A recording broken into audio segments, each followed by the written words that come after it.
生，我有病。症状有哪些？说说。家里养了8年的母鸡昨夜说，堂妹的未婚夫偷看我妈洗澡，让我快点下乡避难。除了母鸡说话，还有别的症状吗？有，我妈总指着鼻子骂我，说我跟我爸一个逼样，如果他有儿子，绝对遗传他的优秀血脉。我就给他出了个主意。什么主意？让他跟我爸生儿子啊，然后把我爸踢了，和儿子再生个儿子，继承他全部的优秀血脉。说完他就尖叫，骂我神经病，让我来咱们科室看病。现在试试你的认知障碍有没有问题。我问你答。有一天你在上厕所时发现没带纸，口袋里有一张大团结和一张全家福，请问你会怎么解决？这种问题还用思考吗？看来我对家人的思念要泛黄了。小同志，家人给你报名下乡了吧？你这不是病，是怨念，不用吃药，和家里人说开就好。回去吧，年轻人要响应组织号召，广大农村大有作为。离开诊室的阮羡羡百思不得其解，他说的都是真的。从2天前开始，家里人都在骂他有病，可专业的医生又说他没病，到底听谁的呢？等阮羡羡走到诊室门口，却看到一位婶儿跪着哭着往医生手里塞毛票。可他没钱，多年存下的零花钱今早从黑市消费一空，连最后的2毛钱都拿来挂号了。他该用什么贿赂医生？对啊，贿赂不仅是塞钱，他还可以通过劳动获得。于是下班的徐大夫就看见阮小鱼脚边放着一盆水，手里拿着小刷子，吭哧吭哧蹲那给他刷自行车。请住手，那是车链子，不能刷。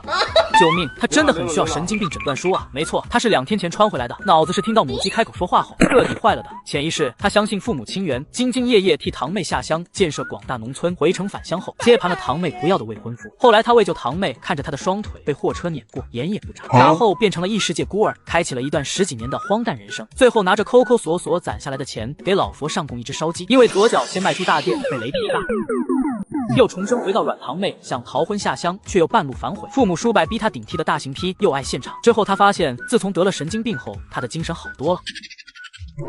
就是他，不仅跟踪还骚扰我。同志，我现在相信他有精神病了。你们评评理，有谁大半夜蹲人家家门口玩煤球的吗？我没玩煤球，看你家炉子火快灭了，好心添点煤渣。同志，你听见了？先要拆我车链子，又捣鼓炉子，这谁受得了？我要对他进行严肃的批评与教育。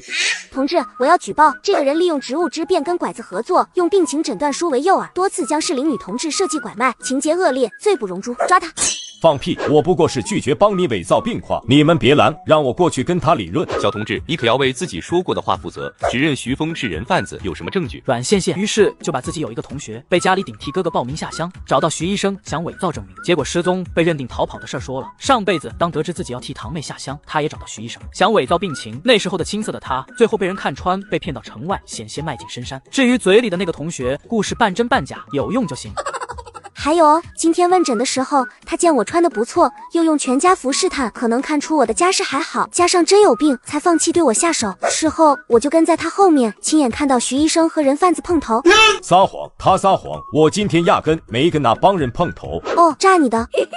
这下不用再说，徐峰很快被控制，重重压力下，很快就露馅坦白了。从公安局出来，阮羡羡这局里奖励的50块，脚下生风，几个弯拐回医院家属院附近，找到事先藏在杂物棚里属于徐医生的自行车，无主之物归他了。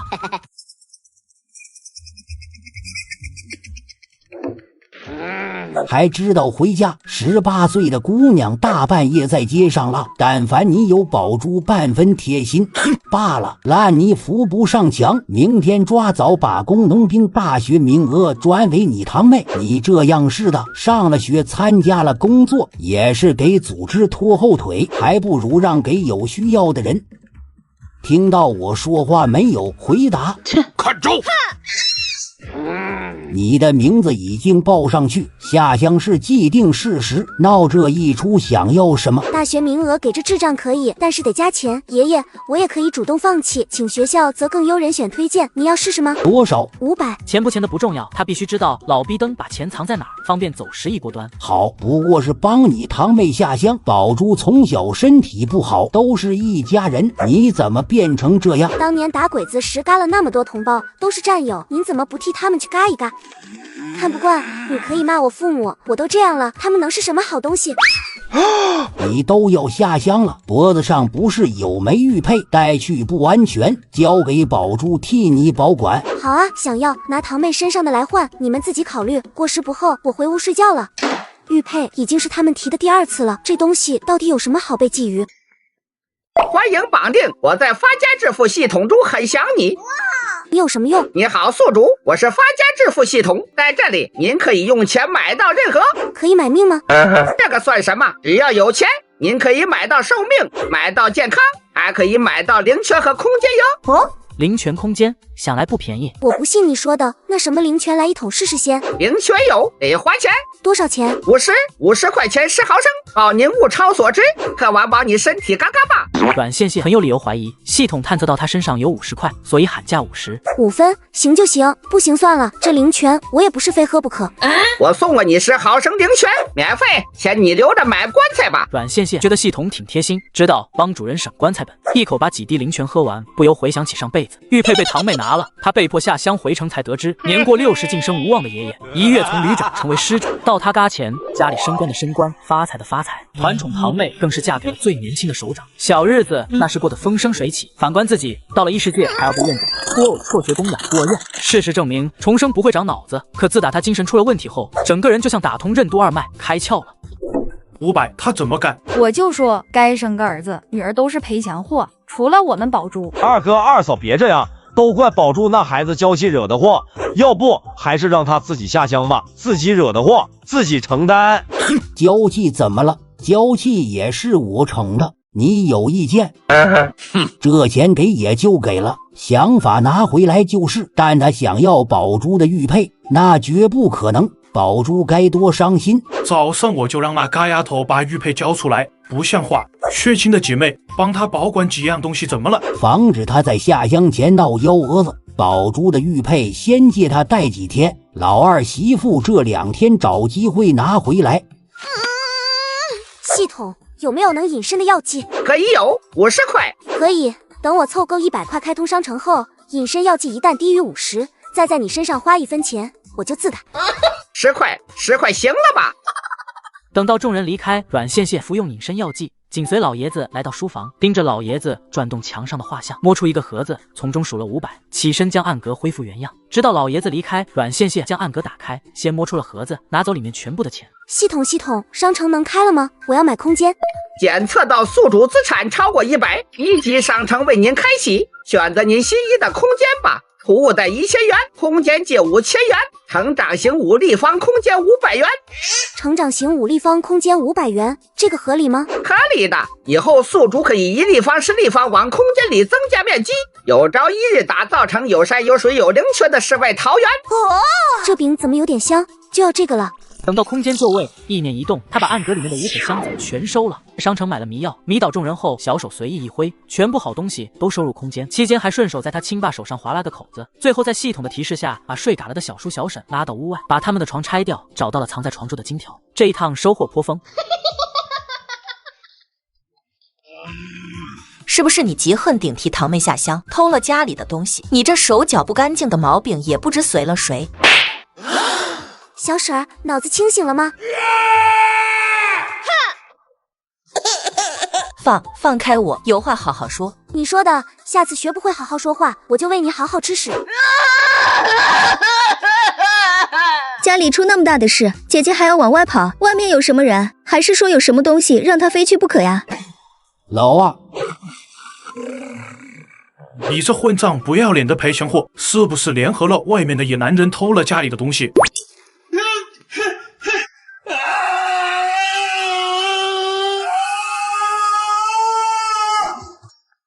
动活一事，阮羡羡才明白一个道理：忍一时卵巢囊肿，退一步越想越气。不在沉默，就在沉默中变态。爷爷再次提出替堂妹下乡，先把你家搬光，再搅乱内部矛盾。你阮羡羡哪里学来的下三滥？这次阮羡羡没有躲，一把抓住他爹扇来的巴掌。消气，我不是故意的。爸呀，你这手上怎么还有擦伤？什么时候弄的？天知道这伤怎么弄的，一早醒来就有了。给你小婶儿和宝珠道歉，今天哪儿也不许去。那可不行，我去报公安。爷爷昨天答应的500块还没给，你们丢的只是钱，衣衫不整的小婶儿丢的可是清白啊。这贼好大的胆子，都敢偷到军属大院中来，这要是敌特，爷爷岂不是危险了？阮羡羡的话提醒了老爷子，这里是军属大院，谁敢，谁有那个本事进来偷东西，除非家贼。报什么公安？谁让你报公安了？我阮家丢不起这人，回来！丢人事小，丢失财物数额，无法上报，怕被公安瞧出端倪，把事情闹大。而且看老二那样，肯定是他偷了。那答应我的钱呢？拿来，我要出去置办下乡物资。对上他一脸不给我钱就要报公安的表情，憋屈至极的老爷子拿出这个家最后的500块。好的很，你可真是老夫的好孙您呐！出了院门的羡羡，亲耳听见家里一瞬间爆发的大战。今晚是爷爷大寿，堂姐可别玩太晚回来，错过爷爷生日。请好吧您，给爷爷取完礼物就回来。他怎么不上当了？给我等着，我一定会把钱拿回来，让你去最艰苦的北大荒，夏天累嘎，冬天冻嘎。昨天晚上的梦这么真实，玉佩和工农兵大学名额，我势在必得。妹子，你要甲肝病人的尿液做什么？五爷，过界了。你要的古董钟也找到了，看看合心意不？阮羡羡离那大钟8丈远，听说以前外国人在制作表盘时会用镭加入到颜料中，而镭具有极大的辐射，辐不辐射的不要紧，关键今天是爷爷生日，他一定要向长辈献上自己的心意和祝福。同志，别怪我没提醒你，这玩意有些邪门。换给我的那小子说，他的历代主人都嘎了，嘎了就好。我是说，我那位朋友就喜欢带有故事的老物件，我还想买一些茶缸、脸盆、饭盒啥的。吴爷有货吗？钱只有花出去的才算自己的。有钱的阮羡羡并不打算再将就，听到报价，他摇了摇头。钱就算了，五爷，我要的加上钟和尿，拿一辆9×9的全新自行车换，怎么样？对了，还要一张有医院盖章、假的精神病诊断伪造书。花钱是不可能花钱，他有这么多票。想花钱为什么不去供销社？这么多东西，拿辆车链子都上锈了的2手自行车换，值。女同志不去干倒爷真是屈才了。承让承让。最后阮羡羡这货占便宜没够，压了一沓用不上的票在这，约定好车2天后再抵。骑着车拐进偏僻巷道，东西空间一根，跟系统钉着一块一模一样的玉佩，忍着恶心把玉佩泡进了尿液罐里。校长，我可以把大学名额转让吗？是家里出了什么事情吗？于是阮羡羡就把爷爷逼迫，父母给自己报名代替堂妹下乡的事，没有隐瞒的说了。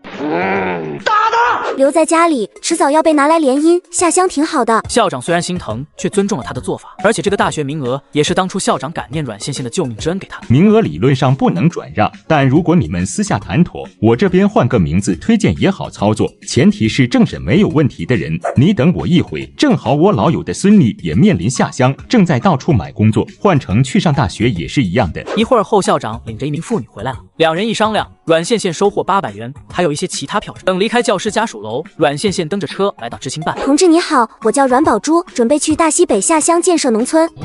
你堂姐已经报名去了黑省，姐妹怎么不去一处，互相还能有个照应？是的，我们姐妹一人北大荒，一人大西北，携手为人民服务，共建美好新农村。闻言，那大姨肃然起敬，啪的一声盖好戳子，拿到了250块的下乡补助。果然是祖国最艰苦的地方，下乡补助都比黑省翻倍还有余。凭借爷爷对阮宝珠的疼爱程度，1万个不可能叫他下乡，要么豁出老脸动用人脉关系，要么再从孙辈中找一人顶替，最不济送人去半年，找个工作托关系回城。但这些是老逼灯要心烦的事，和薅羊毛的我有什么关系？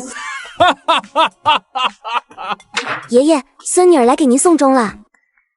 重回1974年，为了向爷爷表达孝义，我掏空全家家底给他送了座古董钟。爷爷，孙女儿来给您送终了。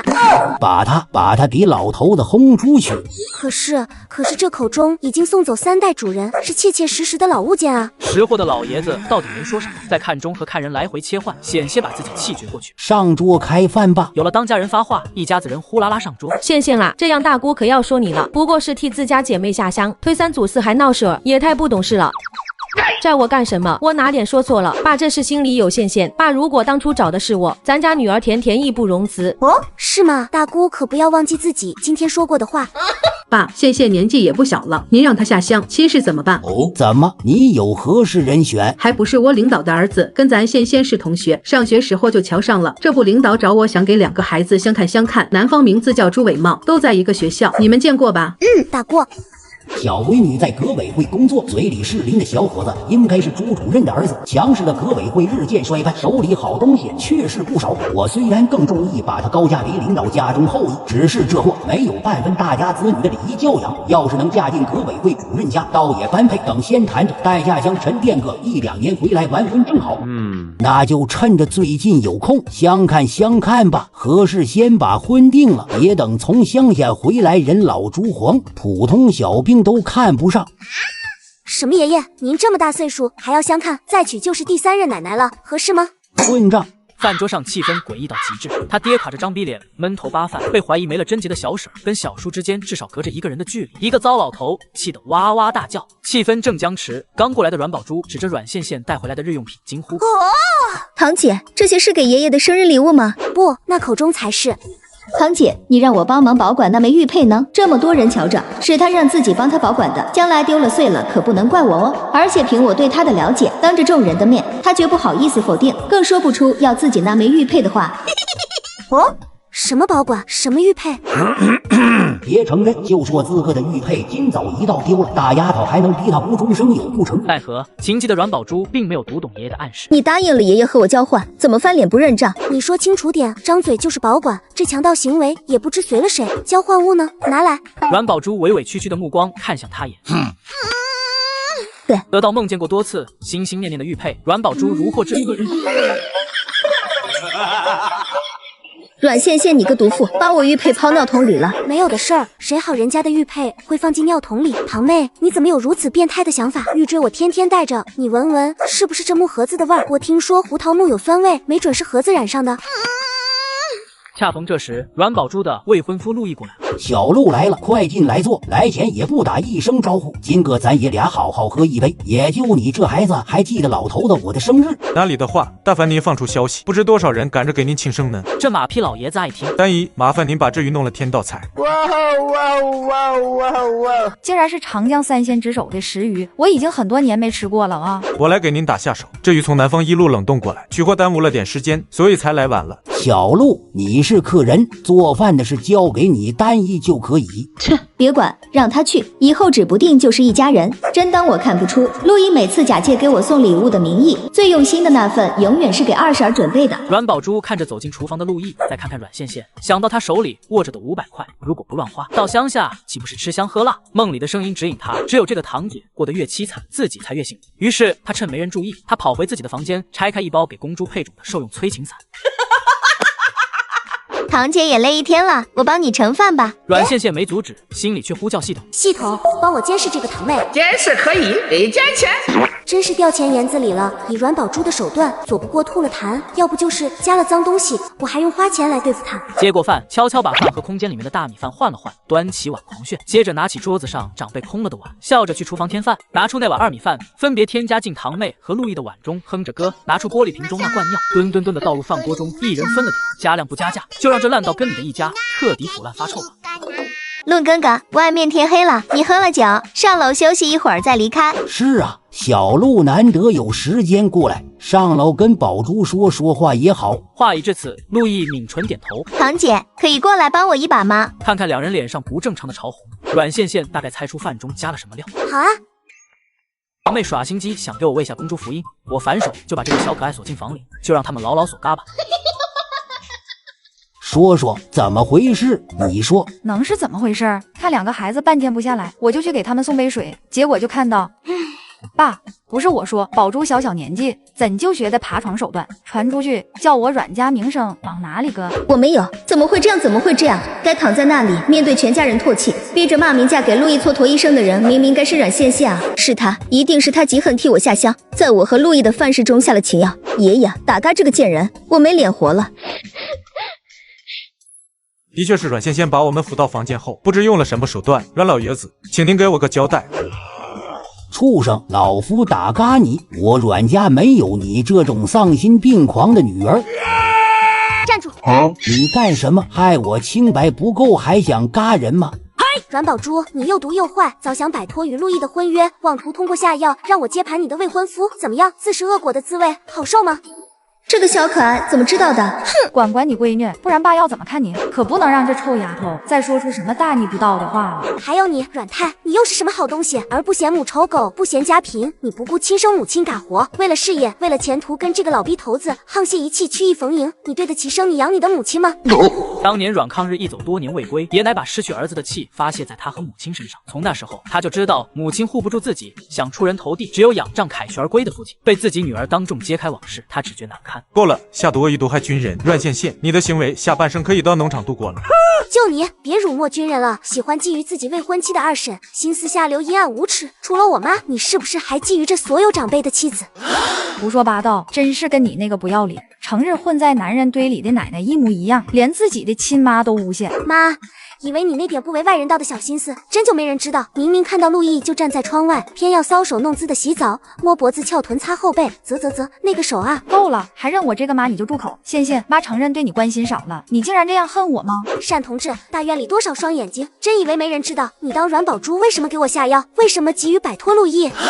宝珠，说话，告诉你亲爱的爷爷。爷爷，知道我为什么要退婚了吧？20耳陆毅，你们真下贱！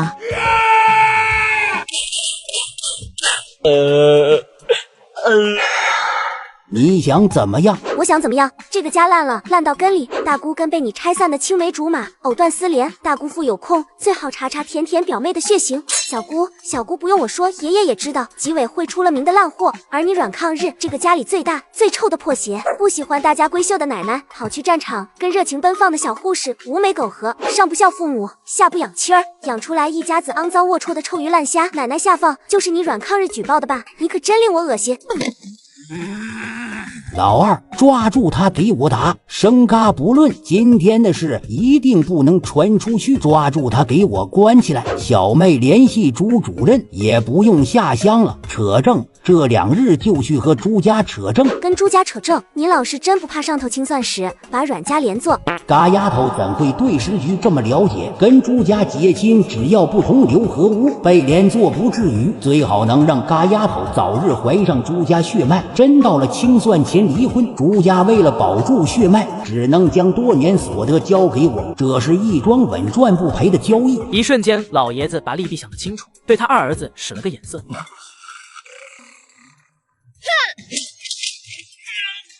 疯了！亲爹的腿都敢敲，把他给我抓起来打！救命啊！阮家嘎人灭口了！重回70年代，爷爷仗着长辈身份逼我替堂妹下乡，反手我就找上爷爷的上司，好好聊一聊。阮抗日，到，怎么回事？说清楚。磨磨唧唧什么呢？回答。爷爷，你不想说，可以我来说。今天我爷爷过生日，堂妹和未婚夫喝多了，情不自禁尝了禁果。事后，堂妹指证是我给他们下药，爷爷乃至全家相信了，想把我送给革委会朱主任家贪财好色、一事无成的蠢儿子，既能捞一笔彩礼，同时又能推出替嘎鬼，消除陆家怒火，一举双得。他明白吕爷爷的意思，想逼阮抗日说点什么，不坏他名声。可活了3辈子的阮县现在一名声吗？住嘴！单女士，你说呢？对上女儿似笑非笑的目光，那眼神仿佛在说否认。敢否认，别管有没有人相信，我就揭发你勾引陆毅。是的呀，爸爸年纪大了糊涂，纵容宝珠做了坏事。大姑小姑又怎么说？真相已经在丈夫面前揭开，阮大姑只想破口大骂，阮小姑却回避着她的眼神。是啊，我就随口一提领导那儿子，没想到爸上心了。我晕！岂有此理！县爷爷帮你报公安。县爷爷知道误会你了，有什么我们不能关起门来一家人慢慢说，非让别人看了笑话。快回家来！谢谢爷爷奶奶了，有你们镇场，相信我爷爷能短暂恢复理智，好好说话。你们回吧，放心，我能解决好。爷爷，需要我报公安抓自己吗？要知道，那脏药可是您最宠爱，也最像您，又蠢又坏的亲孙女下在我碗里，我也只是将碗调包，知道您肯定不相信，所以咱麻烦点，请公安来断个究竟，怎么样？威胁，赤裸裸的威胁，就差您说丑事这么多，报公安抓你全家哦。县你也性软，打断骨头连着筋，刚才是爷爷没想明白，让你受了委屈，要什么补偿直说吧。聪明，我喜欢和聪明人说话。首先，我要全家签字接到盖章的切结书，登报与阮家断绝关系。我怕雷劈阮家的时候误伤自己。不行，断绝关系还怎么用他联姻？这货看谁不顺眼，把他送去祸害谁家，保准闹得鸡飞狗跳。您不同意，小姑工作不要了。单女士和陆毅阮宝珠的三角恋，陆家知道后也没有关系吗？你敢，世道不太平，担心女同志独自走在外面，遇见劫财劫色的网咖，可怪不得别人。系统录下来了吗？录下来了，录下来了。宿主放心，可以随时导入磁带。网嘎的人怪不得别人，相信他嘎钱也能拉2个同归于尽。不可理喻，阮老爷子这种人留在家里也是祸患。他竟然自请出族，阮老爷子何不大发善心成全了他？陆毅不敢赌，不仅忌惮爷爷知道后大怒，更怕消息传到部队前途尽毁。就是爸爸，这么没有人理纲常的孩子，不要也罢，就把他赶出去。我倒要看看，失去阮家庇护，某些人是不是只能嫁给臭种地的，一辈子面朝黄土背朝天，在地里刨食，吃了上顿没下顿。还有呢，多谢小姑提醒，为了上顿有余下顿吃肉，除了切结书，阮家和陆家就一人再给我5000块钱。你想钱想疯了，5000块怎么不去抢？有，没过门就知道帮夫家省钱，陆毅哥哥好福气。一声哥哥好福气，把陆毅恶心的不轻，阮宝珠更是哇的一声哭出来。这钱我给，陆阮2家婚约就此解除。对，退婚，再等我爸我妈离婚后，陆哥哥就能娶到心心念念的老阿姨了。他休想！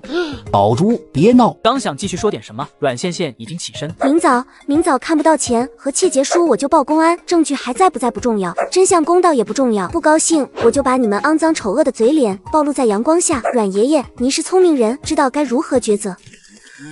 等路过阮太的时候，阮线线脚步一顿，过得比鬼惨，怨气比鬼重，到头来图什么呢？直到房门关上，众人如释重负。小陆，明天我到你家里跟老领导谈谈你和宝珠的婚事。我不要嫁他。够了，清白都给了人家，不嫁他你还想嫁谁？事情已经闹到人尽皆知，不扯证，你们想替阴阳头游街吗？结婚便结婚，希望你们以后不要后悔。那只母鸡呢？你是母鸡，你全家都是母鸡，眼睛不要可也挖了喂鹅。说谁是鸡呢？他没病，因为鸡不说话；他病了，因为说话的是鹅。前2天就是你提醒陆毅偷看我妈洗澡了，真不是母鸡。我记得家里没养鹅，倒是有只8年的老母鸡，还是我喂大的。傻子，母鸡早让你堂妹炖了熬汤，小爷才不是。阮线线想了想，这只大鹅早年是大院里姓赵的爷爷养的，赵爷爷病逝后没人养，他就被放养在大院，谁家有烂菜叶子喂一口，自己长大。那么我是只能听见你说话，还是所有鬼话都能听懂？傻样，你问爷问谁？大黑鹅扭扭屁股要走，阮线线一把抓住鹅尾巴，喂，能不能别走？你别走，我养你啊！立马服下一瓶隐身药剂，出后窗，动作快捷地跳上了自行车后座，骑着阮抗日，忽然只觉后座一沉，回头却什么都没有，只能拼命蹬车。心里有鬼，下不嘎，你个老逼灯！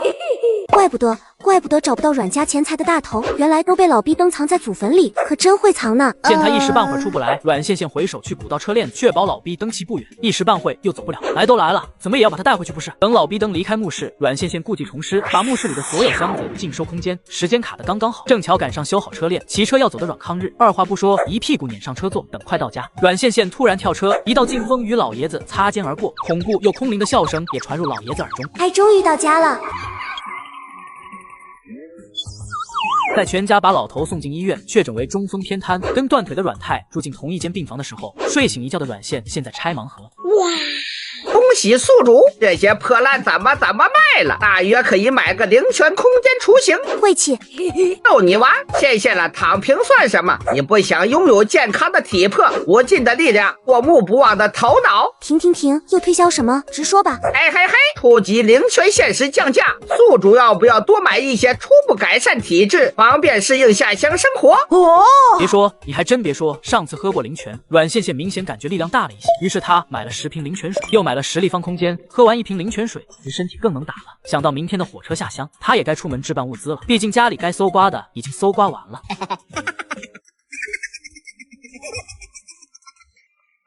请问，一个看起来就不像好人，还爱拉裤子的老人住在哪间病房？你说的是阮旅长吧？病人在16床，你是病人的家属吗？我是他原配的孙女。放心吧，你爷爷只是中风前兆，好好调养是有康复的希望。拉裤子也是紧张到极致的正常反应。这样啊？怎么隐隐听出一股失落的味道？嘿，阮世美，我来看您啦。你来干什么？还嫌把你爷爷气成这样不够？三叔是说我把阮世美气拉裤的，气性会不会太大了？别人气大伤身，你伤刚，这样可不行。出去，你滚出去！当谁爱看你流口水？安家费呢？还有切结书拿来，以后你走你的独木桥，我过我的阳关道。原本恢复的半边身子又开始骂了。老三，给他！你们可真是我的好爷爷好三叔，这么一包大团结，是生怕别人不知道我有钱。还好已经断亲，以后这么珍贵浓烈的亲情，只能宝珠独自享受，羡慕。羡羡啊，都长这么大了，这小嘴巴巴可真随了你奶奶凤华。陆爷爷好，几年不见，您老愈发老当益壮，看着更年轻精神了呢。此人正是陆毅的爷爷，上一世也是这位老人给了他唯一的家和亲情。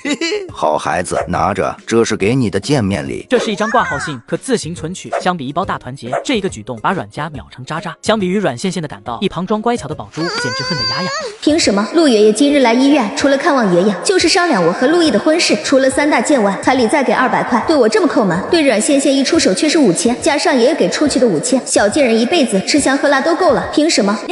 姐姐下乡，我也要成婚了，以后在乡下遇见什么困难，尽可以给我和陆哥哥写信，能帮的我们一定帮。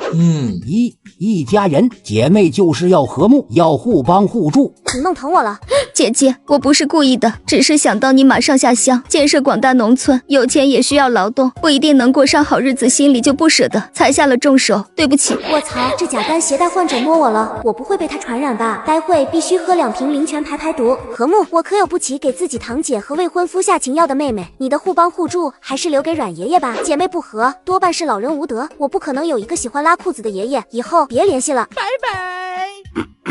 那今天先这样，婚事还缺什么？空了让年轻人自己去购买。老阮，好好养身体，我先回了。上车送你。陆爷爷，您这年纪还能生吗？陆爷爷想问什么可以直说。知道为什么陆毅到了年纪，我这2年却没再提起婚事吗？知道，阮宝珠心术不正，你想悔婚，可是没有正当理由。这话是不是过于耿直了？的确，那羡羡能告诉我宝珠给你和陆毅下药的真正原因吗？孙子自幼出色，宝珠小的时候也可爱爱，可惜人心易变，被养废了。阮羡羡沉默了，陆天明也不逼迫，而是一脸认真的看着陆天明。下车后，阮羡羡说出来差点让老爷子破功的话：陆爷爷，您这年纪还能生吗？陆家满门忠烈，独留这么个老头，一手把唯一的孙子拉扯大。阮羡羡也一脸认真脸。如果能生，您尽早再生一个，实在不行，逼陆毅生一个抱给您养。小浩可要好好养，别再让孩子缺失母爱。恋母不是一个好的情节，尤其是有家室的母。话落，留下还在震惊的陆老爷子，跑进街道办，先给切结书盖章，赶在报社下班前把断亲声明登报，之后拿着介绍信顺利入住招待所。讲真，他是想把阮家按进泥里，永世不得翻身。可是时间不允许，上辈子刚到黑省才得知上游堤坝冲毁，奶奶溺嘎在了饥寒交迫的原因。他刚去，亲人就嘎了。世间哪有这么多巧合的事？算算时间，奶奶嘎于他下乡后1周，一切尚且来得及。低头一看表，已经快7点了，赶紧跑去国营饭店。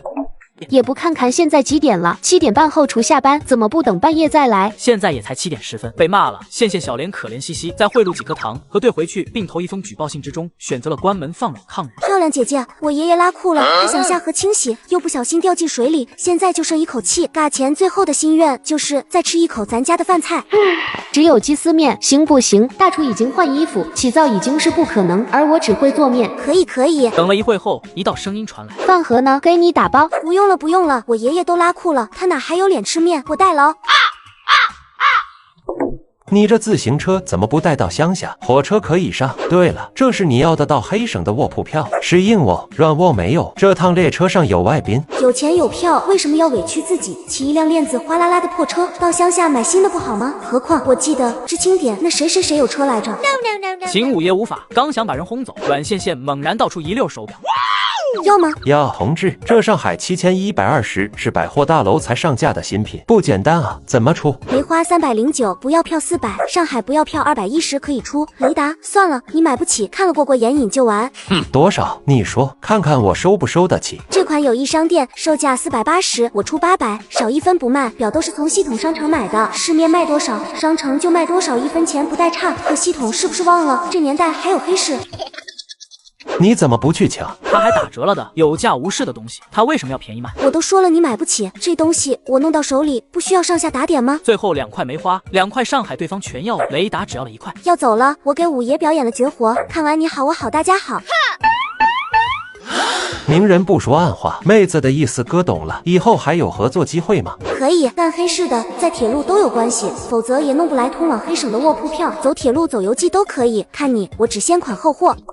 蛾子，我们要到乡下去大有作为，建设和谐美丽新农村，你开不开心？当然有，村里不仅有河，还有母鹅。小树不修不直溜，男人不打更啾啾，懂没？阮倩倩那个大呢，我离婚了，我们母女被赶出来，她满意了吗？都怪她，我拿人报名去了特殊部门，10年20年也许回不来，我家散了。正当此时，又走来一人。你怎么来了？我怎么来了？我不仅来了，工作都没了。一早上班，单位公告栏上就贴满我与各个领导不同的亲密照，当日我就被通知开除了。除了那个哒干的，还会是谁？大姑小姑，回吧，不用送，真不用送。你这哒的，我绝对不会放过你。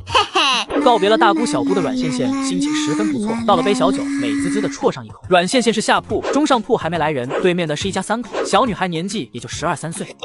女同志，车上和尚头睡不好吧？乌烟瘴气，包厢的空气都被你搞臭了。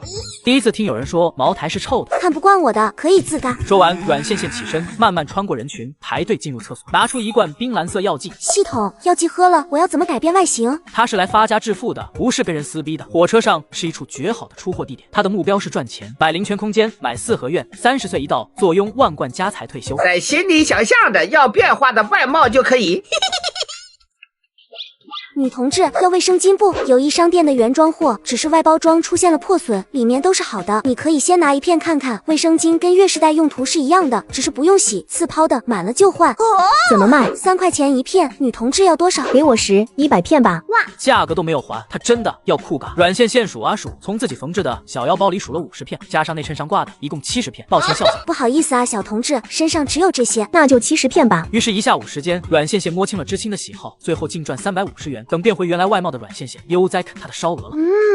去餐车给我打份红烧肉回来。女人抿了抿唇，火车上打饭能买到什么？全凭运气。切，看把你惯的这逼样！女人生来就是洗衣做饭、生儿育女、伺候男人的，有几个你这样的，放我家倒贴都不去。喝了2杯的阮倩倩脾气上。你这样的放我家早被打嘎了，知道不？回答。知道了，我错了，再也不敢说了，行了吧？小树不修不直溜，男人不打更啾啾，懂没？女同志说话有意思，来一杯不？老爷子倒也爽朗，接过酒杯一口饮尽，拿着自己打来的饭菜和阮倩倩分享。通过2人的交流得知，这老爷子是军区的领导，年轻人竟是一位翻译员。他记得秦五爷说这趟列车有外宾。系统，有没有让人拉肚子拉到虚脱的药？系统，有没有让人拉肚子拉到虚脱的药？有，宿主看吧，都在这了。就这个排毒补肾丸吧，我已经要对人下黑手，不能真害了对方身体。宿主，你是不是还觉得自己很善良，特别有底线？世界上没有那么多的巧合，与其等待别人施舍怜爱或者撞大运，我更奉行有机会要上，没机会创造机会也要上。知道宿主2世经历的系统不想说话，宿主他不是真善美怎么办？在线的有点急，年轻人名叫仲凯，工农兵大学毕业，现任外交部翻译员。不得不说系统出品必属精品。只见他捂着肚子，一个箭步冲出包房，来来回回跑好几趟，一旁的疯老不免开始担心了。为了给黑省创造外汇，我可是豁出老脸，就差立军令状，才从外交部将这批外宾请来。如果小众病倒，让我临时去哪再找个翻译员？小众，你这样待会还能工作吗？我能行，我没事的。刚起身，捂住肚子又跑了。一旁的阮倩倩见时机到了，开口道：“不好意思，刚刚听到了您和男同志的对话，林老师软卧外宾的负责人，冒昧问一句，接待外宾身边怎么只带着一个翻译员？”还能为什么？抢人时手段粗暴了点，被穿小鞋了。老子去找列车长，就不信一趟车上找不出第2个会说鸟语的。我会。是的，他就是那第2个会鸟语的。真的，你跟我来。那些人吃饱饭就喜欢群魔乱舞、鬼哭狼嚎，搞什么 party？领导，您也太草率了！一个坐车都要喝酒响了离经叛道的女人，她能懂什么？在下不才，正要前往黑省任职工农兵大学老师。机会啊，抓住这次机会入了领导的眼，也许不用去当臭老九，直接调任外交部，一步登天了。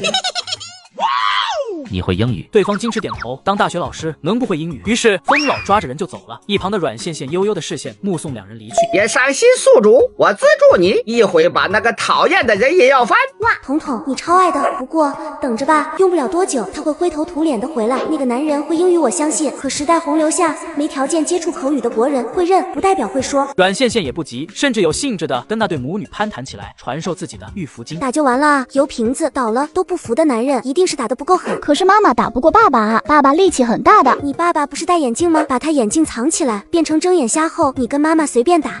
还可以这样吗？你啊，多吃东西，锻炼身体，要学会保护妈妈。世界上不会有人比妈妈更爱你。系统，我也想要爱我的妈妈。宿主，我可以。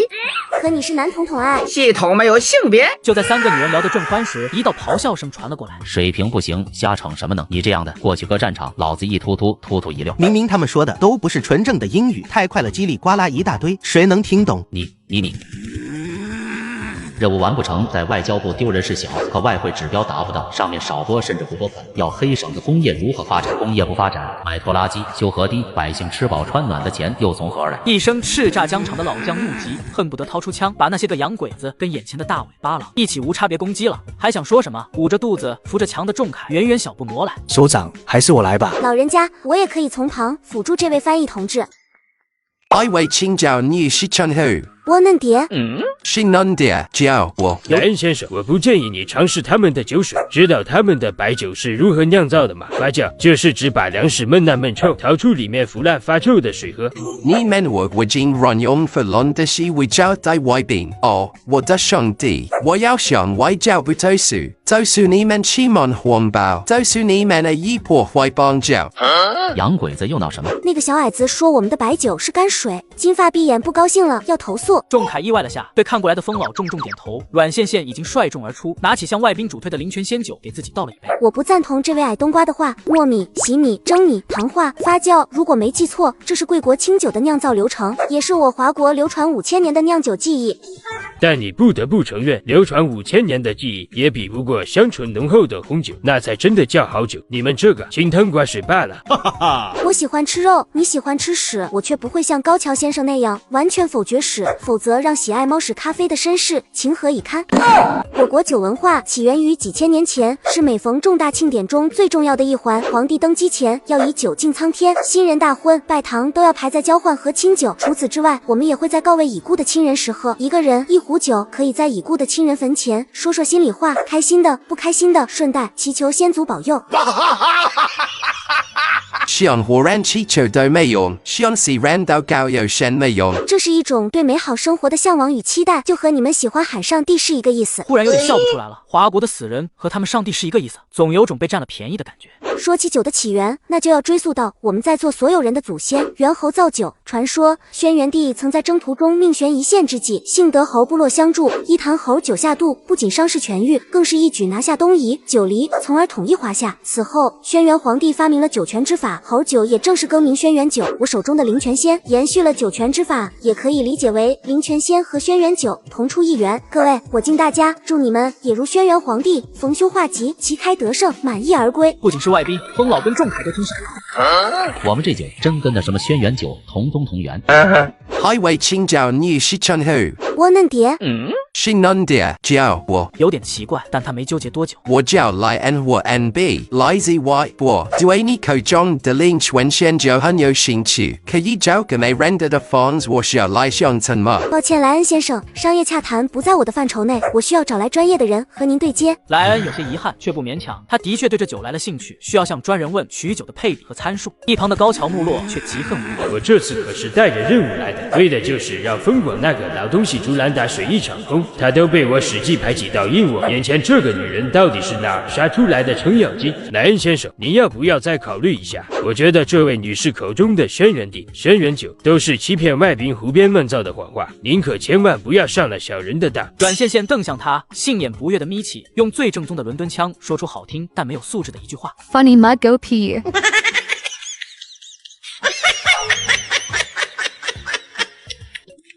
那帮外宾点名要你继续翻译，不去，要我一帮穷鬼照镜子了吗？消费过100万了吗？他们配吗？那帮外宾点名要你继续翻译，不去，要我一帮穷鬼照镜子了吗？消费过100万了吗？他们配配吗？一旁的仲凯惊呆了。阮同志，这批外宾对黑省未来的经济发展至关重要，你能者多劳。哪来的大傻小子？太单纯，欺负起来容易让人有负罪感。我再去几次，傻小子该下岗了。秉承着自己吃肉也要给别人喝汤，吃抢食容易被打卡的原则，在仲凯身体恢复和极力邀请下，阮羡羡拒绝继续端人家的饭碗。不用太惯着他们，你记住，嘴上喊着要走的商人证明不想走，都是第一次做人，平等相交，以忽悠对方花钱，多花钱为第一重要目标。别害怕，做不好说不好，只要有钱赚，别说态度恶劣，嚣张一点，骑在头上拉屎，商人都会说一声真香。再问你把我原话带过去，没准会有意外收获呢。仲凯似懂非懂，按小阮说的去做。对了，小同志，这是去黑省下乡，有兴趣来省里工作吗？这个小同志才思敏捷，又有语言天赋。昨天虽然自作主张，但是我很欣赏，是个可造之才。不去不去，开玩笑，他有钱有闲，光想想零下20-30度的天，还要早起顶着寒风暴雪去上班就崩溃。为什么？年轻人挤破脑袋的好事，你为什么拒绝这么干脆？都不想一下吗？诱惑太大，我怕手伸长了被剁脑袋。下乡多好，有力出把子力，没力气就赚人头分。此等清醒理智又摆烂的言论，风广头一次听说。思想不积极，不怕我叫人抓你去思想改造？你过来啊！不可理喻。接下来的2天，小姑奶奶吃饱了睡，睡醒了拿点东西，车厢出一波。偶尔仲凯搞不定的，他也会在背后支招。转眼黑省到了，业外翻译每天10元，我给你按1天工钱结算。除了工资外，可以额外给我一封表扬信吗？就是那种把我当翻译时如何厉害，如数家珍写在纸上的表扬信。我看你长得就像表扬信。多次被拒的疯佬冷笑一声，扭头就走。对于他们这种为国奉献一辈子的老人，最看不惯就是阮羡羡这种把自己享乐放在国家大事之前的享乐主义者。才走没5分钟，那啥，给个地址呗，日后写信方便。真是个嘴硬心软、脾气还不好的倔老头。4月的黑省比京城要冷一些，外面早有知青办的工作人员在那里等候。一上车，阮羡羡便看见一个意料之外的人，木夏。哦，这不是火车上买卫生巾的那人吗？他怎么会在这里？上辈子明明没有这个人，对方体格这么明显，见过不会没有一点印象的呀。汽车上的空气并不好，木夏目光格外敏锐，豁然回头与后座的阮羡羡视线直直相撞，对方的眼神太复杂，阮羡羡看不太懂，只是剥了片橘子含在舌根底下压着，捏着那片扯下来的橘子皮递给对方。要吗？你可真大方。谢谢，不用了。没过多久，木夏没2分钟就忍不了了，拿了块兔子奶糖含进嘴里。恶心时吃甜的，容易越吃越腻。这个女人一直掏逼道，有点烦。这个女人不接话，我还要不要试探？一路无话，很快到达县城知青办。天色已晚，夜间赶路不安全，你们都下车后去招待所住一晚，明天会有大队长来县城接你们回大队。就在工作人员准备离开，一个男生叫了起来：“我钱呢？我钱怎么不见了？下货车钱明明还在。”我钱呢？我钱怎么不见了？下货车钱明明还在，一定是他，一定是他偷了我的钱，明明火车上还有的。坐汽车他坐我旁边，钱一定是被他偷走了。同志，请打开你的包，我要检查。他说丢钱就丢钱了，他要说丢清白了，我还在汽车上当众猥亵他了。这是什么虎狼之词？他东西都翻出来了，所有人都看着，这还有假？谁说的？光在包里找，身上找过了吗？万一他把钱藏在什么隐私部位，诬陷到我身上怎么办？男生名叫叶根，看他此刻焦急大冷天，满头大汗的样子，完全不像在演。我愿意搜身，如果没有，你必须把行李敞开，对所有人检查。好啊。2个稀稀疏疏一阵，没发现。同志，该你了。见他站在那不动，有人不耐烦催促：天不早了，又这么冷，好意思叫这么多人站着陪你？就是，清者自清，心里没鬼，打开包给人看一下怎么？偷没偷不重要，只要在场人对阮羡羡先入为主，有了不好的印象，下了大队孤立远离他，自己的目的也便达到了。我让你们站着看了，招待所就在前面，脑袋底下那2条腿不用可以捐了。谁知道你是不是故意支走我们，不让自己坏名声传扬出去，维护最后一点颜面？切，你丢了多少钱？200，我丢了200。TMD， 阮宝珠明明说她这个堂姐身上有很多钱，一路上自己非但没找机会拿到手，自己的钱还丢了。早知道不坐在这个晦气的女人身边。哦。只有200呀！他慢吞吞从自己腰包里掏出10块、20、50、100、200、500、1000。怎么办？你只丢了200，可我有2000啊！谁知道你这些钱是不是偷的？我爷爷是首都军区的旅长，我需要偷钱。你已经被阮家扫地出门，这钱的来路就是不干净。同志，你好像对我很了解，连我被没被家里扫地出门都知道。你这面孔有点熟悉，是谁来着？哦，不是我那给堂姐和未婚夫下药未遂，自食恶果，跟男人无美狗和堂妹的同学吗？不，你记错了，我们班上没有叫阮宝珠的同学。我好像没说过堂妹叫阮宝珠。早有预谋，怪不得和那什么宝珠的是同学，2人臭味相投。我没有，我不是，我真丢了钱。奈何没人听。宿主，我感觉他不像演的，的确不是演的。那怎么？因为他那钱真是我拿走的啊。上辈子叶根和于天磊一唱一和，让自己无端背负一个小偷的嫌疑，下乡才没几天，钱丢了，名声也坏了，被欺负、被排挤、被孤立，导致他没能看上奶奶最后一眼。这一辈子的他岂不让悲剧重蹈覆辙？这辈子的阮线线什么都吃，就是不吃亏，什么椅子都坐，就不坐以待毙。谁说非要被人打一巴掌才能被动还手？他偏不。对于阮线线的这种行为，系统竟然无言以对，半晌憋出来一句：好啊，咱不至于的，实在不行，爸爸投资行车养你。重生回来的阮线线被人联合诬陷偷钱，于是第二天他来到了于天磊单位门前，拉起了横幅。哦吼啊，有热闹瞧！看那横幅下的女娃，盘量调顺的是知青吧？谁这么倒霉摊上这货？就差在脑门上刻字“我是幺蛾子”。唉，怎么不报警？你昨天就应该报警的。切，报警哪里来的不食人间烟火的大小姐？兄弟单位。不多时，等到上班的领导看清横幅内容，齐齐堆在地上。各天娘老子来！最近省里要来什么客人？各地检查非常严。这祖宗这时候到单位门口拉横幅，是想让所有人跟他一起下乡种地吗？女同志，有什么问题我们去办公室解决。你再这样闹事，我可要报公安好好查一下你的身份了。切，原本百试百灵的话术，哪知对阮线线压根没用。你过来呀！我爷爷是旅长，爸爸是副厂长，我是根正苗红的共产主义接班人。你查，你随便查。给你们10分钟，不管你们用什么办法，把那横幅给我摘下来，不然等着一起吃瓜捞吧。没什么诉求，这个人收受贿赂，恶意刁难，怎么处理是你们的工作。我没收任何人的贿赂，做事要讲证据，没有证据就是诬陷。对上阮线线的注视，他想起了昨晚他也是这般没有证据下要求女同志打开包检查。现在角色对调，他只觉丢人难堪，更多还是憋屈。我不能承认，他也不能承认，入了这样的单位，没犯原则性错误，没被抓住把柄，基本就是接饭碗。家里花了大力气把我弄进来，走了，这一辈子再也找不到这么好的工作了。你既然知道我被阮家扫地出门，难道就没打听我家隔壁住的都是什么人？要我请吕爷爷、王奶奶还是新结识的风爷爷亲自调查啊？真查出点什么，会不会连累单位的其他同事啊？小同志说的风爷爷全名叫什么？风广啊。说来也巧，火车上风爷爷的翻译病了，我恰巧懂一些英文，就做了临时翻译，又巧合的促成一笔大单，一不小心入了老人家法眼。风爷爷可真是一位慈祥的老人。什么恰巧、巧合、不小心，真是风光那个老混蛋，还慈祥。那 TM 叫慈祥，这2年从一线退下来，抽什么风的去搞经济，而他的搞经济的手段就是向组织威逼利诱，强取豪夺。看着小姑娘清灵灵会说话的眼睛，他算彻底见识到什么叫睁着眼睛说瞎话，但他也没揭穿。阮线线是吧？你的意思我明白了，我这边代表执行办郑重向你承诺，一定会调查清楚，公正处理。但也请你明白，夸大事实，以权压人，论你再大来历，我平安县也不怕你。听明白了吗？我有什么权势？以求自保，扯虎皮做大旗的家族弃子罢了。不过还是感谢您的公平公正和教诲。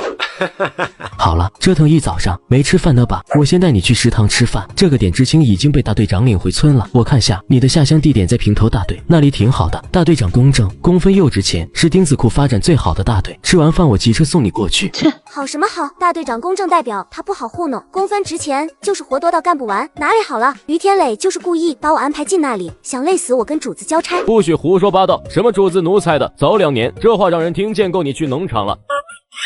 你就在这里反省，等我回来咱们再慢慢聊。等到2人骑自行车靠近村口时，正好和大队长带领的新知青队伍撞上。最不想看到的人终于还是出现了。闺女，给我掰一块尝尝味儿。好大的脸，我有大巴掌，你要吗？我有屎，发酵了4天的屎。我只有尿。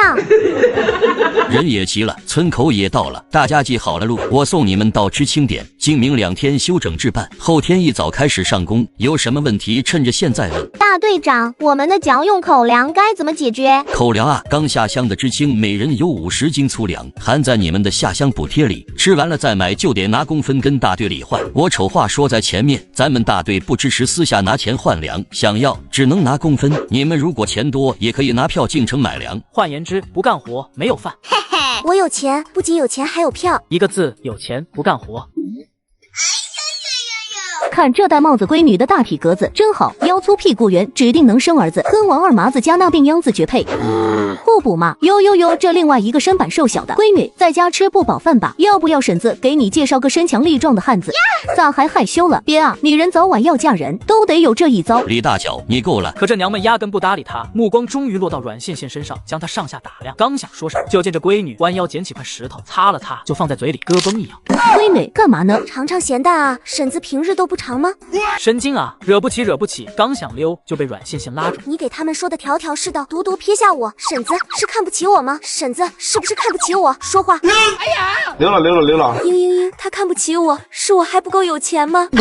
别犯病！大队长看得啧啧称奇，那娘们可是村里数一数二的难缠人物，第一回合就被女同志吓跑了。不过能在第一回合把李大脚吓跑的，代表什么？代表他比前者难缠10倍。叶国把人安顿一下，相叔放心，住的地方都安排好了。他叫叶国，来咱村里6年了，目前担任知青点负责人，你们有事可以找他。叶国安顿好后，你带他们来村办领粮。好。带大队长走远，叶根一把抓住叶国。哥，我钱全丢了。什么钱丢了？那可是家里让弟弟带过来给我娶媳妇的钱，丢哪了？还是被人偷了？报公安没有？叶国急得没时间安顿知青，交代一声让他们自己进屋找床位后，就拉着弟弟去一旁说话。几人面面相觑，阮线线把蛾子放出来。等到3人走进女生宿舍，阮线线不出意外的看到炕上躺着一个大婶。你们是新来的知青吧？我丑话在先，这屋里的东西都是本来那些孩子置办的，你们可不能乱动。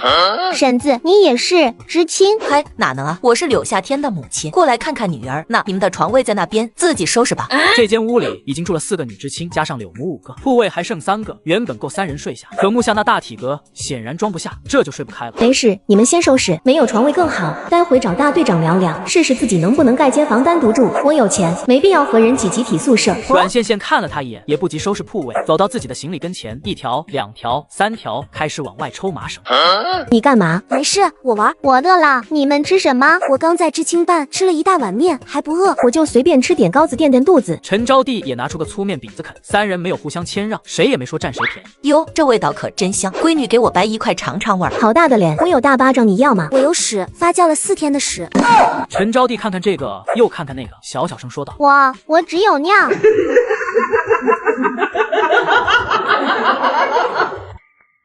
哟，闺女给我掰一块尝尝味儿。好大的脸，我有大巴掌，你要吗？我有屎，发酵了4天的屎。我只有尿。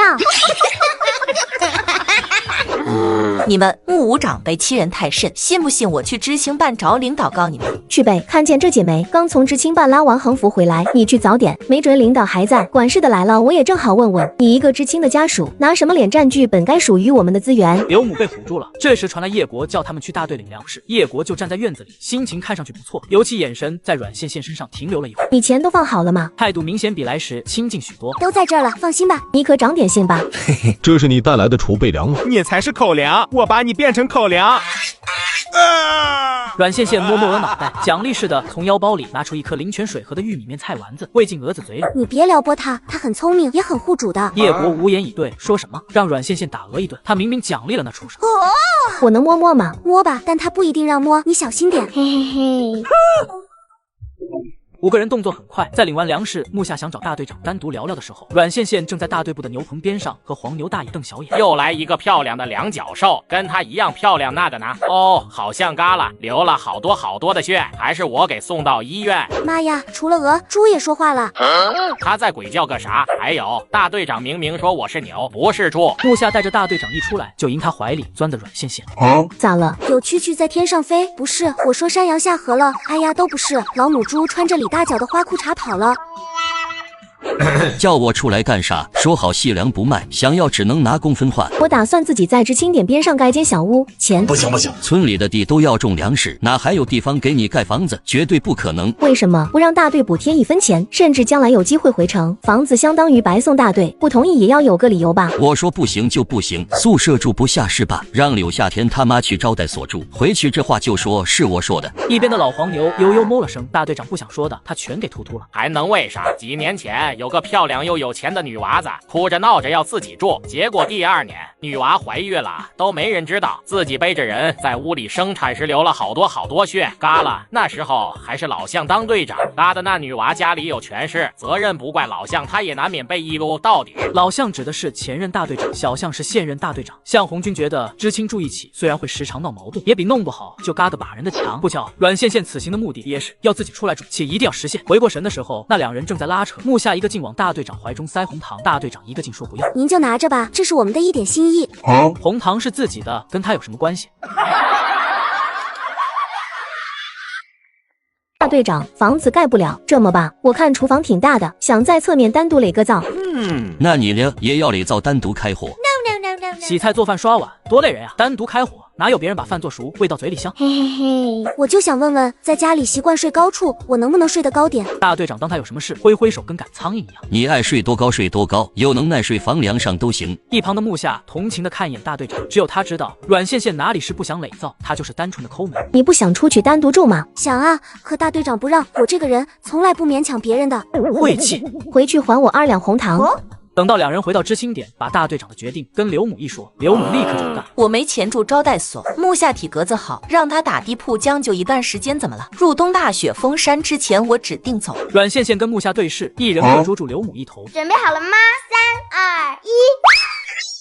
看着面前狼狈的刘母，阮线线就想笑，这就是欺软怕硬的老刁货。上辈子看他性子软，没少占他便宜。刘母哭得正惨，一个女孩冲了进来。你这个哒哒哒，让你们欺负我吗？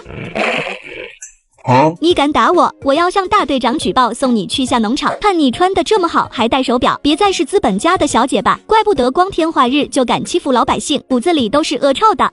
啊！你又打我，冷静了吗？哭得可怜兮兮的柳家母女看得几个男知青都心生不忍。没别的，刘母又不住在他们宿舍，还会帮着烧饭洗碗，免费的老妈子谁不喜欢？手中的武器是对向敌人的武器，我们应该团结互助，不搞内部分化。阮同志，打人不对，这样吧，你向这位母亲赔偿10块钱，并且道歉。被打2巴掌就有大团结的话，他们可以天天挨打。打开腰包，阮线线拿出一张手写病历卡。睁开狗眼看清楚，精神病别说打人，我杀了你们也不用偿命，懂？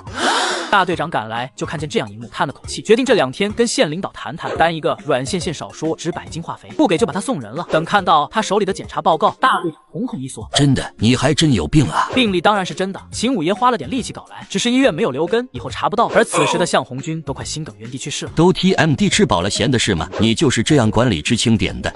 还有你让你妈住进知青点大队同意了吗？拿我这里当收留所，想来就来，想走就走，给你1天时间，要么让你妈走，要么你们娘俩一起走。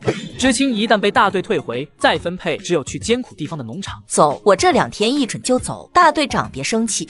今天在场每个人扣1公分，带头闹事扣5公分，散场。精神病嘎人真的不偿命，你们好自为之。阮线线心里偷着乐，会哭的孩子有糖吃，阮氏子注定被捏，地雷没人敢踩，就是这么个道理。无辜躺枪被扣1个积分的众人心情不好，他们想怪罪魁祸首，又怕他犯病，只能把气撒到柳夏天母女身上。夏天，今天的午饭就劳烦你跟婶子了。柳夏天有怒不敢言，拉着母亲气冲进厨房了。3个女孩乘着晚风聊起对另一半的期待，有权有钱好看不聪明，三观相合，势均力敌，心悦我的。咦，下乡的第1天，搞完事的阮线线心情舒畅的参加了欢迎会，大家都多多少少带点吃过来，只有阮线线带着一张嘴来的。这位是知青点负责人，相信大家已经知道了，我叫温柔，来自南方，下乡3年了，负责管理女知青。这是蒋文明、蒋文礼，来自北方，下乡2年，是一对双胞胎。哥哥蒋文明脸上有颗大黑痣，弟弟蒋文礼没有。阮线线冷眼扫过去，上辈子这对兄弟联手做局，强到了村里一个15岁的半孤女。半瞎的奶奶隐约看见凶手有颗黑痣，可全村唯一有黑痣的蒋文明一天都在地里老实上工，一直到那女孩送走奶奶，拉着弟弟蒋文礼同归于尽前，才说出真相，原来是弟弟伪造了哥哥的黑痣行凶啊！好想捅穿这对招子。这个大块头名叫泰山，家就在省城。叶国叶跟2兄弟的打手，头脑简单，四肢发达。这位是楚离，咱们知青点最好看的人，别说知青点，村里的小姑娘都喜欢他。楚知青是男同志里面最好看的，阮同志是女生里面最好看的。你们2个人如果走在一起，不知道要碎了村里多少女孩的芳心。哼！好久不见，楚叔叔，好久不见。哎呀，怎么卡住了？原来是没话费了。我在抖音商城充值中心刚领了3元话费券，真的太香了！多亏了在抖音商城领的话费券，不仅充值到账快，而且操作简单。想要知道怎获取吗？真的超简单，点商城进入充值中心或直接点评论区领取最高4元话费券，记得点评论区抓紧领券，手慢无。你喊楚同志叫叔叔，他才20岁吧？他喊我爸一声楚爷爷，喊我叔叔有问题吗？没有。楚离是楚家老来子，年纪不大，辈分大。前世他来乡下，只有楚离这么一个熟人，会不由自主亲近，直到被村里不少姑娘明里暗里找茬，都不明白为什么。楚离曾多次明示暗示他离他远一点。天生愚蠢的自己不明白为什么，以为他和所有人一样讨厌自己。饭后，老知青默认桌子碗筷由新知青收拾，刷碗是不可能刷碗。我一摸凉水容易犯病，温同志可以代劳吗？温柔看了一眼从旁等候着阮线线，像是有话要说的楚离，咬了咬牙。可以呀，那谢谢你了啊，你可真是个好人。人，好人一生平安。说完，他拉着木下孙招娣大喇喇出门，楚离紧随其后。小朋友，你是否有很多我好？出了院门，木下带着陈招娣有眼色的远离。楚离就问他家里出了什么事，怎么会下乡？阮羡羡一五一十说了，没给阮家留脸。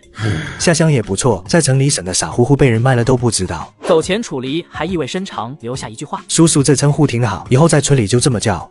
喜欢人家呀？别胡说，没有的事。要喜欢上辈子早喜欢了。他跟这种表面斯文、内里老淫婢的山大王不来电，总觉刚想干点坏事，还没动手就会被对方看穿。两辈子被拿捏够了，阮羡羡这只泼猴，今生可不想继续活在如来的五指山下。三个女孩乘着晚风，聊起对另一半的期待。有权有钱，好看不聪明，三观相合，势均力敌，心悦我的。咦，怎么了嘛？等回到宿舍时，阮羡羡就把中午编的麻绳挂上了房梁，躺了上去。哎呦我的妈！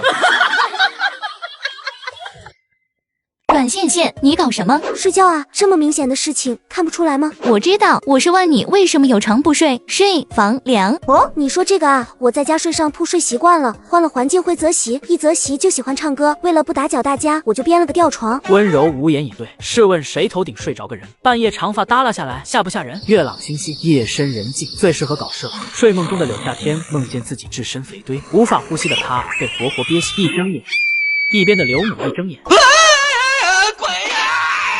你们搞什么？还让不让人睡觉了？等待两人情绪稳定，搞清楚是被头顶的阮羡羡吓到了时，纷纷无语。姓夏的，我忍你一天了，能别闹幺蛾子好好睡觉吗？也不能全怪夏天，谁头顶睡着个大活人，一睁开眼能不害怕？很快众人再次强迫自己入睡，不知过了多久，温柔只觉得刚睡着，头顶有什么东西掉了下来，好死不死砸他身上。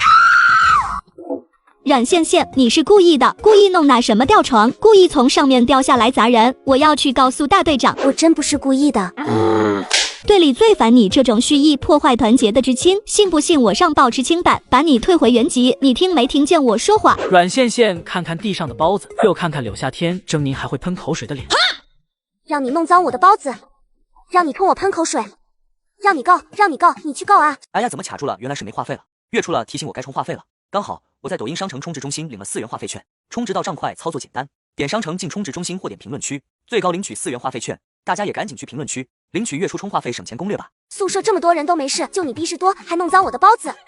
上工号角响起，大队长身后跟着绕村小跑回来的木下，一进院子，两人都愣了。让开！一大早这是闹什么？都想扣工分不成？等问清楚事发经过，大队长怒了：谁允许你睡房梁子上了？你啊，昨天我问您能不能睡高点，您说我有能耐睡房梁都行。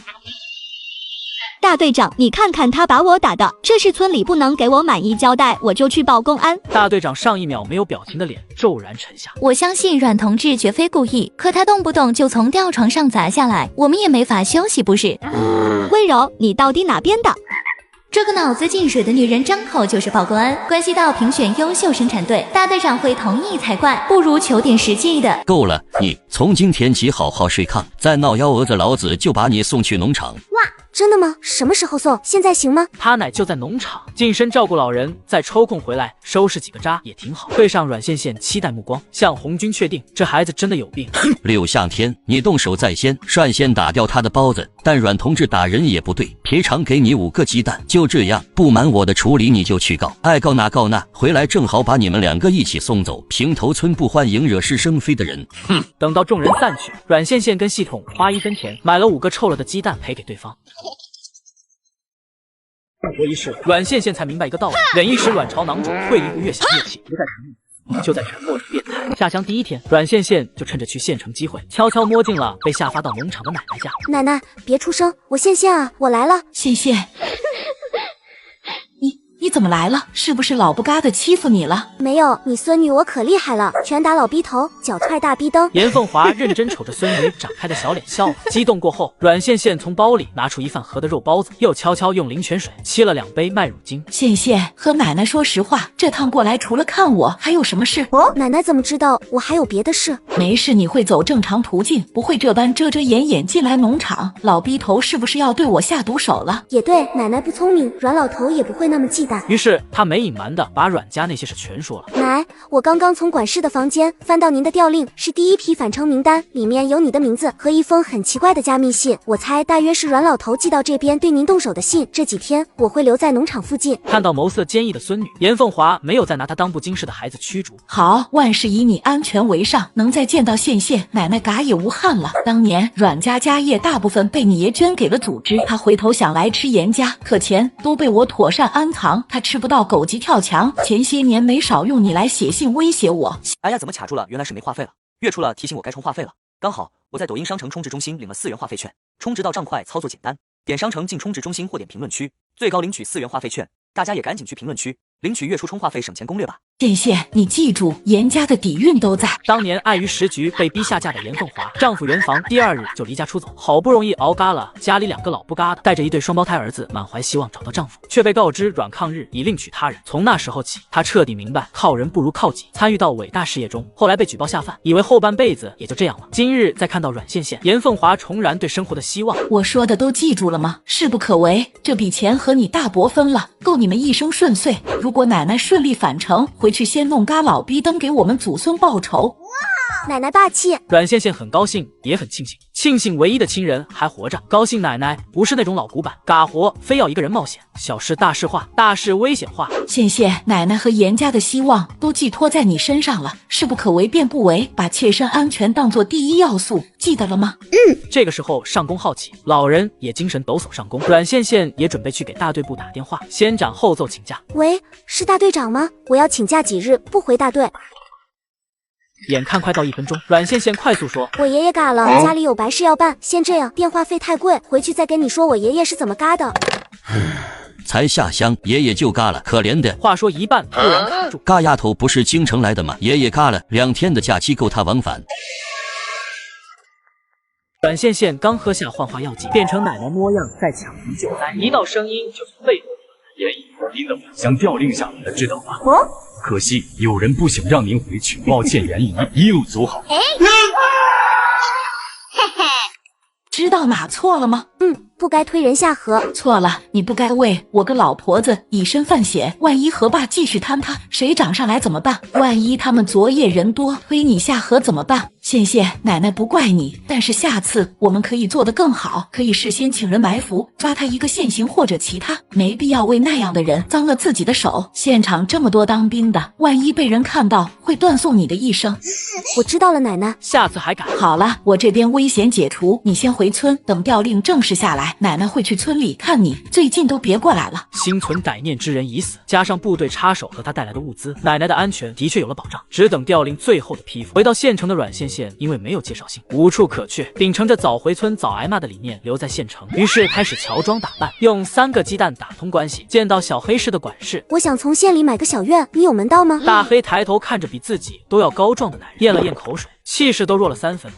院子可不便宜，你真心买吗？我爷爷刚死，棺材板都留给我了，你说够吗？大黑对比一下身形，压住打劫的念头，招来小弟去院子里嘀嘀咕咕一阵。兄弟，你这赶巧不是北区整间要出手的独门独院，屋主死了男人，要去南方投奔闺女，就是这价格可不便宜。多少？980，不二价。先去看看房子。你们有事吗？嗨，听东子说你要卖房，这不带人过来看看？这2人不像来看房的，倒像占山为王的。小院不大，四四方方，主人家打理得非常干净，阮线线十分喜爱。980这个价格还有便宜吗？婶儿明显愣了下，对上大黑暗含警告的眼神，瑟缩一下。有吧，给你便宜10块。那成，我再到处去看看，如果有意向跟我兄弟再回来。等到2人出了院子，不满意，小了点，怕我那5个娃外加婆娘不够住。嚯，兄弟够能生啊！没别的，家里娘们争气。还有吗？这个着实小了点。现在住房紧张，工厂里面的工人都等着分房，愿意出手的少之又少。我继续帮你盯着点，兄弟真不要这间，过这村可没这店了，你后悔回来不一定还有。不要，太小，还没俺们乡下旱厕屁大点，帮我盯着点，过2天再来寻你。老大，我们不干1票吗？干，你咋不冲上去干？你干得了人家吗？一天天就知道干。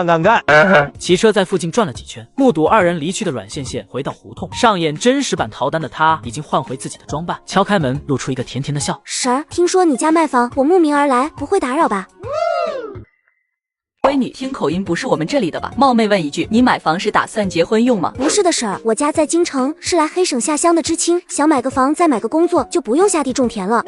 实不相瞒，闺女，我这房被洪秀章惦记上，你有把握守住，就给婶儿500块，今天可以过户。50平米左右的院子，一间正房，外加一间自盖的杂物室，这个价格非常划算。我本来计划卖700块的，有几家问了又走，前有洪秀章盯着，后又有黑市看上，我怕保不齐自己哪天嘎都不知道怎么嘎的。不过婶子还算有良心，把利弊全给阮线线说了。阮线线可怜对方的遭遇，但有一说一，350外加这些家具，行，咱们现在就交钱过户。350不行，最少490。赵婶子果然只爱给人便宜10块钱，两人你来我往了一阵，最后阮线线以430拿下。趁着时间还早，两人来到房管局过户，很顺利，一会儿就办下来了。倒是一个小眼睛男人，目光贼兮兮的盯了两人好大一会儿。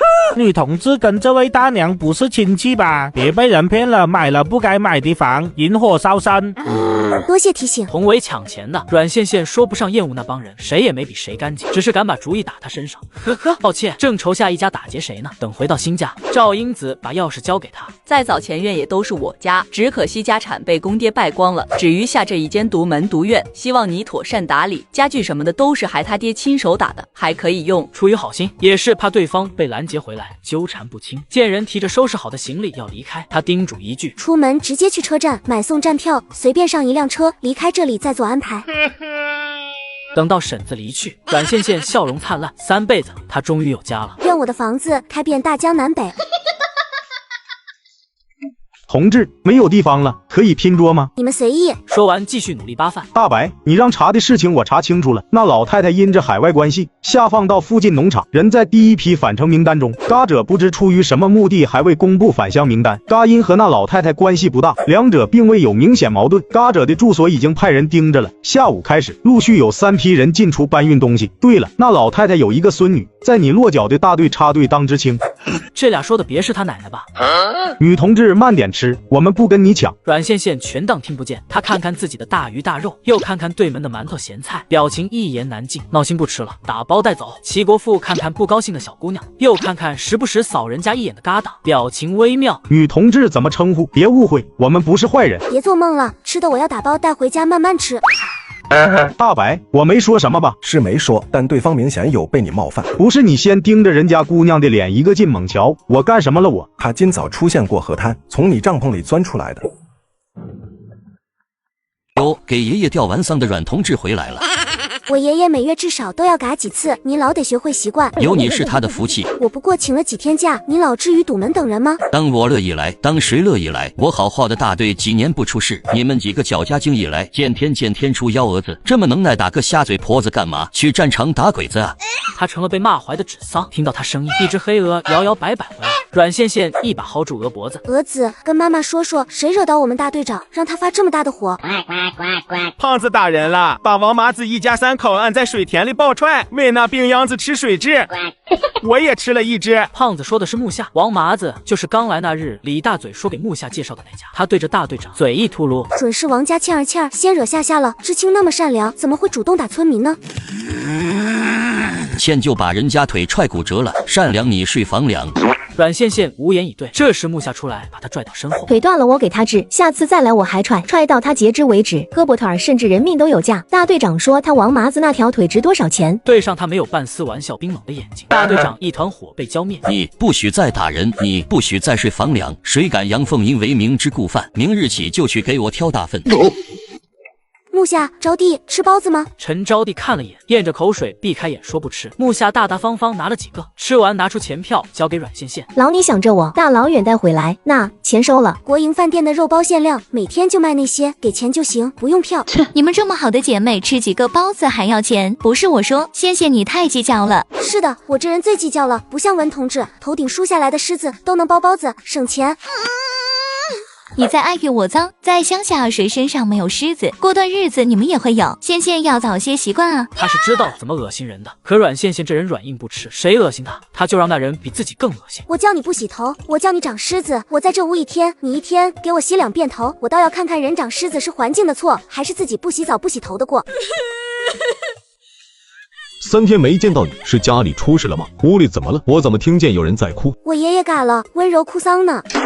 叶国一脸沉郁，身后传来泰山的暴语：天天上工回来还要洗衣服，找个女人结婚就好了。你刚刚说什么？我就说洗衣服太累。不是，下一句找个女人回来伺候我就好了。不用娶媳妇，女人替男人洗衣服天经地义。晚饭时我们和女知青说一下。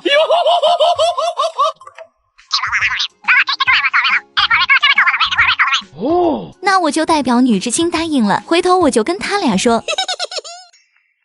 县县木下，我们女同志轮班负责洗知青点的衣服，作为交换，做饭烧水的木柴由男同志承包。第一个月脏衣服全部由你们先负责，明天开始记得下了工早点回来。两人谁都没接话，上赶着给别人做老妈子，希望不要后悔。还有阮同志你，明天轮到你做饭了，你们吃辣吗？哇，谁不辣不欢？来自南方的温柔皱眉，我们那里都不吃辣太伤身体。小阮喜欢吃辣吗？那你明天可以拌个黄瓜青椒丝，只是这几节青椒刚刚种下，都没有成熟。嘿嘿，山人自有妙计，明天尝尝老娘手艺。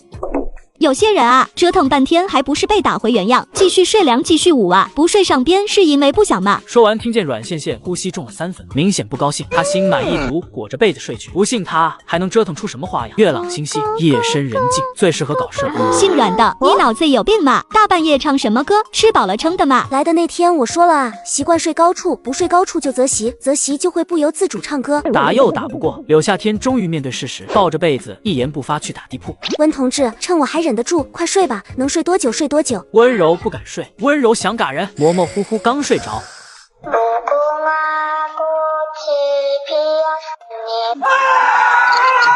你昨天半夜为什么唱歌？其实我也不知道，半夜唱歌还是家里人跟我说的。医生说我一紧张容易犯病，会干出意料之外的事，例如把家砸了。下乡前堂妹和她未婚夫非要惹我，我一怒之下犯病，把家砸了。戏精阮线线看戏演的差不多了，施施然的去洗漱了。这样下去不行，她必须离开宿舍。可不住宿舍，她还能住哪？温柔猛然抬头，后院那里有一间荒废的杂物房。你们还记得几年前大出血尬在里面的人跟大队长说，让他去住那屋，这个宿舍有我没他。阮线线第一次上工，不过她一点不期待。3人到时，温柔等人正神情激愤的在大队长面前说着什么。小阮啊，听说你半夜不仅唱歌还打人，我昨天说了什么？你是一点没记住啊？这个我真不是故意，大夫说我一旦受刺激，犯病的同时会伴有暴力倾向。他们说让你独自出去住，你不搬，他们集体搬，这是你怎么说？10年老兵，像红军竟看不出这孩子装的还是真的，真有病。家里会放任一个患有神经疾病的女孩子独自下乡，家里同意，组织也不能同意啊。可你要说他装的，这孩子言行举止处处透露着不正常。可以啊，让他们搬吧，我没有意见。大队长一夜决定再看看，如果明天依然有人向他反映，那他也只能把这货赶去横死过人的那间房自个睡，看你温柔柳夏天能熬多久。传说小队长刚自担任小队长以来，专治各种不服。他告诉第一天上工的阮线线，秧苗要倒着插。于是小队长是这样倒着插秧不？炸裂！当了3年小队长的刚子，从未有此刻炸裂。于是他让他去玉米地里拔草。10分钟后，阮线线，老子让你拔草，你给土坑里闻什么呢？拔草啊！我分辨不出玉米苗和杂草的区别，只能靠鼻子闻。玉米苗和杂草那么大区别，你哒哒哒的分辨不出来？都是绿的。把他弄走，现在就把他给我弄走，他不走我走行吗？经过无数次尝试，大队长终于印证一件事，这孩子有病，有大病。你跟我来趟大队部。伺机而动的木下一个箭步窜上来，两手搀扶住阮线线。姐们，不介意我盛1把东风吧？那2两红糖。什么红糖？没有红糖，我欠你2两。这还差不多。小阮，需要我向组织上报吗？你的情况可以回城。阮线线低着头，扣了扣手指。我爷爷这么精彩的画面，真想去车到现场看看。所以我在瓜子二手车上买了台特斯拉，才花了9万9。瓜子有上万台不同配置的奔驰、宝马、特斯拉，比线下店选择多了。瓜子每台车都经过官方专业检测，还能送上门试开3天。买卖二手车，我推荐瓜子。听，知道了。你爷爷每个月要死几次？现在好好说话，能别老提他吗？我爷爷不要我了，如果给您添麻烦，您可以把我送还回城，去最艰苦的大西北农场也没关系，我没家了，组织安排哪去哪。木下知道，虽然有卖惨成分，但阮线线说的都是真的。每个月给大队上交1只野猪，换我们2人只赚人头分，这样行吗？大队长，粮食也自己解决，有我一口吃的就不会饿了他。野猪算了吧，山上太危险，你们俩只想赚人头分也不是不行。丑话说在前面，农忙时节需要正常上工，到季没了口粮，大队可不会借你们。至于住处，知青点后院有一间前面人留下来的小小屋，收拾收拾可以住人。你们俩，大队长，我想自掏腰包在隔壁盖一间，相信凭我们俩的武力，没有哪个不长眼的敢找上门。本想他俩住一个屋，听了木下的话，又看看他那大体格子，小屋住不下。那也行，事先说好，将来你有机会回城，这屋子归大队所有，盖房的钱大队概不退还。没别的事，你们先回吧。小屋收拾收拾，那新盘的炕没几年，通通就能住人。我给你们魄力，希望自此后二位少给我惹点麻烦。今年的优秀大队平头村势在必得，谁把好事给我搅和黄了，别怪我翻脸不认人。大队长，好人有好报，今年的优秀大队必定属于你，属于我们平头村。借你吉言。阮羡羡笑笑，他这可不是吉言，过几天大队长就知道了。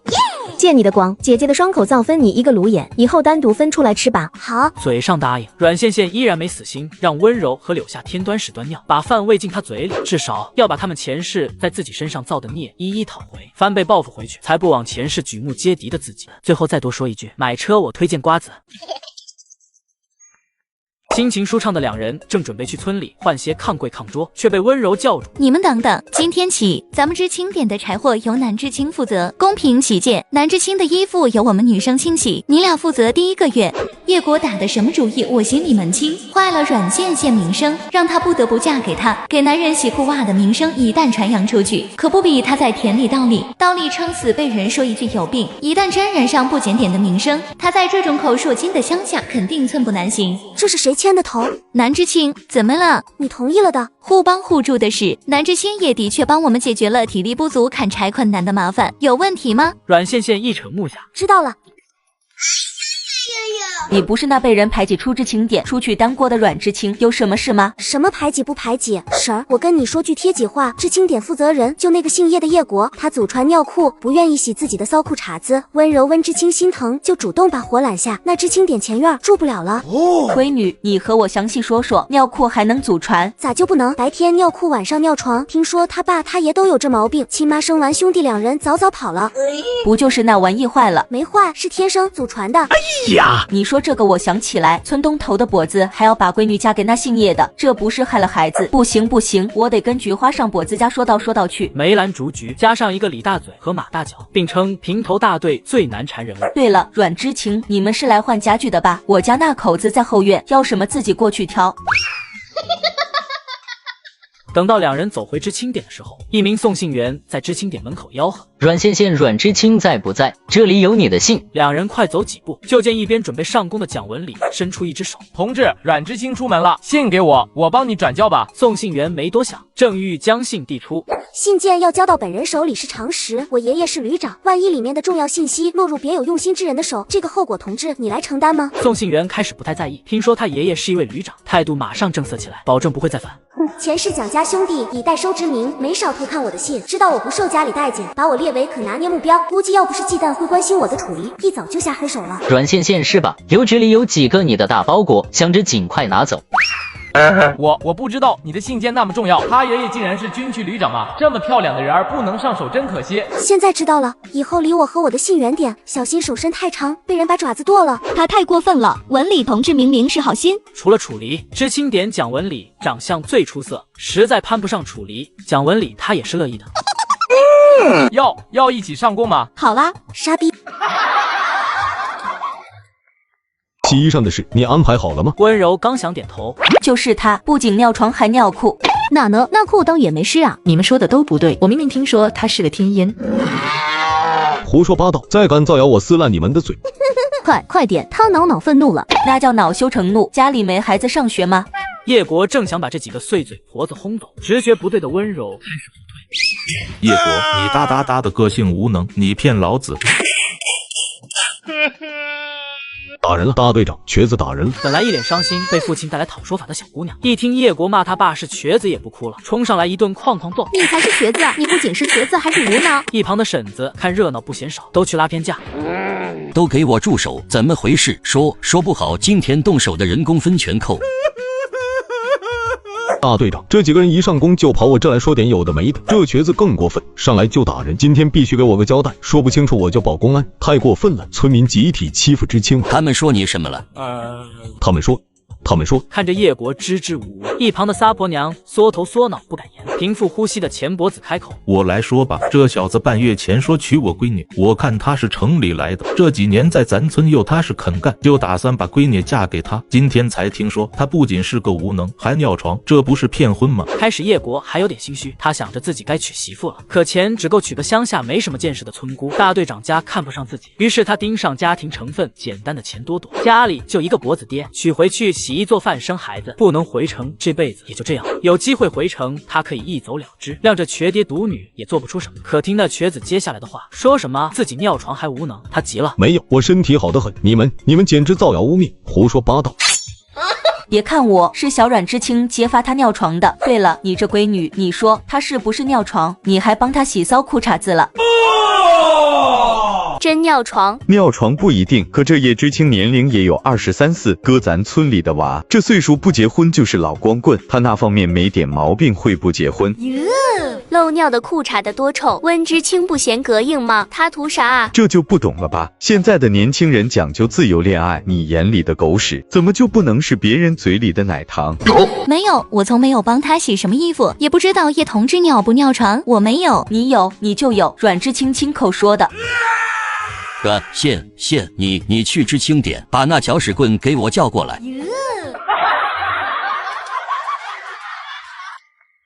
冤枉啊，大队长！明明是温知青说给男同志洗衣服，不信你问知青点的，大家都听到了的。有人洗衣服，谁会拒绝？楚离跟吴学良倒是惊讶，昨晚他俩在山上开小灶，还真不知道。没错，我可以证明事情由叶同志起头，温知青做主答应。一旁的陈招娣也弱弱举手，我也能证明。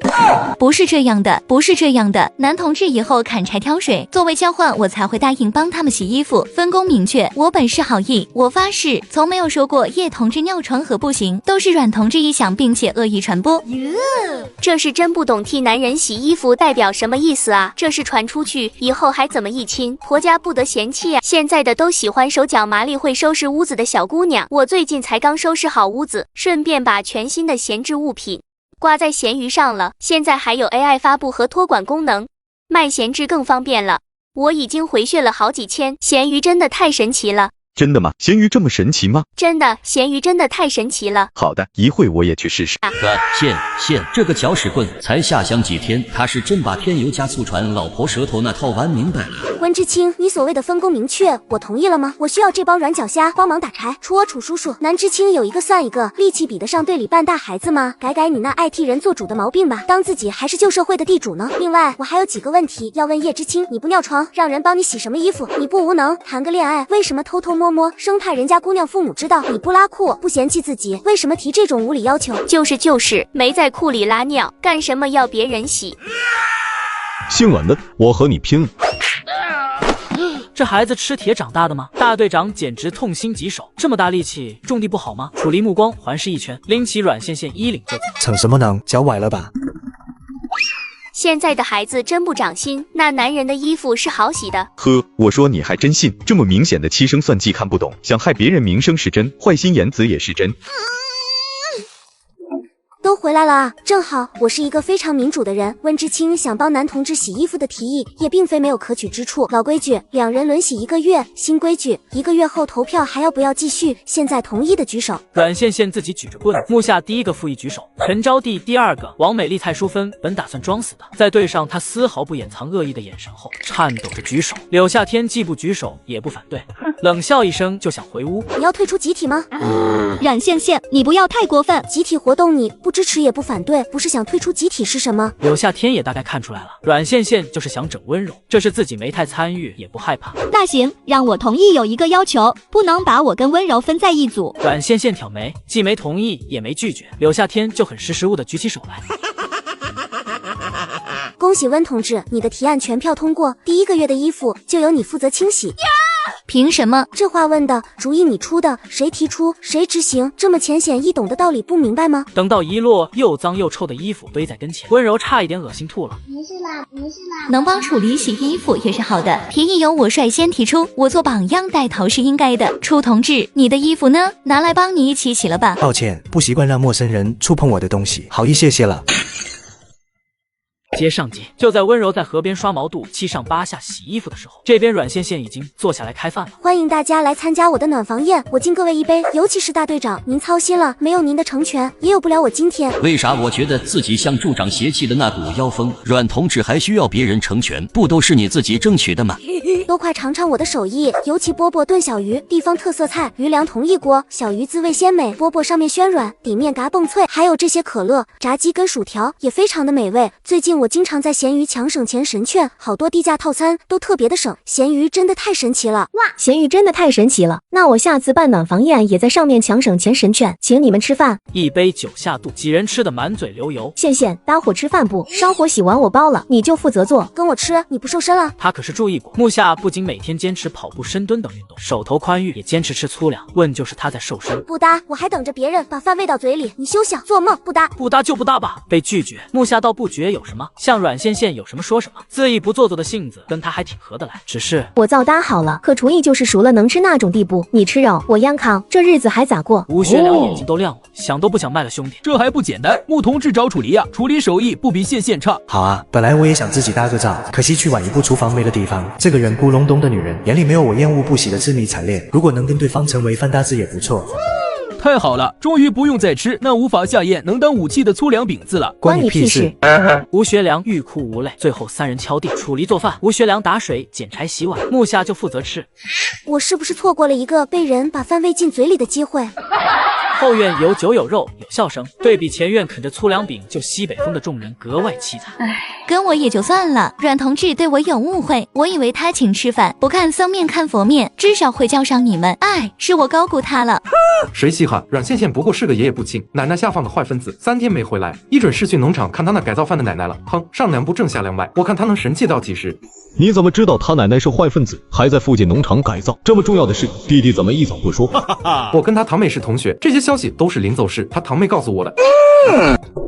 磨蹭一上午，赚够了人头份的阮线线打算下午就进城。除了置办物资，几天过去，奶奶那边也应该有消息了，去打探一下。阮线线独自骑着自行车出村，路上碰见兰花婶时，对方特别热情招呼：“阮同志进城啊，正好我也要进城办事，你捎我一程呗。”阮线线不准备理会，后座忽然被人抓住，跟你说话呢，没长耳朵。我没长耳朵，你还没长腿，让我烧就烧，以为举世皆你妈？脚下大力一蹬。老娘坐你车是给你脸了，你个臭改造饭家狗崽子，呸，呆，活该你奶奶下放累死在农场。重生后的阮线线改变了上辈子奶奶必死的悲催命，但她是改造饭孙女的消息这辈子依然传遍全村。她想亲自去一趟确认奶奶的情况，可是耗时太久，不知道用阮老头又死了的消息向队里请假，大队长会不会爆炸？先找人打探一下消息。喂，这里是华东军区，请问找谁？你好，我找阮军，阮副团长。阮军，阮老头的长子，阮线线亲爸的双胞胎大哥。他爸走的是抛弃落魄娘、谄媚当官爹的独木桥，而大伯想的是混出个人样给母亲撑腰。可惜在奶奶下放后，大伯却是多年待在副团的位置上，无法再进一步。上辈子大伯死于一次任务中，大堂哥和堂姐也一直毫无音讯。想到过去种种，但凡让阮世美和他小老婆生下的儿孙有一个好死，他阮线线勇士不再入轮回。阮副团不在军区，你可以留下姓名，或者过一段时间再联系。挂断电话，又从邮局领了5个大包裹的阮线线知道，大伯不在军区，多半是外出执行任务了。消息打探不到，那他只能亲自去一趟农场。晚上回不来的话，就请阮世美再死一趟吧。哦，奶奶从农场出来了。她惊喜的正打算扔了自行车上前打招呼，严凤华却微微摇了摇头。这都是第一批返程的下放人员吗？可奶奶为什么拒绝我上前相认？不过看到人好好站在面前，她也不急了，可能是她停留时间有点久，一道不含任何感情却强烈的视线落到身上，她脊背一麻。到了无人巷道，连车带包裹空间，服下一瓶隐身药剂，退回县办。这次被洪水冲毁的河坝位处重要节点，齐某请各位来此，就是共同商议如何在不破坏主结构的情况下修补加固河坝。劳烦了。阮线线确定奶奶没有危险，而是参与到什么任务中，她悬着的心彻底放下，于是再次化身丑妞，开始活动于各大家属院和胡同之间，大大赚了一笔。心满意足的阮线线刚拐上乡道，从吉普车上下来一个男人。阮线线越看这人越觉得熟悉。这不是上辈子抗洪抢险住在知青点隔壁后因为残暴虐杀村民被捕入狱的风白风团长吗？同志，有事吗？同志，回平头大队。是啊，兵哥哥有事，你车坏了吗？可我不会修车哎。顺路捎你一程。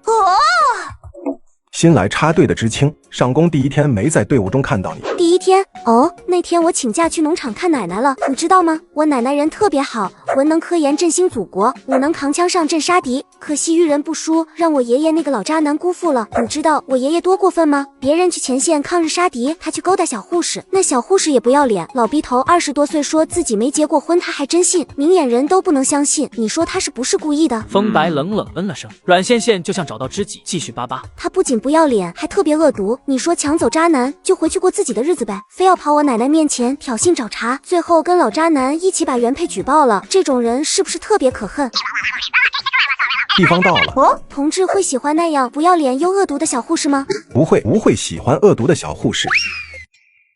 阮线线被平头大队村民孤立了，原因阮线线总结为3点：他有钱，他成分不好；他有钱成分不好，还不给人占便宜。为了彰显身位，木下暖房宴那天，阮线线单手拖着一对石头做的哑铃，围着村里走了一圈，最后把哑铃送给了木下当礼物。送你的礼物喜欢吗？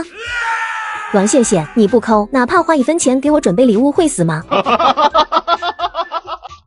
哟，这不是后院3朵金花的其中之一吗？人家木下乔迁，你怎么不吃完饭直接住下来，还回来干嘛？怎么人家单过出去吃香喝辣过好日子了，怎么不带上你呀？该不会是那2人看不上你的出身，嫌你囊中羞涩，不带你玩了吧？陈招娣眼圈都红了。夏天你就别戳人心窝了，要我说那2人根本就没拿他当好朋友，否则都不差钱，1人出20块，或者木下脑污盖大点，怎么不能拉他一把，还留他独自在这里承受你的怒火？你们闭嘴！是啊，为什么不能拉他一把？脑中刚刚产生这个念头，陈招娣猛然摇头。不是的，线线和木下都对我那么好，我怎么能有一瞬间产生这样的念头？唾弃自己的陈招娣躲进被子里蒙头大。下雨了，这场雨过后，后山会长出今年第1场蘑菇，大队长明天势必会带领全村上山采蘑菇。你想表达什么？你就不想要阮线线身上的钱财？温柔，别装了。这个知青点数你手段最为阴毒狠辣，我们合作吧。明天你负责在山里缠住阮线线，我们集体进山。如果这时候阮线线的钱全丢，也怪不到我们头上。我注意过，他那间房压根没锁，你只需要让他把天天背在身上那个装钱的腰包放在知青点和上山缠住他，我找到的钱分你1半，怎么样？温柔疯狂心动。有了2000块做家长，楚家应该会接纳我的吧？让他把装钱的腰包留在知青点太难了。叶果，我要所得7成。7成？你可真敢说！手我动，危险我承担，到头来你却想占大头。不如我们换换如何？我负责引走阮线线，你来动手。温柔自然不愿意动手，万一他在动手时候被人抓住，下半辈子不全都完了？好，我答应你，5成就5成。哈哈哈！我们明天先这样，再这样。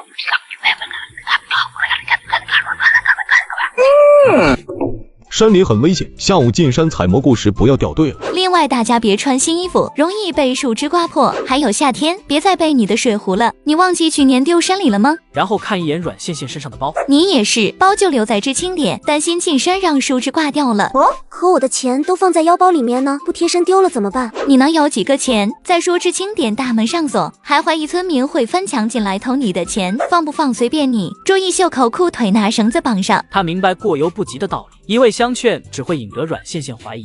况且他跟叶国也做好2手准备。那我还是放屋里吧。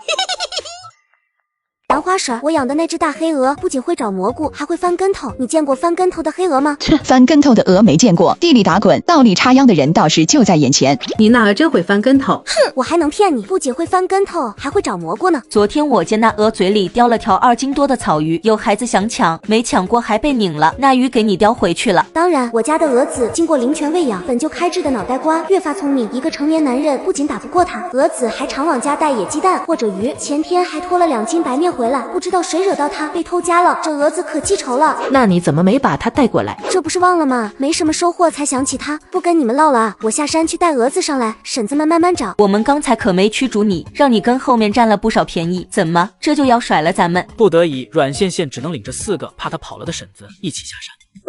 从你跟温柔眉来眼去开始，我就发现不对了，一直盯着你们呢，没想到你们的目的竟是如此，胆子可真大！别废话，见面分1半。叶国气得想打人，被蒋文明一把拦住。你想闹出动静被人发现吗？叶哥，找钱重要，别再担得下去，小心迟则生变。3人明显达成一致，叶国喘着粗气肺都要快气炸了。2000块5个人平分，亏大发了。等到众人一脸贪婪兴奋的把包打开。不可能，怎么会是报纸呢？怎么会这样？他根本没有钱，一直都在戏耍我们。不好，快跑！这是一个请君入瓮的局。叶国也反应过来，惊慌的正要夺路而逃。正当此时，鹅怎么不会翻跟头？鹅不仅会翻跟头，还会倒立洗头。你就吹吧，待会看那鹅不翻，你要如何收场？怎么办？怎么办？阮线线那魔鬼知道我们偷他东西，一定不会放过我们的，他会报公安的。他这会肠子都要悔青了，自己明明没参与，为什么要自投罗网，搅进这滩浑水里？发现事有不对，告诉阮线线本人，没准还能从他那里换个好。现在全完了！闭嘴，听我的，待会袭击最先进来的人，我们趁乱跑出去，跑进山里，只要没现场抓住我们，他钱又没真的丢，还能把我们怎么样？目前只能这样了，距离大门还剩不到5步时，阮线线耳朵动了动，忽然站在原地不走了，把诅咒他奶又在大队散播谣言，跑到大队长面前告状他该多干活，但最重的活的兰花婶子让了出来。兰花婶，你拉开门喊蛾子就出来了。裴兰花白眼一翻，暗自骂他逼事多，实则手已经伸出去。来人啦！救命啊！有人杀人啦！不好了，爹，大队有人入室偷盗，还把人打伤，流了好多的血。偏颇阮线线故意漏财，把钱换成报纸，来了一招请君入瓮，反过来冤枉小偷，把他的钱换成了报纸。说吧，出了什么事？不上宫，不进山，躲在这里聚众生事，你们可真能耐啊！是阮知青春播太辛苦，我们就想抽空回来休息会儿。是阮知青带着一帮人冲进来，不仅污蔑我们偷他东西，还对着我们喊打喊杀。对，我们都不知发生了什么就遭遇殴打。大队长，您一定要为我们做主啊！竹子前个吓唬我家小孩，说吃糖牙齿会爬虫，硬生生把糖从孩子口里抠出来塞自己嘴里。对，王菊花自己家的鸡没看好跑出来，非说鸡蛋生我家了，让我还给他，不给就躺门口又哭又闹。沈梅花，众人七嘴八舌，声声控诉。大队长头都疼了。往日嚣张跋扈的3大婶子露出惬意。叶国几人对视，微微松一口气。一旁的阮线线啧了声：“大队长，我要报公安！我跟4个婶子回来报鹅。”一开门，从我屋里冲出好几个人，对着兰花婶下杀手，凶器还在那呢。我们那属于自卫，是你们强闯出手在前，放屁分明是你们进了人小知青的屋，对我们堵个正着。对，你们不安好心，被我们堵在屋里，还要行凶伤人，你们这几个哒哒哒的。阮知青，我们支持你报公安。大队长，你是没看见，这白白净净的小年轻下手，可是奔着兰花性命去的。我们村万留不得这种人，报公安，一定要报公安，让他们蹲巴黎子，吃花生米。军人出身的向红军，通过现场痕迹和几人反应，心中已经有了大概。阮线线，你进屋去看看都丢了什么？叶国等人顿时慌了，这话分明就是相信几人偷盗。我不进去，进去会破坏现场，还是等公安过来调查吧。真的假不了，小偷跑不了。就在这时，村长跑了过来，不能报公安，报公安会影响优秀大队评选，明年要少拿多少化肥，还有工农兵大学名额。孩子，你去看看都丢了什么，让他们把东西还你。听我一句劝，事情闹大，一旦报了公安，他们死咬住不交代赃物下落，届时你可就人财两空了。阮线线好像被说动，请大队长和村长跟他一起进屋查看。屋子并没有被翻得乱七八糟，最醒目炕中间一个腰包大敞4开，几捆报纸掉了出来。大队长，我包里1000块分家款和1000块赔偿没了，加一起2000块钱，全部被换成了报纸。什么2000块？整个公社的公款加一起没有2000块呀！叶国钱能？叶国死咬紧牙关，屁得2000块，他们一根毛都没有找到。红军报公安吧，2000块够这几个贼骨头吃花生米了。一听要报公安，自认无辜的柳夏天率先绷不住。是他们计划偷阮线线的钱，我出于好奇跟过来瞧热闹。大队长，你相信我，我真的1分没拿。柳知青说的没错，我们都是发现叶国行迹鬼祟，想跟上来阻止，来了才发现阮知青包里压根没钱，根本就是报纸。偏颇阮线线把钱换成了报纸，然后来了一招贼喊捉贼的戏码。是我起了歹念，想要偷他的钱。可大队长，你相信我，那包里真的只是报纸。完全否认已经不可能，干脆咬死那包里根本没有钱。大队长眼神狐疑看着阮线线，那就报警吧，2000块，我的后半辈子就指望这钱过活，钱没了我也活到头了。向暖，你骑自行车去县里请公安。向暖点头就想走，见他们来真的，叶国彻底慌了。不能报公安，不能报公安。阮线线，那包里有没有钱，你自己心里清楚。这次是我鬼迷了心窍，你也没有损失，我愿意道歉赔偿，怎么样？是，线线，我不应该在你下乡刚来那会欺负你，我错了，只要不报公安，我向你道歉，以后再不敢了。阮线线正想说什么，满头大汗的会计欣喜从村办跑来。大队长，好事啊！生成了领导给咱村的阮知青送表扬信。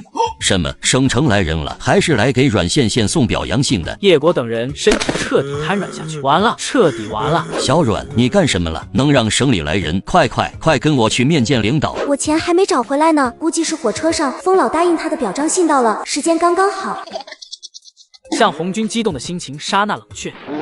钱呢？还不交出来？真想进巴黎子吃花生米。柳夏天欲哭无泪，他们真的一毛没拿到啊！有了省里来的表彰信加持，今年的先进大队稳了。向红军内心纠结万分，他退役军人的身份和他大队长的身份让他左右摇摆，到最后公正占据上风。刚准备叫闺女去报公安，村长开口了：“丫头，这事你怎么说？要知道你现在也是大队中的一份子，后半生还要在大队结婚生子，事情彻底闹大对你没有好处。听我一句劝，撕了行吗？”这话一半相劝一半威胁，阮线线好像被震慑到了，妥协开口了：“可以不报公安，但他们必须补偿我的损失。”见他终于肯松口，村长大喜：“去几个人进屋给我搜，挖地3尺，给我把阮知青的钱找出来。”一番大肆翻找，叶国找到31块，柳夏天7块，蒋家兄弟98。你们还不交代，真想蹲巴黎子吗？四人又急又怒，可无济于事。队长，别让领导等急了。我丢了钱，本应该将小偷绳之以法，可现在关系到优秀大队评选，不能因为我一人之事让全村上下跟着受过。这样吧，这4人必须写一张认罪书，把今日偷到我钱财的来龙去脉、偷盗数额、参与人数等一并写清。写完认罪书，再写一张欠条，规定多久之内还清欠款，期间一切所得优先还钱，包括公分、粮食、彩礼、嫁妆等任何途径财物所得，直至2000元欠款还清。哦，对了，还要再加一条，几人不得消极怠工，不得恶意拖欠。再有请诸位领导作为见证，在欠条上签字，做到上述所讲，我可以暂时不报公安。大队长，我要举报温柔温知青也有参与，错事由我。温柔、柳夏天、蒋文明、蒋文礼5人一同犯下，我愿意接受处罚。你胡说，我什么都不知道。大队长，我可以作证，我就是听到温知青和叶知青的密谋，好奇心发作才会行差踏错，犯下糊涂事，温柔才是主谋之一。你这个大哒哒的，我撕了你的嘴！阮线线冷眼看着面前狗咬狗的一幕，想到上辈子顶着寒风洗衣服，粮食被克扣，干完自己地里的活，还要替他们干活，就恨得牙痒痒。他要知青点欠他的人，把他前世受过的苦10倍偿还，要他们只能活在他的阴影之下。欠条写好了，签字啦！5人咬着牙抖着手签下名字，柳夏天哭得比死了亲妈还惨。行了嘛，行了吧，你就是旧社会地主，我们都变成了任你差遣的奴隶，你满意了吗？阮线线脸色一变，扔了欠条就走。这顶大帽子我可承受不起，还是去报公安吧。刘夏天，你闭嘴！阮知青，你别听他胡说八道，欠债还钱，天经地义。诸位也看见了，我为大家考虑，本想大事化小，可他们把我比作奴役百姓的地主，万一他们哪天告到红袖子那里，这么一顶大帽子扣下来，我承担不了，还是报公安吧。别，阮知青，他们真敢告，我们都给你作证。对，是他们手不干净在先，拒不还钱在后，不管告到哪，贼骨头还有理了。口说无凭，阮线线刷又写了一份证词，让村民签字，不会写字就按手印。他印泥都准备好了，差不多了，就剩一件事。什么事？认罪书啊！刚才说了，他们必须给我写认罪书，万一有人等风声过去死不还钱，或者干脆跑路，我拿着认罪书也能找官家，让官家做主，也能找到这几人的户籍地，让父母亲人帮忙偿还。5人坚决拒绝不写认罪书，一写不等于死被阮线线拿捏在掌心，稍有不如意他就去报公安，他们还有活路，做梦死也不写。那我还是去报公安啊！上一秒立下的豪言壮志，阮线线只用一句报公安就能轻易破大防。我写。把你们什么时候起的心思，什么时候和什么人商量，对话过程，何人参与，以及犯案经过一一写明。在阮线线的威胁眼光下，叶国压碎后槽牙的把自己想偷了钱进城买工作娶媳妇，到请温柔帮忙，最后蒋文礼等人参与的犯案过程一一写明。阮线线，你最好见好就收。一模一样的，再誊抄2份。你还想干什么？备份啊，有备无患，看不懂吗？一份自己留着，一份交由大队部保管，最后一份给我京城中的长辈邮寄过去。今后但凡我发生一点意外，这份证据都要交到公安手中。我不幸身亡，不幸落水，被什么地痞无赖救了，被迫嫁人，被什么人伢子拍花子拐卖进深山，证据都会送到公安手中。也就是说，从今天开始，我有一点不高兴，这份证据都有可能移交公安手中。经常看爽文的人都知道，只有冤枉你的人才知道你有多冤枉。颠婆阮线线一招狸猫换太子加请君入瓮，就把众人耍个团团转。这么说，我们还得反过来保护你的安全，否则你自己摔倒磕伤跌破了呢，我们还得进局子。是的，我看在大队长、看在平头大队村民的面子上，暂时放过你们，但我必须保有随时追究的权利。你问问，换做在场哪一个人丢了2000块，还能有我这般心平气和？对啊，那可是2000块，全家一起种10年的，不一定能赚到2000块。不是不一定，是一定赚不到。换做在场任何一个人，今天都得疯。阮知青为了我们，可真是受委屈了，多好一个孩子啊！当然，我也不是逼良为娼那等人，你们也可以用功劳来我面前抵扣欠款。什么意思？好比蒋雯丽打着人死恩怨消的心思想害我，你发现了告诉我，可以抵消一部分欠款。真的？当然，我还能骗你不行。蒋雯丽想咬死拿自己举例的阮倩倩，一开始她的确有这个打算，但现在什么阴暗的心思都被她打得土崩瓦解，现在只想尽早把钱还上。啊呸，她压根就没欠钱，事情得到解决。老村长别有深意笑了笑，小阮去村办吧，别让领导久等。阮倩倩看着他，同样别有深意的笑笑。您带头不支持鲍叔叔，村长可要把这些人看牢，我钱追不回来，您可是主要负责人。大队长心情沉郁，今天事情的处理结果令他特别不满意。搁过去在战场，敢向自己人伸出第3只手，他早亲手给压剁了。阮同志，你放心，叔在这跟你承诺，那钱一天没还清，他们一天别想走出平头村。我信你。他不是好人，却也会回馈真心待自己好的人。下乡以来，任他如何胡闹，大队长的种种维护他看在眼中，记在心中。见气氛不好，会计尬聊，想缓解气氛。小阮同志，你做了什么好人好事，获得了胜利表彰啊？是帮了挺大一忙，火车上翻译拉肚子，我帮领导稳住了外宾，都说了是举手之劳，领导非要送表扬信，他也太客气了。挺大一忙跟举手之劳出现在一句话里，让人长见识了。小同志说的不错，你的确帮了咱们大忙。阮同志你好，我是封首长的警卫林瑞聪，很高兴见到你。前几日提及，老首长还在为你的口才性格不能尽翻译不而可惜。封首长真是太客气了，相信谁遇上那种事都会站出来。朋友来了有好酒，豺狼来了有猎枪，不能让洋鬼子站在我们国家的土地上嚣张。说得好。诸位领导大老远过来辛苦了，不嫌弃待会上家吃顿便饭，先里面请。吃饭就不用了，我们还有公务在身，过来看看小同志就走。这孩子可是老领导常挂在嘴边的好，插队来了咱们大队，村长可要上心给看顾着点。林瑞聪是什么人？一眼看出有猫腻，早早派人去调查了。是，领导说的是，这个臭丫头有钱不知道存银行，不存银行托我保管也行。现在闹的都什么事呀？知道你在乡下务农，这些都是老领导点名为你准备，趁着我在这，还缺什么你尽管开口。一旁的县干部一听，这话点他们呢？大领导都给了嘉奖，县里不拿出点奖励，岂能说得过去？没错，不仅大领导，县里也给你准备了奖励，想要什么小同志尽管说。既然如此，那他可就不客气了。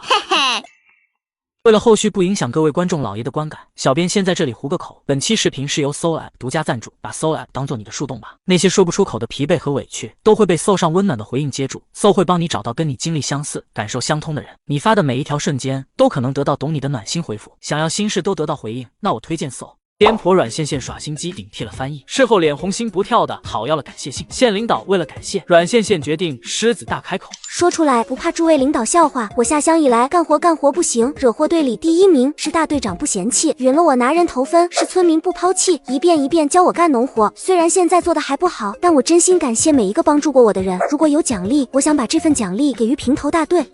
这就把不干活的事在领导面前过明路了，新脑子果真好用。切，要我有这个机缘，给什么大队，自己往上升一升也不是没有可能。红军好好干，继续努力，争取拿到今年的优秀大队。有这话稳了。向红军心情激动，他是前线退下来的伤兵，老家根基浅薄，有时候不得不承认，努力上进的比不上有权有势的。就这没了，不为自己争取点什么？一旁的县干部一听，骂了又骂，这就好比别人对你有救命之恩，你自己不想着报答，却对恩人许下子女婚约，子女招你惹你了，你省城你了不起？好吧，的确了不起，几时拨款，拨多少款，全看上头意思。老林说的对，大队是大队，你是你，不能混为一谈，别不好意思，有什么需要尽管说。谢谢领导的厚爱，能不能给我点奖金？不用多，500块就行。如果不能，我能把这奖励留到以后再用。暂时想不出来，以后再想也行，想多久都行。还有红军儿啊，你不是说大队里的牛养的特别好，快带我去看看。你呀，真调皮。我怕再不狮子大张口，对方就要给我安排工作了。上班是不可能上班，这辈子都不可能上班。虽然工作到手里也可以转让，但我差那点卖工作的钱吗？相较于一个人情，好钢当然要用在刀刃上啊。说吧，刚才有人欺负你了，钱丢了怎么不报公安？要我帮你电句话，别担心丢了的钱找不回来。在这种层面的人面前撒谎，相当于自掘坟墓。他有选择的说出事实。我早知道那帮人的计划，损失没表面那么大，因为这事把人送农场毁了下半辈子不值当，不给点惩罚又不甘心，搁我手里让他们改了小偷小摸的毛病，想到偷钱手就哆嗦，整治就完了。林瑞聪好笑，知道他有成算，并且没吃亏，就没有再深究了。风老过上京，又会切一批洋鬼子回来，他让我问问你有没有兴趣上省城玩一圈。好啊，一次两次拒绝叫拿巧，次数多了就是不识抬举了。你答应了？对啊，火车上风老邀请，我以为是长辈对小辈的关照，不想给领导添麻烦。现在知道翻译人员稀缺，组织需要，我义不容辞。但是您能帮我问问领导，义不容辞之外，我能不能有一点小要求？果然难缠，你就说要老风的底裤，我也给你。阮线线小手握紧林瑞聪大手，带味道的话可不兴说。感受手上力道，林瑞聪嘶了声，不动声色把手背到背后揉了揉。阮线线全当没看见，争取真正想要的，除了展现能力外，武力展现必不可少。就是$1的东西，如果我卖了洋鬼子$1.1，多出来那部分能不能给我当提成？提成就是奖金，多出来那部分能不能给我当奖金？如果行，这活我接了。如果我说不能呢？那我也会去。我们知识青年就是祖国的一块砖，哪里需要哪里搬，为组织效力我义不容辞。只是这就好比看自己的孩子和给别人看孩子的区别，照顾自家孩子当然是全心全意，给别人看孩子尽到义务内的责任就够了。不错，别到处乱跑，在大队等我电话。大大们都出来，该算账了。完了，BBQ了，完了。阮知青，你刚走我就看到温柔藏钱了。那你把他藏起来的钱找出来，债务抵扣5分钱。柳下天大喜，5分钱不少了，换算成工分，抵他在地里忙活一早上了。于是马上搜温柔身上的钱。你干什么？放开我！对面3个男人脸色沉郁，他们怎么早没想到钱要分开放，否则也不会被刚刚的村民一锅端了。下午从你们的住所找到31加7加98，再加上刚才搜到的16块钱，共计152。不管你们谁人还多谁人还少，又或者平摊一人400账目，这152我给你们记上了，也就是说还欠我1848。我不同意分摊欠款，温柔和叶国是主谋，他们应该拿大头。哼，我求你参与了，要不是你们这几个半路杀出来的程咬金，或许出不了事。自己心术不正，怪旁人带歪，我还觉得你们这仨坏事的应该拿大头。这话换来了叶国的赞美，蒋家兄弟的不赞成。5人大有一副一言不合就开打的架势。瞧，稍一引导坏种们又内讧了。行了，账目怎么分配，你们回去自己讨论。152太少了，今夜钱不管用什么法子，至少凑齐200块，凑不齐我就报叔叔。阮线线，你别太过分，这就过分了。上辈子他们克扣他的粮食，还逼他贱卖带来的行李，比现在更过分更甚。没钱总有粮，没钱总有家当吧？去村里跟人换，不管你们用什么方子，晚饭后给我凑齐200块，过时不候。撂下话，阮线线回到后院自己的房间，正纠结今晚吃什么，一只嘴里叼了只大草鱼的蛾子摇摇摆摆进门。每天都要喂养这个不会狩猎的两脚兽，好乏啊！晚上我们就吃水煮鱼片，不吃鱼，想吃香香的小丸子。投喂了几颗灵泉水捏的棒子面菜丸子给蛾子后，阮线线进了厨房，开始做饭。啃着草的木下3人组闻着厨房飘出来的饭菜，香溢了院。老楚，今个咋不是你做饭？穆同志说我做的饭不利于他瘦身。吃草就能瘦身吗？那牛咋不瘦？吃饱喝足后才想，还有一封京城寄来的信没看。信件打开来，入目就是阮宝珠满腹戾气的字迹。亲爱的堂姐，你在乡下过得还好吗？我不太好。阮线线一看乐了，知道他们过得不好，他就放心了。阮宝珠在信纸上大骂特骂，说他不仅害得大姑离婚，小姑被辞退，更私自给他报名下乡，把爷爷气得病情又加剧了。你给我报名下乡也没用，爷爷指明大姑跟野男人生下的尖生子替我下乡，甜甜估计这辈子也回不来了。我记得家中姐妹阮宝珠自幼跟大姑生的甜甜关系最好，两人臭味相投，以欺负我看我笑话为乐，这才爆出不是亲生就一口一个尖生子了。信的最后故意问他，有钱在乡下是不是也吃不到好东西？现在是不是正在嚼干粮饼就凉水呢？阮线线看看桌上有鱼有肉的3菜1酒，没人笑了。这封信应该是我还在火车上就已经寄出的，想想喝尿的阮宝珠这回应该发病了吧。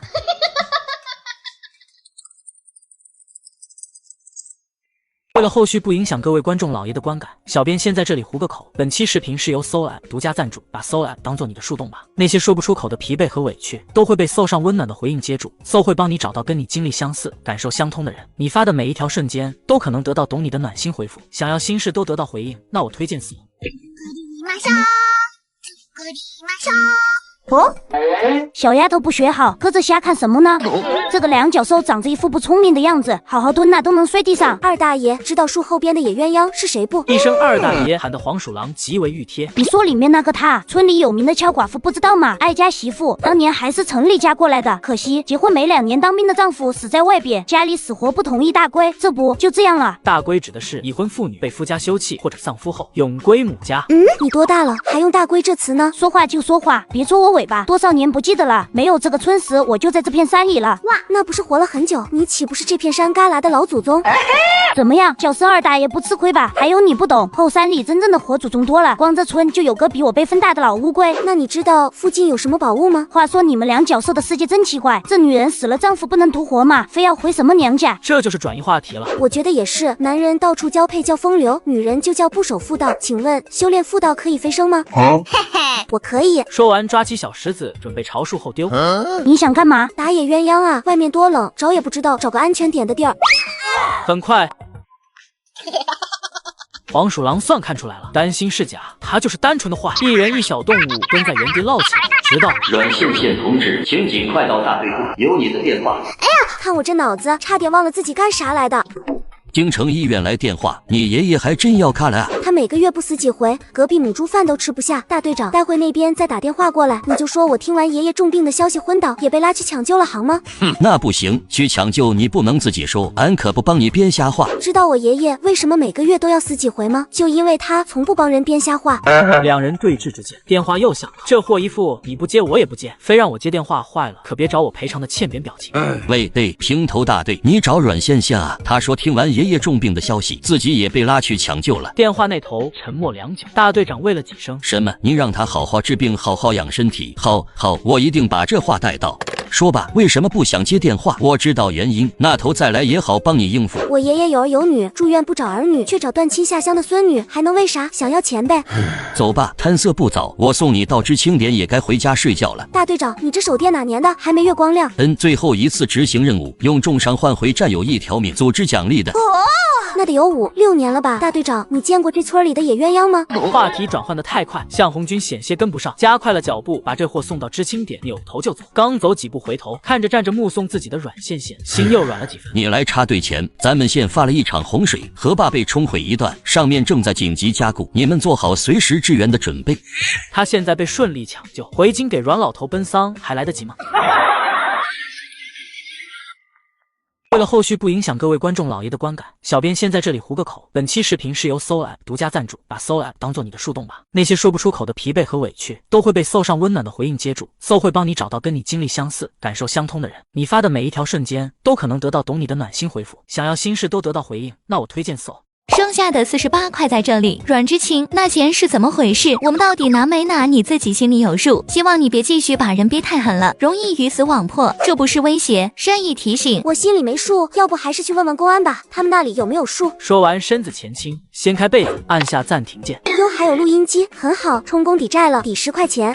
不行，那个不行，录音机是我借的，录音机绝对不行。这可是我忍受2流子上下其手，被摸了一个便才从村赖子手里借来的，这是他娶媳妇的聘礼，一旦弄丢，自己不是要嫁给好酒豪赌打爹骂娘的二赖子了吗？求求你不要，我不想嫁给二赖子。债没还清啊，他当然不会让这个掌中宝嫁出去。不抵债也行，债不低公低。从明天开始，你们5人需要拿满公分划拨到我账户。什么拿满公分？平头大队满公分，男人10个，女人8个。阮县县想累死他们吗？不想干也行，录音机我拿走了，虽然是债主，但我可不是剥削劳动人民的债主，全凭你们自愿。我干，我自愿干满公分划拨给你还账，行了吗？折腾这一天，倾家荡产又饥肠辘辘的5人彻底萎了。明天要拿满公分，我们吃点东西吧。背篓里还有山上采来的蘑菇，清水煮一煮，吃了怎么也比饿肚子强。其余4人没意见。叶国正想提着背篓进厨房，蘑菇不能吃哦，蘑菇明天要拿到供销社卖了换钱。你们这么馋，钱什么时候才能还清？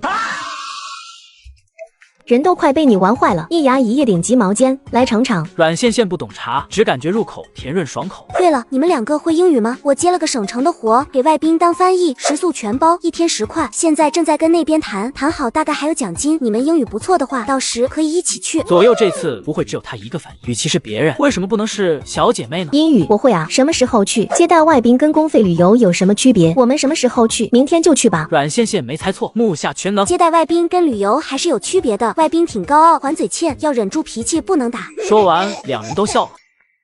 外宾挺高傲，还嘴欠，要忍住脾气，不能打。说完，两人都笑了。说什么呢？这么热闹。阮线线又说了一遍去省城当翻译的事。楚叔叔有兴趣吗？要不要一起？我记得你英语骂人特别溜。好啊，许久没跟那帮人打交道了。看着楚离，突然想起以前他中2时期的模样，忍不住笑出了声。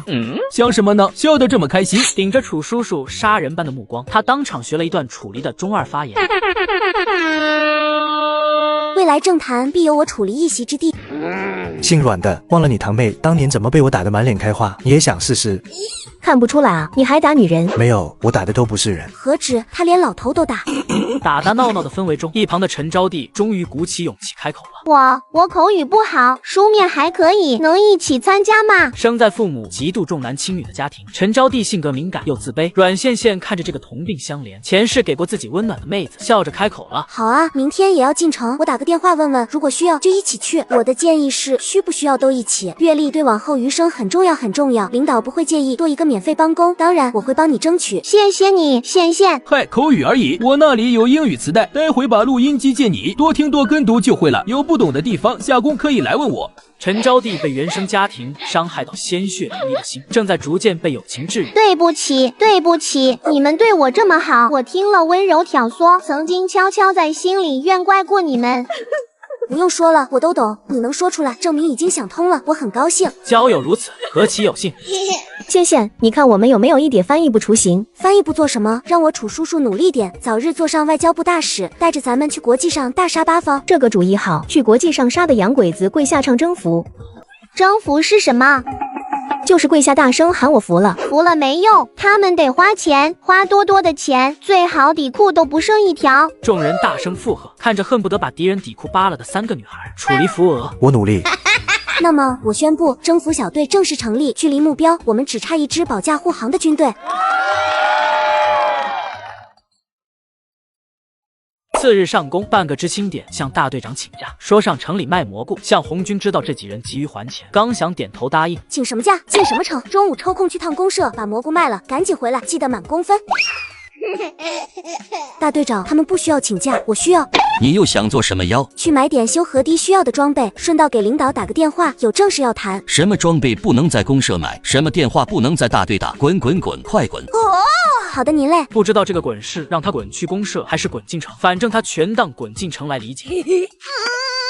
我说木姐姐，看你也不差钱，不能自己买一辆车吗？想买没票，要不你给我弄一辆，我给钱。阮线线干脆不骑了，3人正准备推着车溜溜达达进城，风白那辆熟悉的绿色越野出现了。风团长，我要进城给一位姓风的老领导打电话，可以捎我们？不顺道，没有时间。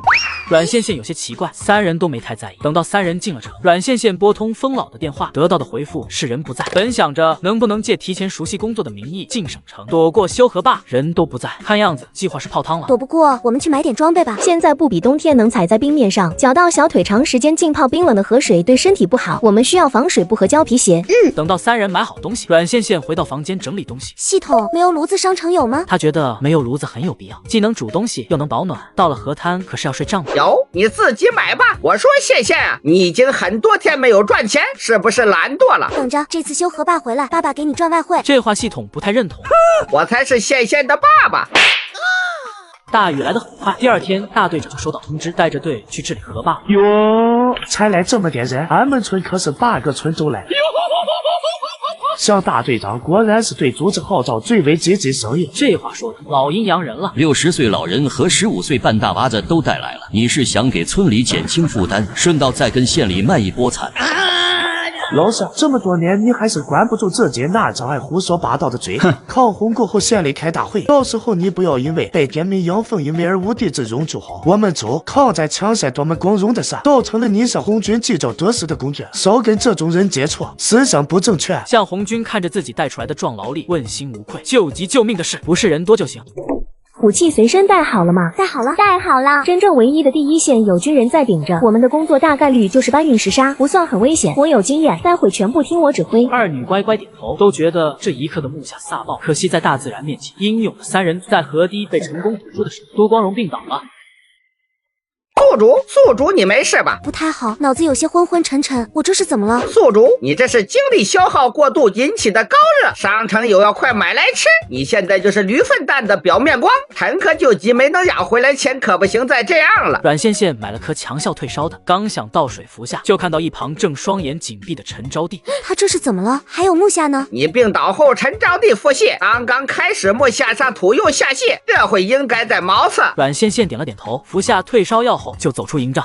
烧还没退，怎么就起来了？也还好你醒了，大夫看过药也吃了，我估摸你再不醒就要拉去医院打屁针，让您担心了。滚回去躺着闷汗，天天活不干，上个河工还给我搞这一出。说罢再不理他，走回风白镜前叹了口气。你看见了，这几个女娃刚来乡下都不是干活的料，柔软又可怜的，要不让他们先回，带下去指不定没了半条小命。可怜楚楚，真正的小可怜可不敢在杀完人后那般安之若素。我知你也有难处，这后门不好开，都来找上你开后门也是麻烦。知道还说，也不为难你，给这仨不省心的换个工种。你看给老王这个医生忙的脚打后脑勺，让这仨过去给打下手也行。风白没说行，也没说不行，抬步走到阮线线近前，上下打量。还能走吗？阮线线心咯噔一下，确定了，这厮想趁他病要他命。农场管事的死因应该有了一定进展，他被锁定为嫌疑人了，现在是要趁他病从他嘴里问出点什么。于是，在大队长无疑又督促的眼光下，阮线线认命跟上。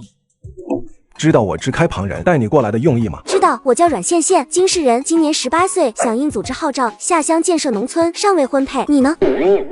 据我调查，阮同志钱财并未丢失，为什么要诬陷同好战友？一个家族弃子犹如一夜开窍，不仅短时间内将欺压他的阮家折腾得人仰马翻，更在下乡第一时间营救即将被迫害的奶奶。是谁给他提供严凤华会出事的情报？同好战友，战友可不会联起手来又偷又抢。又偷又抢，不是你先设的局，整天背着一包报纸在村里闲逛。风白，风团长，风大厉害，你以什么立场来质问我？一定要我丢了钱后亡羊补牢，又或者千日防贼才是正确做法吗？哼，满嘴谎言，顽劣不堪。是呢，但与你何干？就在两人你来我往斗嘴的时候，带病上阵的阮线线突如其来一阵晕眩，脚下一踉跄，倒在了风白怀里。就在这时，团长，这是项目组那边新提交上来的修复方案，您要不要报？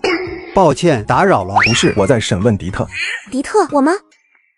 阮线线，堂堂正正的社会主义接班人，竟然怀疑我是迪特，你眼瞎了吗你？据我调查与得到的消息，你跟过去的性格差异很大。是谁向你透露张茂会对严凤华动手的消息？张茂就是那名被他反杀的农场管事，这是一个语言陷阱，他没答过人，不应该知道张茂名讳。果然，男人就不应该长脑子。这时，系统突然出声：线线，这边建议您把他条理清晰的脑子换成恋爱脑。阮线线琢磨着系统的建议，脸上不忘摆出困惑的神情。谁？张茂是谁？4月13，我曾在这片河滩见过你，当时你正巧从齐国父的帐篷里走出，且鬼鬼祟祟。阮线线呼吸一滞，那日他果然见过他，又怀疑他是迪特，难怪死咬着不放。玩味兴起，阮线线忽然将脸凑近。线线，他看你的眼神不清白。男人这种生物的上半身和下半身都会分开思考，端看他们想用哪个。不是怀疑我是迪特吗？你摸，我脸上有人皮面具吗？风白鬼使神差，将手附了上去。摸够了吗？抱歉，没有人皮面具。风团长现在相信我清白了，你说的顽劣我认了，毕竟我就是一个心眼小又狎自必报的女人。但风团长也别忘了，我生在5星下，长在军属大院，从小生活的环境与学到的知识已经刻在骨子里，永远也不可能干出背信祖国的事。有证据你来抓我，没证据就劳烦门缝里看人的风团长再不要出现在我的视野里，这很烦。将最后一根事后烟碾灭，风白长长吐了口气。就凭张茂这些年仗着农场管事身份肆意敛财，欺压犯人，逼良为娼，百死不能赎其罪。农场一事就到此为止吧。刚想离开，一道道声音传来：他怎么还不去死？兴兰的是周扒皮吗？他竟然让咱们上河宫也拿满公分。这种危险的地方，稍有不慎可会要人性命。仙仙他如果永远留在这里就好了，我们也不用因为还钱再过生不如死的日子。不如这种地方。住嘴！你们忘了那3封认罪书输了嘛。还有他说过，就算死也不会放过我们，劝你们早点打消这些不实际的念头。我可不想陪你们吃花生米。说完大步离去，其余4个怕他去阮羡羡面前告小状的人赶紧跟上，带人彻底离去。风白叫来警卫，直指5人。明天安排这几个人去挖河、疏浚河道，还有统计昨夜有多少人淋雨生病。会做饭的插入炊事班，不会的也尽量安排些清闲工作。花了2块钱开启系统直播的阮羡羡不禁跟系统一道松了口气，恭喜羡羡糊弄过关，以后可要更小心了。阮羡羡痛定思痛，回想自己重生以来都露出过哪些马脚，普通人可能察觉不到什么，但这些事加一起呈到风白面前都是破绽。童子，我们以后离他远一点，那男人嗅觉太敏锐，尤其是在心理博弈上。刚刚回来路上遇见悲催5人组时，羡羡你是故意言语刺激，把他们赶到风白那边的吗？你怎么确定风白会出来抽烟？事后烟没听说过啊，我也没那么算无遗漏，就是赶过去试试，遇上了是助力，遇不上就算。好心态。胖女娃子被人堵住，开口就要求和他处对象。胖娃子一个泰山压顶，求生欲拉满的小混混，自然就把背后之人给卖了。你就是李红花，我就是李红花，怎么了？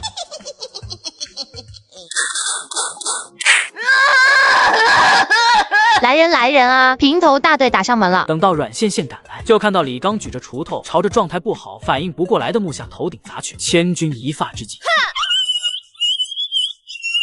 用锄头砸人脑袋，你是想赶人吗？前方的军人在冒死填补河道，你竟然在后方偷袭杀人，是要寒了谁的心？领导呢？这人是哪个村哪个公社的？还不上来？几个人跟我一起制住这个赶人犯，将功抵过。等到众人把李刚制服住，阮羡羡开口了：“说说吧，怎么回事？”你看他这猪头脸，还像是能说出话来的吗？阮羡羡眼瞧李刚不语，又假模假样把矛头指向木下。那你来说。对上闺蜜精亮，好似在说快诬陷他，姐给你做主的小眼神。木下蓦地就笑了。李刚及其家人串通2流子，欲对我实施强奸抢劫。3道沟村民只是受到李家人蛊惑才对我出手，我想他们不是故意拖军人后腿，是非不分，得意制造麻烦。李家派来的人就在里面，被我打晕，去几个人把他们抬过来泼醒，就知道我句句属实，绝无虚言。不用去了，人已经带过来了。阮羡羡还是第一次看到面无表情、全身释放着低气压的楚离，顺着楚离目光看过去，就看到人群中同样耀眼的木下对他楚叔叔浅浅笑了一下。这一瞬的阮羡羡福至心灵。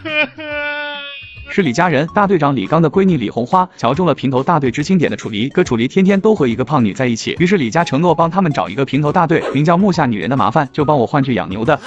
了解了前因后果的风白，把那地痞带走，临走前还警告了公社主任一眼。等到热闹散去，阮羡羡回到自己的帐篷，发现切好的土豆丝和面糊不知道被哪个黑心肝的端走。谁拿了我的土豆丝？最好自己交出来，别怪我丑话说前面，待会让我找出来，咱大家伙都难看。无人搭话，住在知青点隔壁的钟婶子丈夫憨憨挠着脑袋，手里捏着一小把野菜走来。闺女，吃食让人端走了，我还真没留意谁来过你这边。你钟婶让我看着点儿，这把野菜你先拿了吃，对付过今晚。好嘞，王七叔，是荠菜啊，正好我们带了条猪肉，今晚包饺子，待会出锅给您送去些。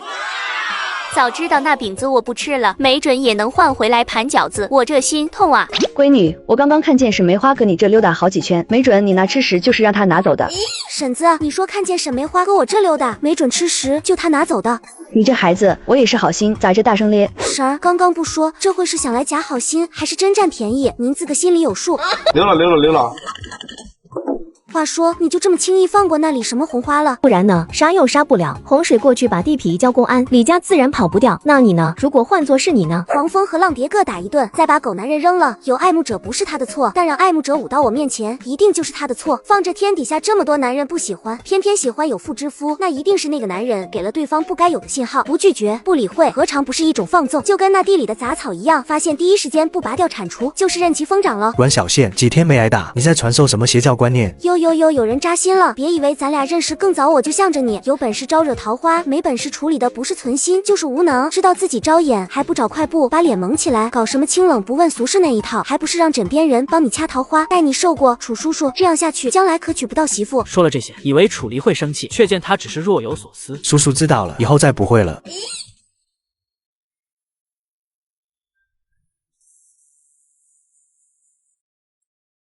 男人只是拉了一天屎，刚回来就听说惹祸3人组又干了一架，又看到3个裹满纱布的粽子站在自己面前。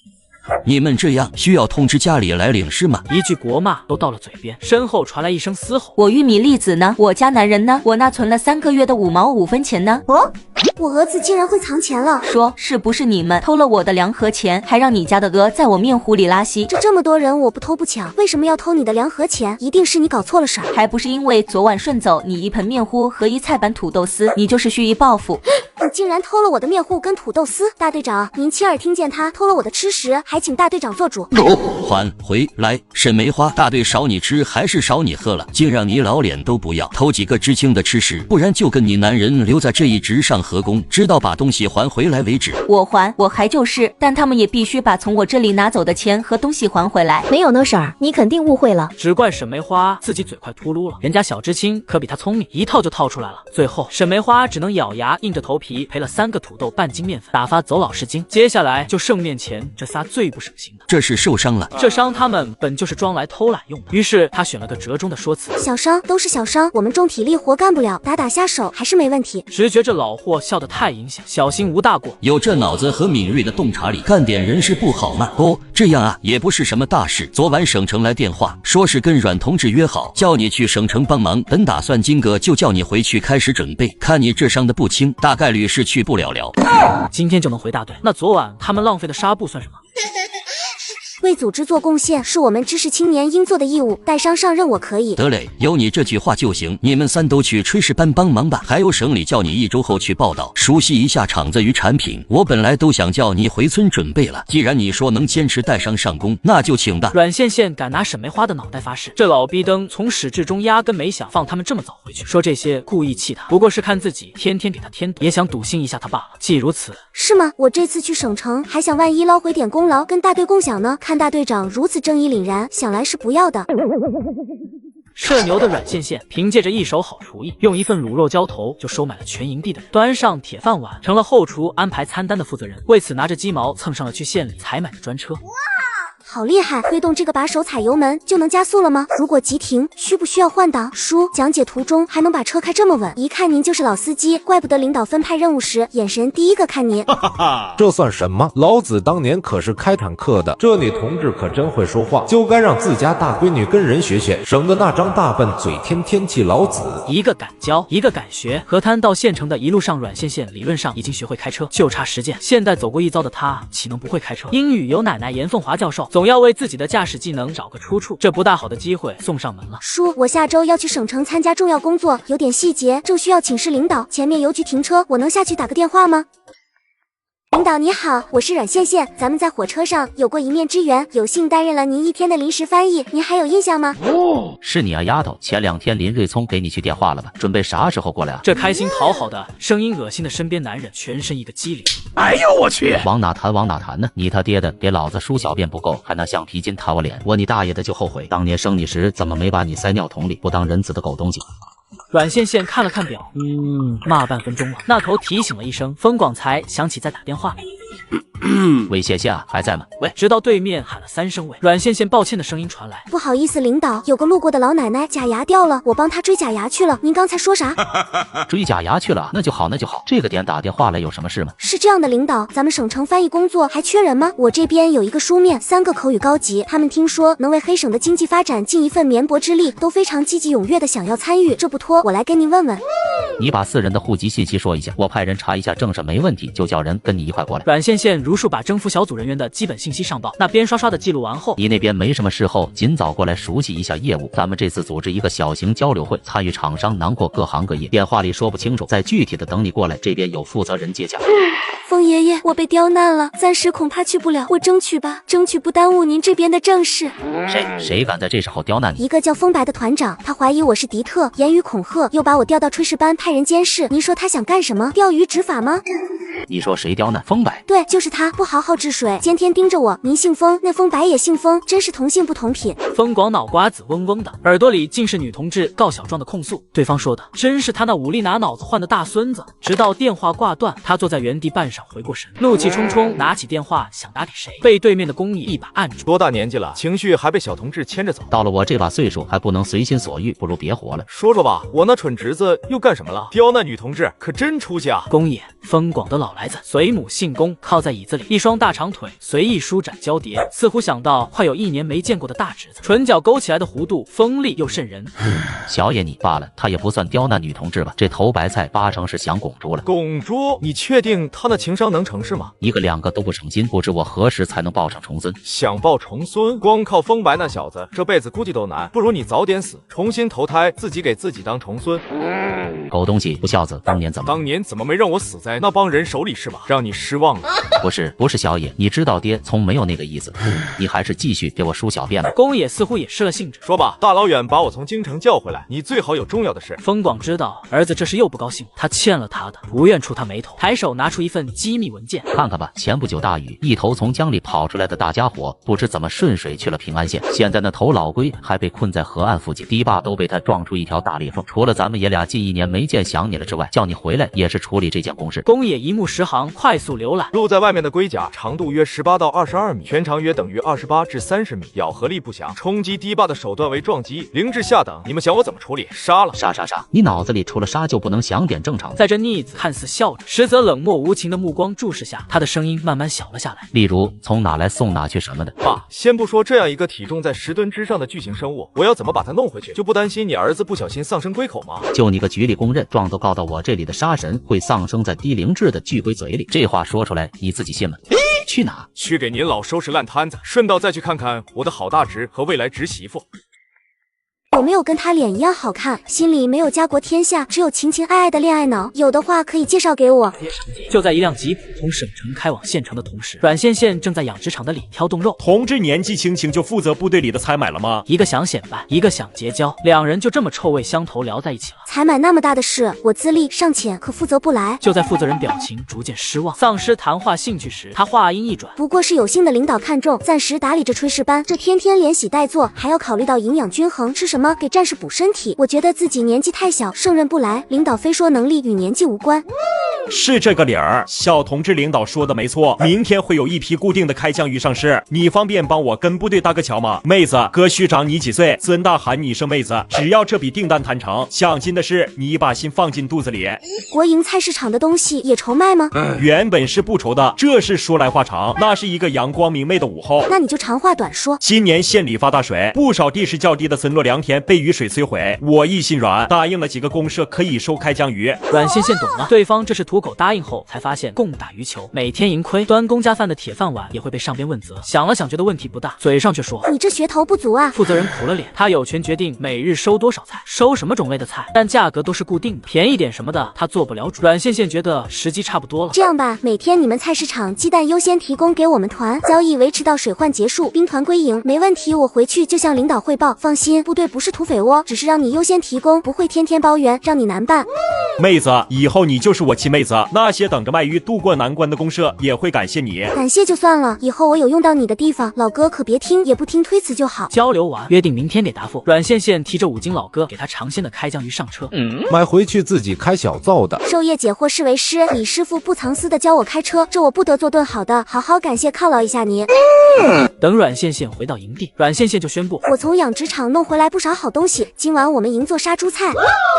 有了决定，阮县县去找前副团报备。巧的是他刚从堤坝那头回来，听到杀猪菜不自觉咽了咽口水。你一说这个，俺就想起小年会过年，一到腊八各家开始张罗，老热闹了。阮县县爱听，两眼笑弯成月牙。钱伟瞅了他一眼，决定还是帮自家兄弟说句话。下回我不在，你有事就去找风团长，别看他面冷，心里活动特别多，还好说话。算了吧，都被怀疑是敌特了。这哪天我要是存够了钱，再遇上犯病，从系统那买个大型先进杀伤武器，一炮把岛国夷为平地，他不得怀疑我是外星人。风团长就算了，有没有跟他脸一样好看，心里没有家国天下，只有情情爱爱的恋爱脑？有的话可以介绍给我，家世不重要，我当敌特挣钱养他啊。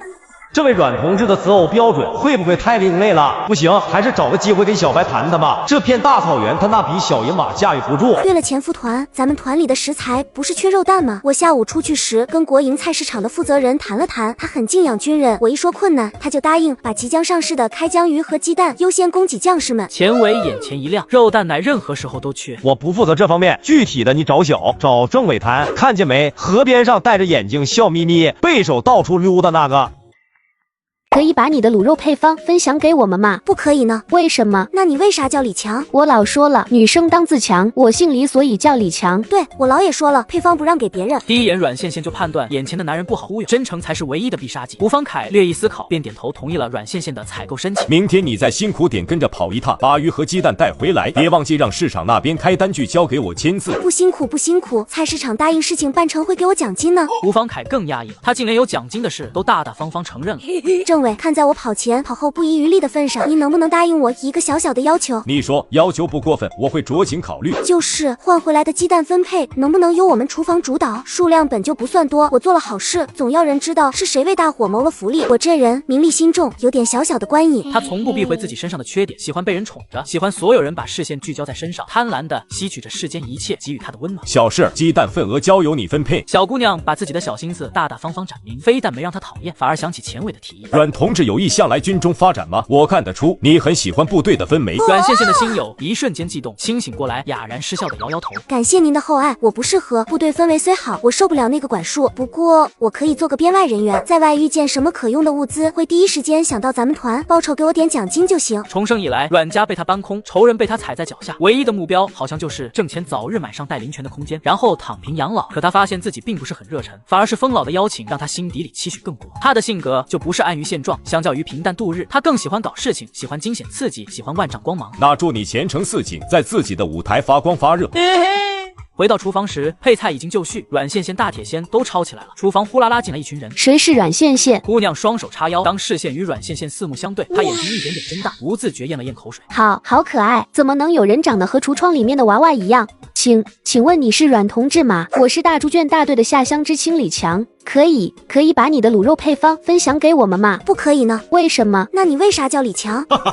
我老说了，女生当自强，我姓李，所以叫李强。对，我老也说了，配方不让给别人。李强的脑回路在此刻竟奇异般跟阮羡羡接洽，就一个意思，姥姥的话要听，姥姥的话不会错。他回过头，恢复一脸的傲慢。听见没？配方他老不让给别人，我们回去吧。一旁的简叔真是烦死家里给他定的这个未婚妻，名字难听就不说，人更是头大无脑。同志，卤肉由你带头，由你主张，现在不肯交出配方的行为，我可以理解为你是在打压旁人，凸显自己吗？老大说。小朋友，你是否有很多问号？想学配方还不简单？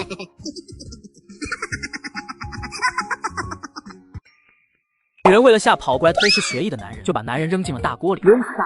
开始讲课。听说咱们老祖宗时期的胡人专吃两脚羊，你们想学我想教，今天就传授两脚羊的烹饪方法，都给我听好了。着地，加水，下收火。一大锅洗开的脏水倒入锅中，那笑起来面如恶鬼的女人拿起锅盖，死死按在大锅上。阮同志，我们真不会做那啥卤肉，诚心来找你学习。你不想教算了，真没必要搞出人命。就是快把简知青放出来，烫伤也是很严重的。你们少说几句吧。我们知青点这位女同志真的有精神疾病，诊断报告大队长都确认了，她犯病干人，真不吃枪子儿。不学了，我们不学了。不学了，那你们工作怎么办？想让战士们饿肚子吗？我们可以找炊事班领导，找火头兵询问，可以吗？呵，这不是挺懂人似的。他掀开锅盖，露出里面涕泗横流的简书。怎么这脑子时不时就犯抽呢？犯抽时还是得拿开水多烫一下。你是魔鬼，我要向领导举报你蓄意伤害。等吴政委带人找过来兴师问罪时，差点落瞎眼睛。这货正坐锅里洗澡呢，他两个同伴从旁伺候，还问火候行不行。阮羡，你干什么呢？铁锅炖自己洗澡啊？这么明显的事，政委看不出来吗？我不仅自己洗，还帮了一位同志。那就你身后那个。看吴方凯真要生气了，他缩了缩脑袋，小心翼翼地试探：要不我晚点再洗？滚出来！他从业政委几十年，赶跑过极品，深入过敌营，看着乖乖坐在小板凳上，裤子湿漉漉，上衣干干净净的阮羡羡，竟一时不知该拿他怎么办是好。说吧，怎么回事？一群人跑我面前说你要吃人。领导，他把我扔进大锅里，已经构成。闭嘴！让你说话了吗？不知道开口之前要打报告。报告。吴方凯对他的识时务很满意。你说，阮羡羡就把这帮人如何过来找麻烦，领头人如何被他扔进大锅里，洗洗脑子的全部经过说了。当然，话语权给到他，避免不了添油加醋。避重就轻，你那是洗我吗？你想开水煮了我？报告。待对方点头后，眼眶一红，继续说：我们都是各个厨房帮忙的知青，中午得到命令，晚上各厨房准备卤肉，没有配方下，共同商议来找阮知青学习。没想到他竟然……吴方凯挑眉，示意到阮线线狡辩了。我有配方就犯天条了吗？你自己没有生育能力，看见隔壁夫妻怀孕就能伸手把人家孩子抱走吗？这个比喻不恰当，好像有那么点道理。众人豁然看向据说没有生育能力要抱走邻居家小孩的简叔，简叔脸爆红，拳头捏到胳膊直响，都没有找到辩驳之语。那你也不应该把我扔锅里，说要火煮了我。你也知道我那只是说说，这么坚信我说的话，是时候告知你真相了。儿子，我是你爸爸，生你那年我刚满1岁。是时候告知你真相了，儿子，我是你爸爸，生你那年我刚满1岁。我父亲1年前为国捐躯，你简直口无遮拦。糟糕，阮线线脑筋转得快。什么不会做卤肉，找我来学习？随便问一位火头兵，对方都会不吝赐教。你们就是觊觎我的配方，一群心思龌龊的乌合之众，披上遮羞布，打着学习的名义行逼迫之事。最不惜说的就是你。3句不离主席说，那主席有没有说过让你少打着他老人家的名义扯虎皮做大旗？是就是那么个事。他们揣着坏主意打量我是软柿子，能捏就捏一把。现在让自扎嘴了，又鼓动对真相不明所以的领导想继续迫害无辜，破坏部队秩序，寻衅滋事，每个人回去写2000字检讨，3日之内交上来。还有你阮线线恐吓他人，失纪律为无误，罚写500字检讨，同样3日之内交上来。领导我错了，不用3天，明儿一早就把检讨交上。本以为是个软柿子，结果是个烂了的软柿子，捏一手臭汁儿，晦气。饭后的阮线线见四下无人，找了处水流不算湍急的地方，打算简单擦洗一下，却发现水下仿佛蛰伏着一片巨大黑影。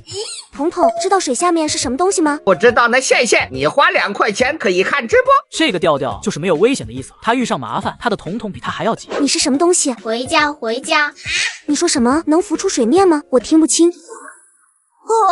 龟龟，微微。阮线线听懂了，她说她叫微微。你好大只啊，脑袋都有这么大。全貌呢？你是这条河的河神吗？巨大的脑袋左右摇了摇，他是在上岸呼吸时遇到了暴雨，不小心跑到了松江支流，误打误撞又到了这里后，就再也回不去了。回家，回家。阮线线心一软，自从拥有了能与动物沟通的能力后，他对待这些小家伙总比旁的心软。彤彤，我的空间可以装活物吗？现在还不行呢，线线，你至少要将空间升到500立方，转化为500平方的初级空间。1立方空间售价100，他这段时间陆续把空间升到30多个立方，可距离500也差好大一截，好吗？彤彤时常督促他赚钱，果然是没有错的。买，不就是4万多块吗？不够用小黄鱼抵扣。他倒不是为了这只龟拥有零权空间，可是他的终极目标。现在不买，等他闲下来也是要买。你确定初级空间这只龟进入后可以活着？是的，线线，初级空间目前只有你可以自由行动，其他生命体进入后会自动陷入沉睡。初级空间转化完毕，相对应的小黄鱼也失去1小箱。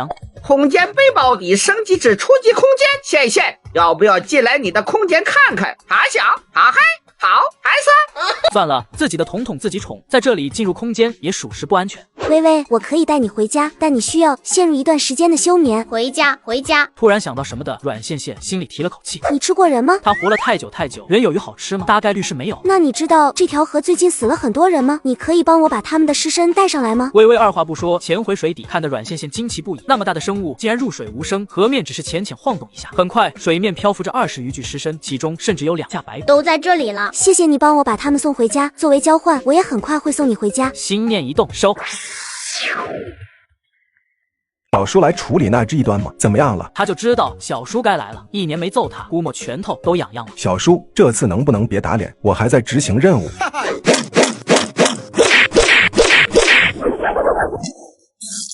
风白与小叔公也同岁，4岁那年，因他的恐惧尖叫引来敌军，奶奶在他面前被日军杀害，他惊吓过度，闭气假死躲过一劫。宫野却被日军带进了实验室，一困就是6年。时至今日，宫野除了偶有古怪的行为举止和异常吓人的眼神，已与旁人无异，除了特别执拗弄死鬼子和风白。哭啊！你不是最爱哭，怎么不哭呢？这就是他小叔的变态之处，每次见面不仅要打他，还要把他打到哭为止。小叔，能不能？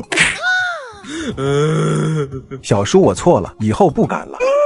错哪了？老实说，不能无缘无故打人，出手必须是有正当理由。所以每次宫野打侄子，都会给风白找一个挨打的理由。听说你在团里造谣生事，到处说一位女同志是迪特的坏话。我没有到处宣扬。阮线线，女，18岁，大院里公认的好孩子，自幼受研究员教养，学习成绩年级第1，成长环境复杂，却保有一颗赤子之心。你爷爷都赞许有家的人，到你这变成了迪特。知道汉奸是怎么来的吗？除了天生的坏种，都是被你这样的人寒了心逼出来的。如果我是那位女同志，不就点人把你绑走打一顿，坐实迪特身份，都对不起你的冤枉。可我有70%把握，他嘎了人。有把握怎么不抓人？他杀的是无辜者，还是该死之人？你一个团长是有多闲的越俎代庖，管这么宽？要不让老头把你调去海边？就算是该死之人，也应该接受法律的审判，而不是善用私刑。公野用脚尖把侄子的丑脸踢远了些。所以啊，你这种性子，早点让老头选个3观一致的结婚生娃，就别祸害好人家的姑娘了。待会把人找过来，好好道个歉。秉持着早死早投生的念头，风白不情不愿答应。好了，别赖床，起来说说那只异端。我早上将上游粗粗看了一遍，并未找到你口中巨龟，倒是发现了它栖息过的地方。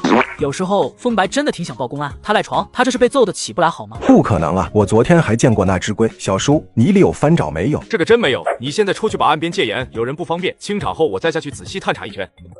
堤坝破损不算严重，应该是松江里面的老家伙，不知怎么顺水来了这里，想回不去，才冲击了堤坝。那他现在在呢？不知道。还能再不靠谱点吗？等到半小时后，叔侄找到了老龟最后待过的地方，泡在水里的公野摸着水下簇新痕迹。他大概最后一次停留在这里，要么被人带走，要么自己想办法回去了。我确定异端不在上游。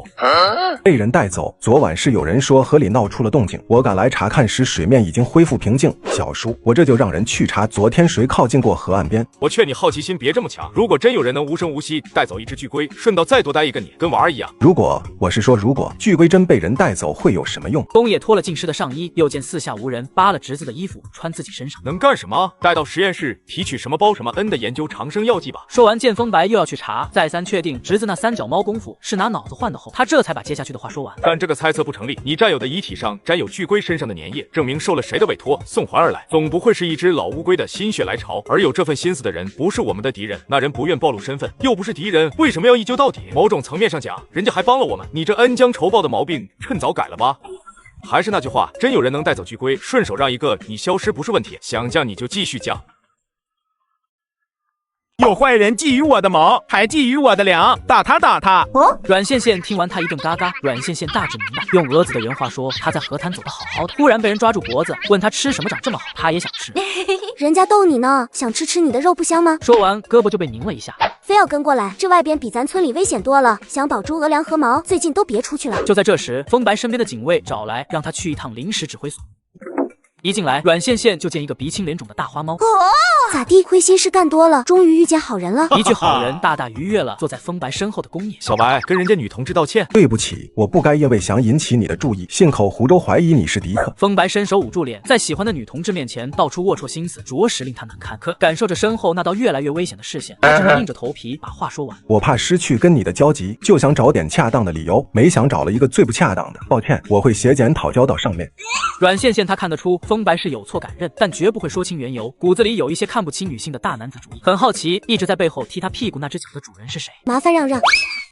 阮同志你好，我是这混蛋的叔叔。公爷，给这混蛋收拾烂摊子前，我先给你道个歉。这混小子让你不开心了，为了表达我的歉意，我请你吃好吃的。不用了，这样太让你破费了吧？毕竟现在赚钱不容易。没你想的那么夸张。最近我发现，在闲鱼有很多的省钱神券，汉堡炸鸡9块9就能买全套，真的特别省。吃喝玩乐，我先推荐闲鱼，闲鱼真的太神奇了。那等会就去点个套餐，我们俩一起吃，不带他。另外，冒昧看过你的资料，阮同志，很遗憾，资料上说你爷爷用人情请来了国手帮忙扎针，现在已经不拉库了，先兆中风也基本痊愈。国手这年头还有人敢给别人扎针？怎么不敢？能被下放的都是站错了。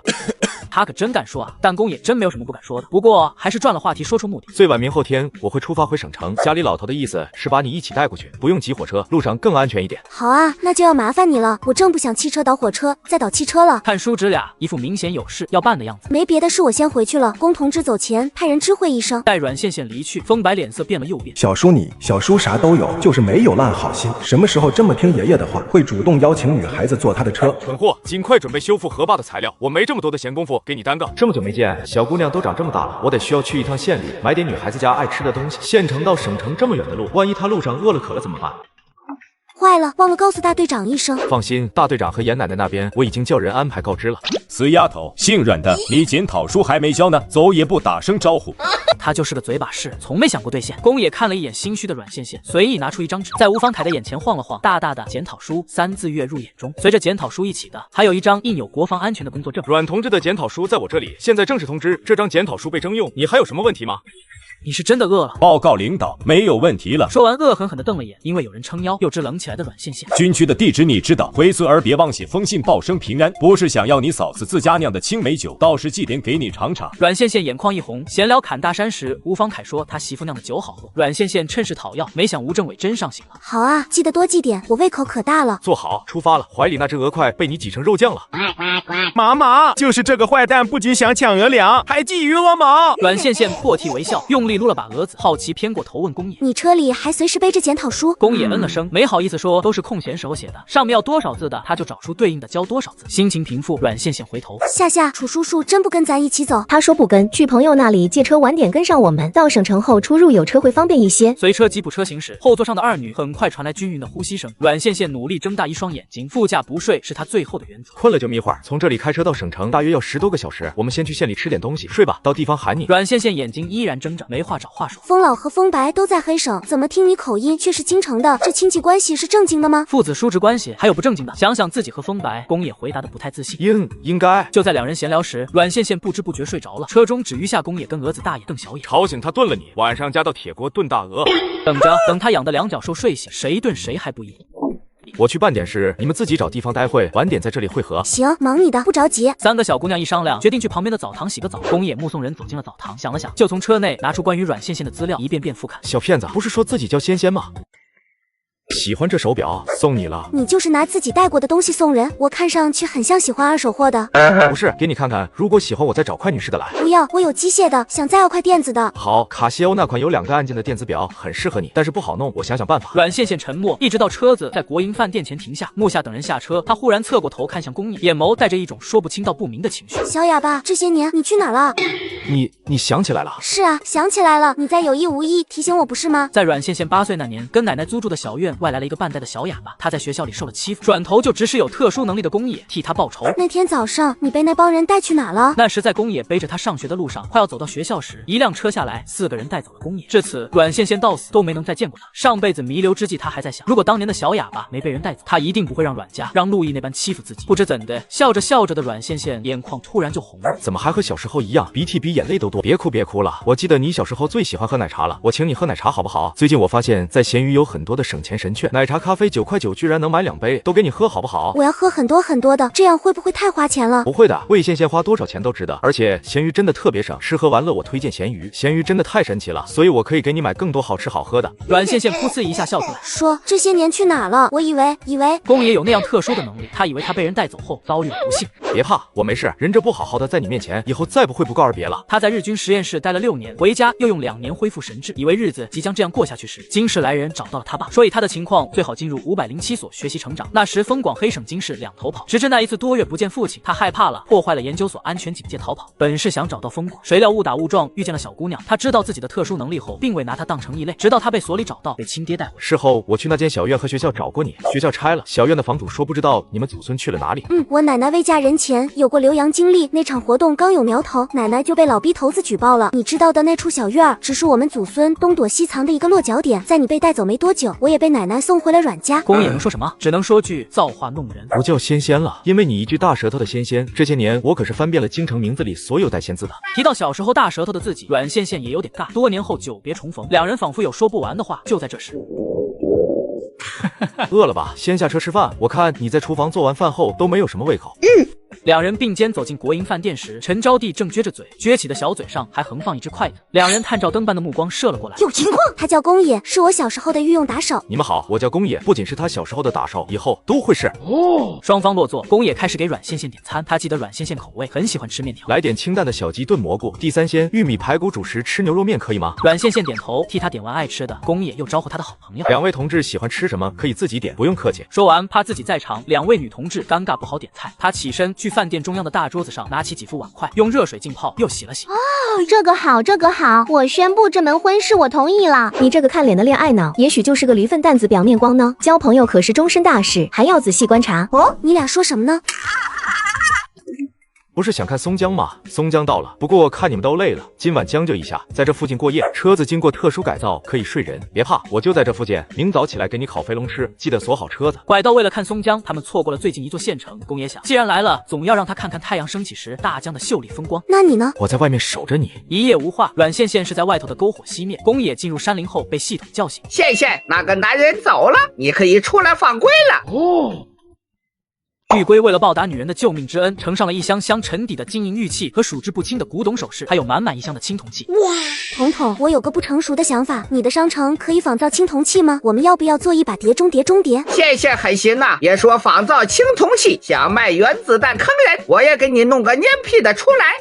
就是这批财物入账后，我马上会升2级，2级的系统商场有很多上新，线线到时可不可以给我买个皮肤啊？我现在这外形，粉丝都吐槽我很丑。彤彤要升级了，现在要升3级，代表他的资产要过100万了吗？也对，这小石口的箱子放50年后，别说100万，10亿都有的。买2个，穿一个扔一个。不过你的升级依据是什么？换句话说，彤彤你是靠着什么能量升级？我俩绑定后，宿主的资产数额会转化成我的积分，积分够了就可以选择升级。积分除了给你升级还有什么用？对我有用吗？看到宿主信眼里冒出金光的系统十分警惕，小声音回答的斩钉截铁：没用的，积分对宿主没有用，只用于系统升级和排名，线线你就别想了。撂下这句话后，系统神隐，论阮线线如何在脑中呼唤都不回话。好吧，面前的微微正歪着头，一脸疑惑看他。你不喜欢这些箱子吗？喜欢。阮线线高兴的从小包里掏出5瓶灵泉喂给微微，见他眼也不眨，喝下后抬手道别。回吧，有机会我再来看你。听到这个哨声就代表我来了，下次再来还给你带这种好喝的小甜水。巨龟最后深深看了他一眼，此次上岸受惊不轻，回到水里后要压惊，未来100年不打算沉睡，闲着也是闲着，回去后就多多搜罗水底下的箱子吧。两脚兽很喜欢，绝对不是为了换他手里的小甜水。这就是天上龙肉地下驴肉里面带脂龙肉的飞龙。这东西真能拿来烤着吃，拔完毛还能有肉。谁告诉你真鸡是烤着吃？飞龙要清炖才好吃，最好加点口蘑，一睁眼就想着吃，先去洗漱。甭管清炖还是烧烤，先炫嘴里才是正经。飞龙带回省城，学会后给你做，早上吃烧饼和兔肉可以吗？工作需要，宫野待在野外的时间较长，烤肉手艺一绝，清炖还要回去后学做，任由陈招娣接替他翻转兔肉。宫野蹲身在阮线线洗过脸的盆里，就着温水把手洗干净，走到阮线线身边，白皙修长的手指接过他手中的梳子和皮筋。我来帮你梳头发吧。不一会，一个漂亮的辫子在他手下完成。宫野克制的退后一步，头皮用皮筋扎1天会疼，没有梳太紧，这样很好看。阮线线赶忙找来包袱里面的红色小镜子，举到眼前，左照照右照照，臭美极了。行啊，老公，手艺见长，没少下功夫啊。宫野呼吸猛然停滞，此刻他全身翻腾的血液都在叫嚣，叫嚣着将那小小的一团拥入怀中，眼底疯狂与理智交织，眼神变得更加恐怖。为了不吓到他，宫野轻轻垂下头。是吗？为了练习这手绝活，家里的老头可没少遭殃，吓得他至今不敢留胡子，头发也只敢保持比板寸长一点。不由自主的解释，他终究不愿让他误会，哪怕一点点。一边蹲着的木下和烤兔子的陈招娣对视，看好了，是兔肉，不是狗。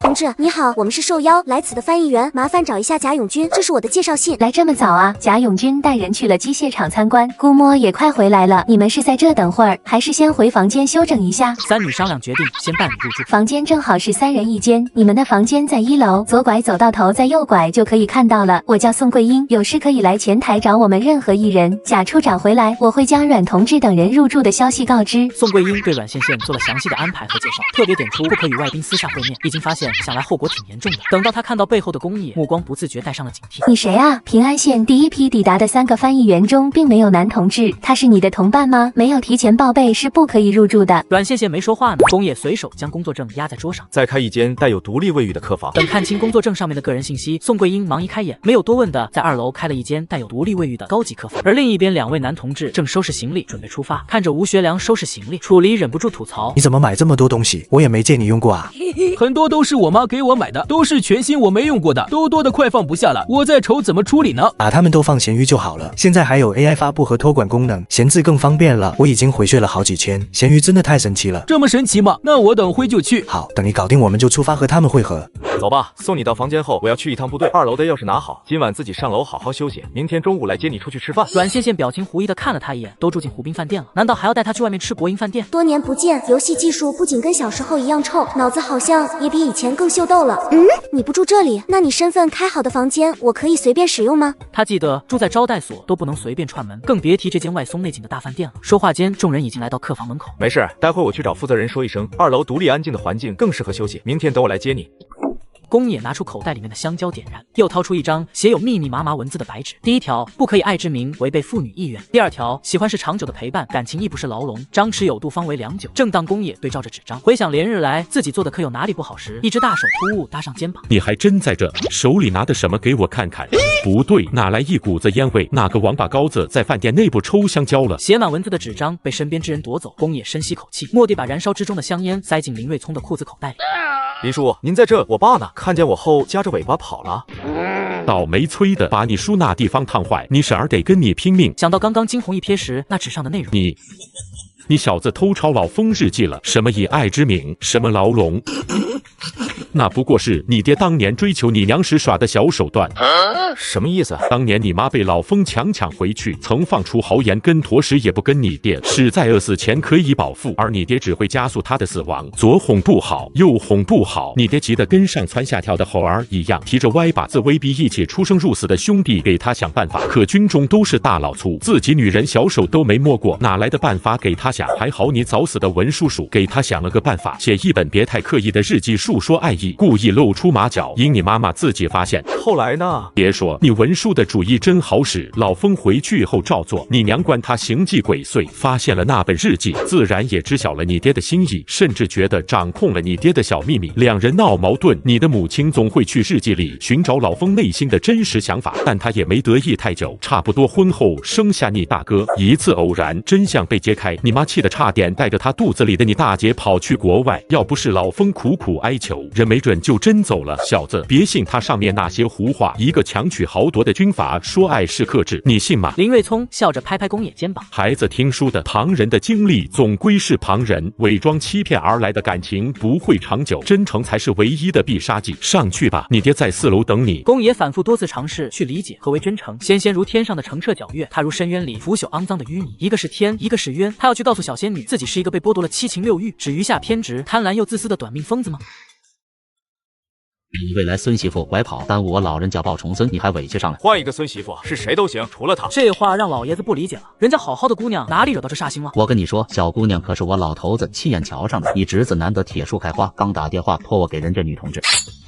行，一说风白就失控，没品的连人女同志一起迁怒，他不说行了吧？托我问问人家女同志愿不愿意当她继奶奶？爸，我找到了寻找多年的小仙女。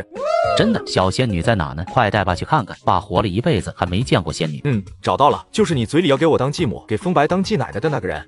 不是，你听我说，爸开玩笑都是开心的。宫野知道老头儿在逗他，但他今天心情不是很好，一种说不清道不明的情绪缠绕住心间，勒得呼吸都痛。10年没有他的音讯下落，出于执念，我寻寻觅觅，只想把人找到，知道他是否安好。可当梦境变成现实，那人活生生出现在眼前，我发现自己可耻的想要更多，想和他一起去到没有旁人的地方，想把仅剩不多的生命都用来陪他，想他的眼睛里只能装下一个我。风广眼眶一红，那帮天杀早该灭族的鬼子。小野的生命所剩下不多了，对于普通人执子之手，与爱人白头到老的简单夙愿，对小野来说却是遥不可及的奢望了。你想怎么做？隐瞒真实情况，对女同志骗婚吗？不知道，开始我是想不顾一切，哪怕能拥有的时间极为短暂。今天林叔跟我说，真诚才是唯一的必杀技，我忽然释怀，也认清没办法去欺骗伤害他，哪怕一点点。宫野抚摸上胸口的位置，那里好像要开始长心了。风广静静地听他诉说，换作40年前，他一定会把小仙女掳到身边陪着宫野，可他早已过了年少轻狂、不顾别人死活的年纪。这一刻，风广仿佛苍老了10岁。爬上4楼，我一路在想，左右自己的时间不多了，兴许3年，又或许5年，是否可以用全部换他陪我走完最后的时光？不骗婚，亦不会染脏他。等我死了，小仙女嫁人生子，开启真正的人生，而我留下的勋章足够国家忽悠她一世安好。但这些都是我以为见过您和母亲，知道独活下来的才是最痛苦的。所以爸，安排我进入这次的翻译团，交易会结束，我会向上申请去一次岛国，活着回来。这次外宾随行就是我和羡羡的开始。若是他话音不自觉低了下来，若回不来，就当做他又一次的不告而别吧。那个地方既然有能力将他改造成现在这副不人不鬼的模样，没道理不能延续他的生命。爸，不讲白发人送黑发人，老老年丧孙，您就上点心，把小白看好了。在老头子这里彻底断绝了郝大直和小仙女的可能。东爷转身离开。刚刚的谈话3分真7分假，装傻充愣时间太久，老头脑子里都是他命不久矣的固有印象，在老头子面前卖一波惨。除了关于他身体的后续治疗，目前还是上面的高度机密。也因为他说即将要去岛博士针，走前是必要为小仙女铺好前路。他要的不是可有可无的照拂，而是把他的小仙女当做眼珠子一样相互。他不在国内的未来一段时间，老头没别的本事，来暂时充当这个角色刚刚好，也避免郝大直有机可乘。是你老啊，火车上一别，再见你老，精神更胜从前。什么您老的，我有那么老吗？应该跟你爸差不多年纪吧。韩叔。贾处长一时半会儿估摸回不来，怕你们等急了，先将这批外宾和厂商的资料拿给你们，早吃透，早做准备。边说边指着资料最开始那页，一个叫奥利弗的高大外国人。小丫头，别看资料上这人生的儒雅，一派绅士风度，容貌俊美，那里就是个银样蜡枪头，经常被随行而来的亲叔叔揍。那是挺废的。老头眼前一亮，话语意有所指。这种孩子从小就会惹祸，长大更不叫人省心。未来谁驾驭这种脑袋里只有家族企业，不关心枕边人的丈夫，苦水都得自己往肚里吞，你说是不是？老头搁着指桑骂槐呢。虎毒尚且不食子，见过黑自己的，真的很少有爷爷黑亲孙子的。风广这是害怕自己缠上风白，不惜自毁名誉，也要把我这朵小桃花掐死在萌芽之中。接下来是不是经典的甩钱戏码？只听风广话音一转，展示起第2页。大侄女，你看他这亲叔叔就不一样了，专情长情，不会因为生意忽略妻儿。我跟你说，谈朋友可要眼明心亮，别被小白脸的外貌给欺骗了。阮线线总算听懂了，所以侄子和小叔是真爱，你再敲打我，早些自觉退出。所以侄子和小叔是真爱，你再敲打我，早些自觉退出。你的听读理解是小姨教的吗？出师未捷身先死的风广硬着头皮尬聊了会，走前留下一句：不是跟老林说要什么提成奖金吗？高于报价之上的成交额均可作为奖金，端看你有多大的胃口。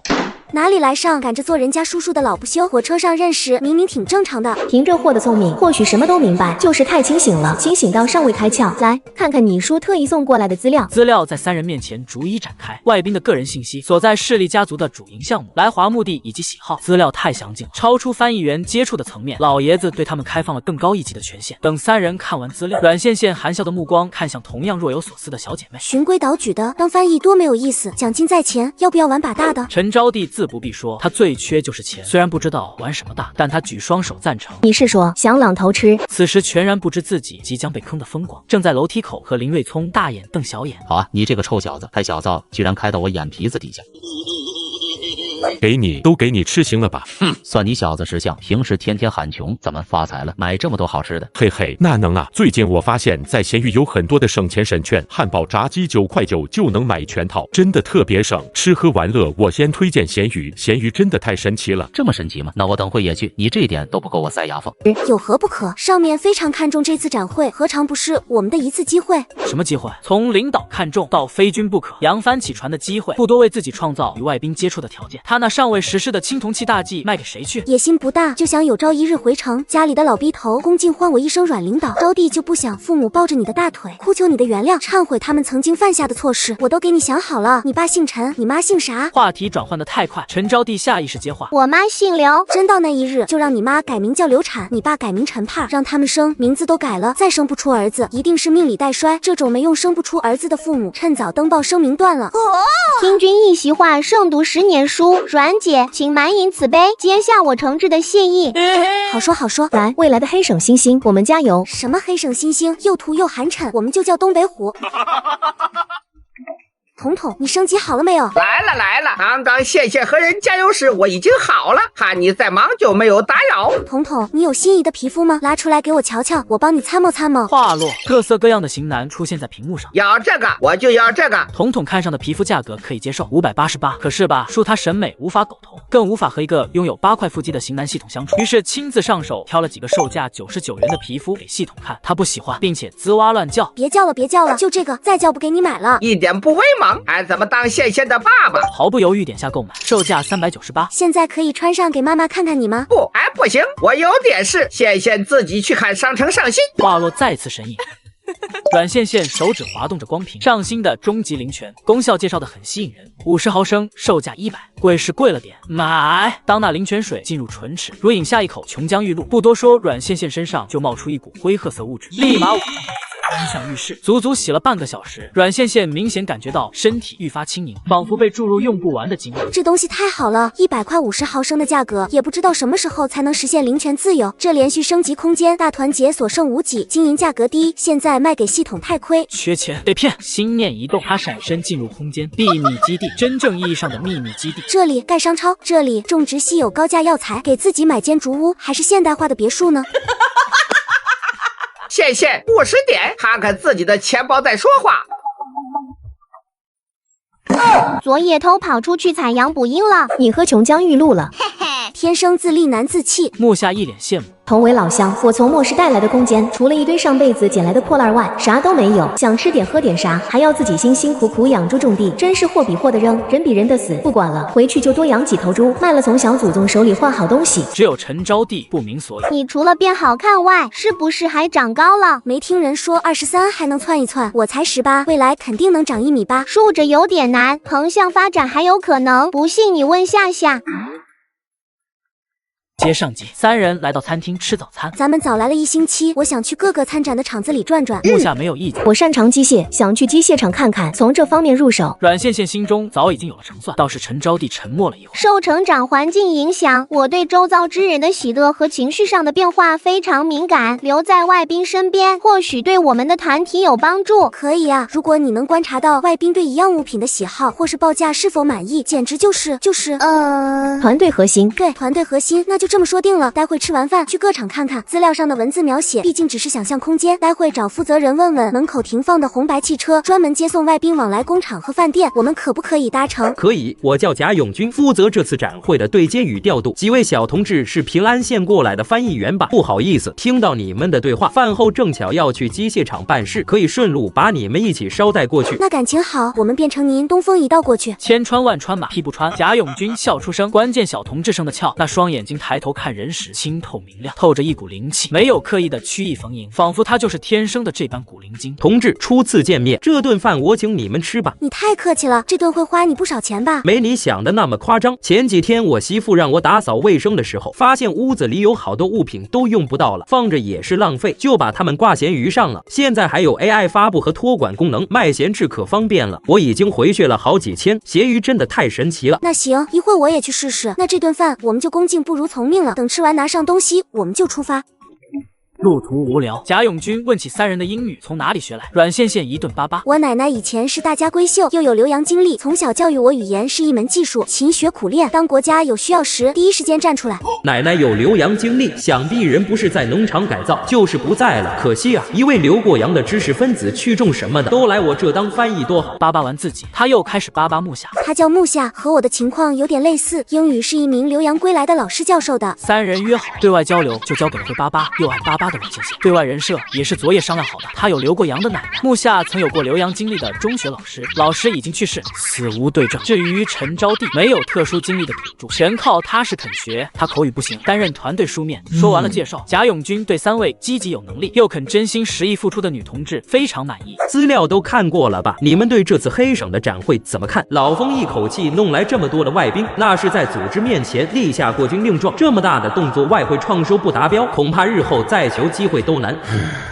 阮线线从资料上看，风广大概率被人坑了。此之前没传出半点黑省要开北交会的消息，一切都在极短的时间内促成。用宫野的话说，他老子的谋在于疆场与敌人拼杀时候的用兵如神，脑子也就那样，抢什么文人玩的经济，他玩不转。我很看好，就是少了点东西。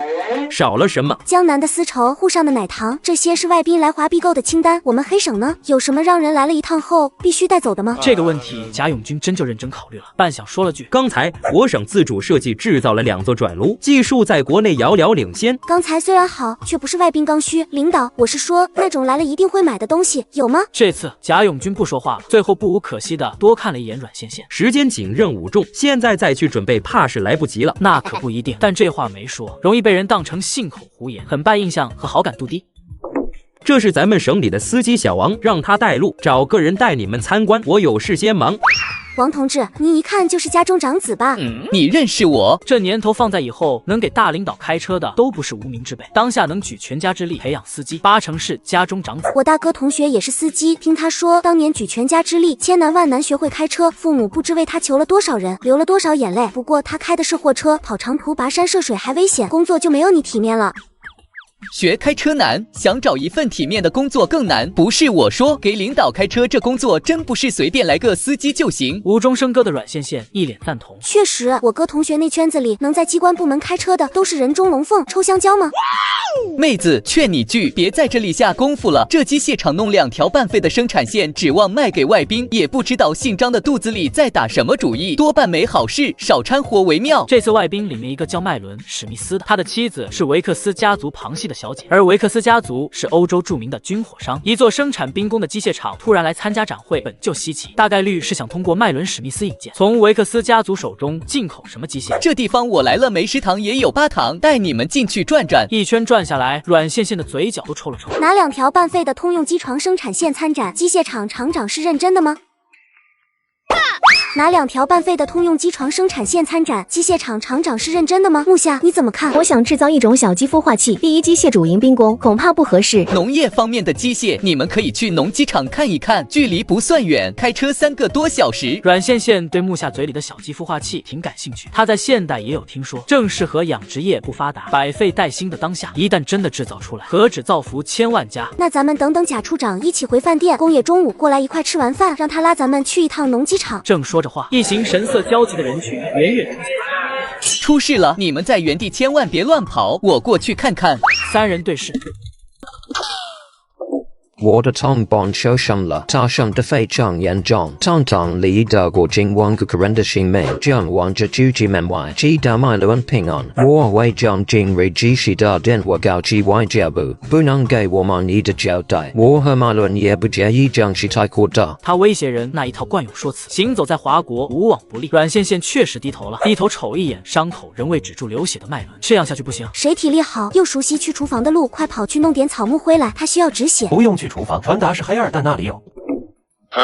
这黑漆漆的粉末是药，但草木灰止血是华国民间看不起病、下等人用以止血的土方子，有用，但极其容易导致伤口感染。丹豁然抬头，一把推开正蹲在地上施救的厂医。我华夏医史传承5000年，不说神农尝百草、华佗悬壶济世的时候，你的祖上可能还在茹毛饮血。就说李时珍注下《本草纲目》时，你的国家刚刚发明了放血疗法和催吐灌肠这种毫无逻辑的医疗手段。请问是谁给你的底气，瞧不起华国医术，伤害我们的医生？上帝，麦伦的是为战被记住了。等到众人七手八脚将麦伦抬上车，贾永军和张厂长2位领导了解完前因后果，脸色俱是不好。主厂区涉及军事机密，别说是你，没有得到批准前，任何人来了都不能擅入。经过翻译，单听懂了却不买账，继续一顿疯狂输出。阮线线没鸟他。张厂长是吧？我理解您，也非常认同您的说法。别说是官兵工，小到作坊，大到工厂，总有一些核心区域禁止对外展示。这位劳丹先生做的是服装生意，想来他家族的大本营也存在不对外开放的禁区，以己夺人。相信他可以理解机械厂的难处。切，要么我想我非常你你造放劳动的家族。他不说话还好，冷不丁一张口，众人炸了。说话的是奥利弗·佩德，在国内跟史密斯家族互为竞争，来华又抱有同一个目的，互看彼此不顺眼。麦伦各种阴阳怪气，奥利弗不是个好脾气，下车捡了块砖，直接把人开瓢了。麦伦他活该的，让了下人手段还敢跑我面前真仔细，不打他大水。麦伦都被这混账打了，史密斯几人怕他再动手，劳丹不禁把矛头对向张厂长。爱情贵上给我叫麦伦出气公道，上不能摆手，贵上为尽到保护义务。麦伦受伤，相信受到消息的维克斯夫人一定会救助你的要求。张健脸色严肃，心下把2波闹事的外宾骂了又骂。现阶段正在自主研发的炮已到收尾阶段，还差一些精密的零部件。本想通过麦伦搭上维克斯家族，进口几台精密机床，如果不行，跟维克斯家族签署代加工零件也可。谁想到这麦伦也不是吃素的，条件却是机械厂要以远低于市场的价格提供给他所需物品。交易没谈好，今天又弄出打架受伤的事，上有疯广虎视眈眈，下有麦伦不当人子。张健现在一个头2个大，吃了外宾的心都有。看出张厂长的左右为难，阮线线凑到身边，开始跟张健唱起双簧。阮线线为了让歪果人有苦叫不出，于是和领导唱起了双簧。厂长，您为难什么呢？他们要咱主持公道，咱就还他一个公道呗。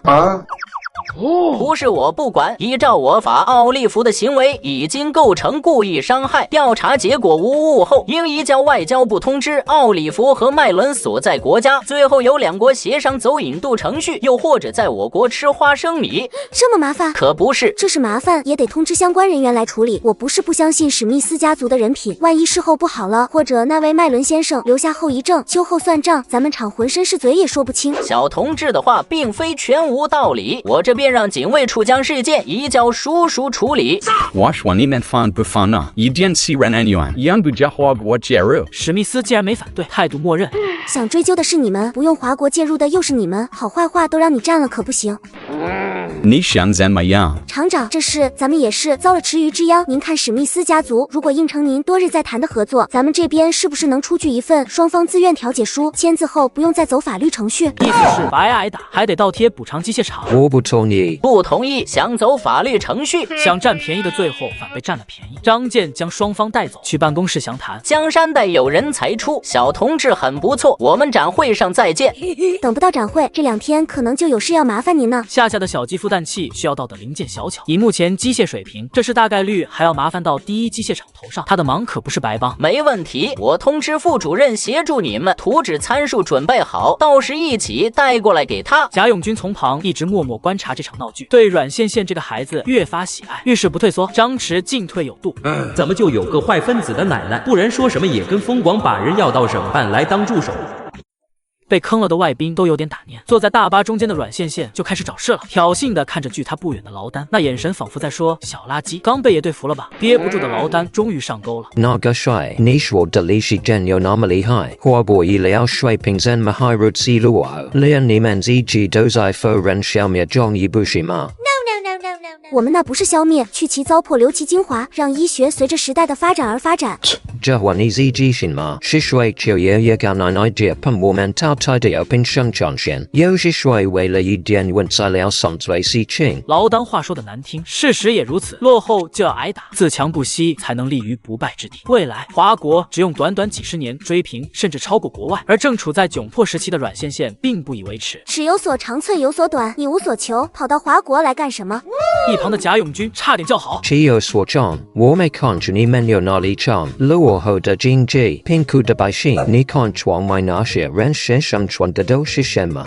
说句你不爱听的，我们希望的乞丐都不穿的不丁的衣服。是不打还是不会？我族皇帝的妻子雷祖和次妃嫫母被认为是织布机和抽丝机的鼻祖人物，距今已有4700年。论织布，2年前出土的素纱单衣重量仅为49克，真正意义上做到了薄如蝉翼，轻若烟雾。而工艺距今已有2200年历史。劳丹，我也说句你不爱听的，2000年前你所在的地方连荒唐的放血疗法都尚未发明。放血的事情过不去了是吧？才会往也是过去，你不得不承认，现在的华国防治很糟糕，非常的糟糕。3年时代记得再到防治的倡议，是我告诉你，有伤害到我的眼睛。但你奥特曼了，你不知道吗？我们现在正在延续老祖宗的手艺，研制一种轻如无物、保暖性却超过棉袄的衣物呢。别说劳丹，车上原本兴致缺缺的外宾都看了过来，一脸不信。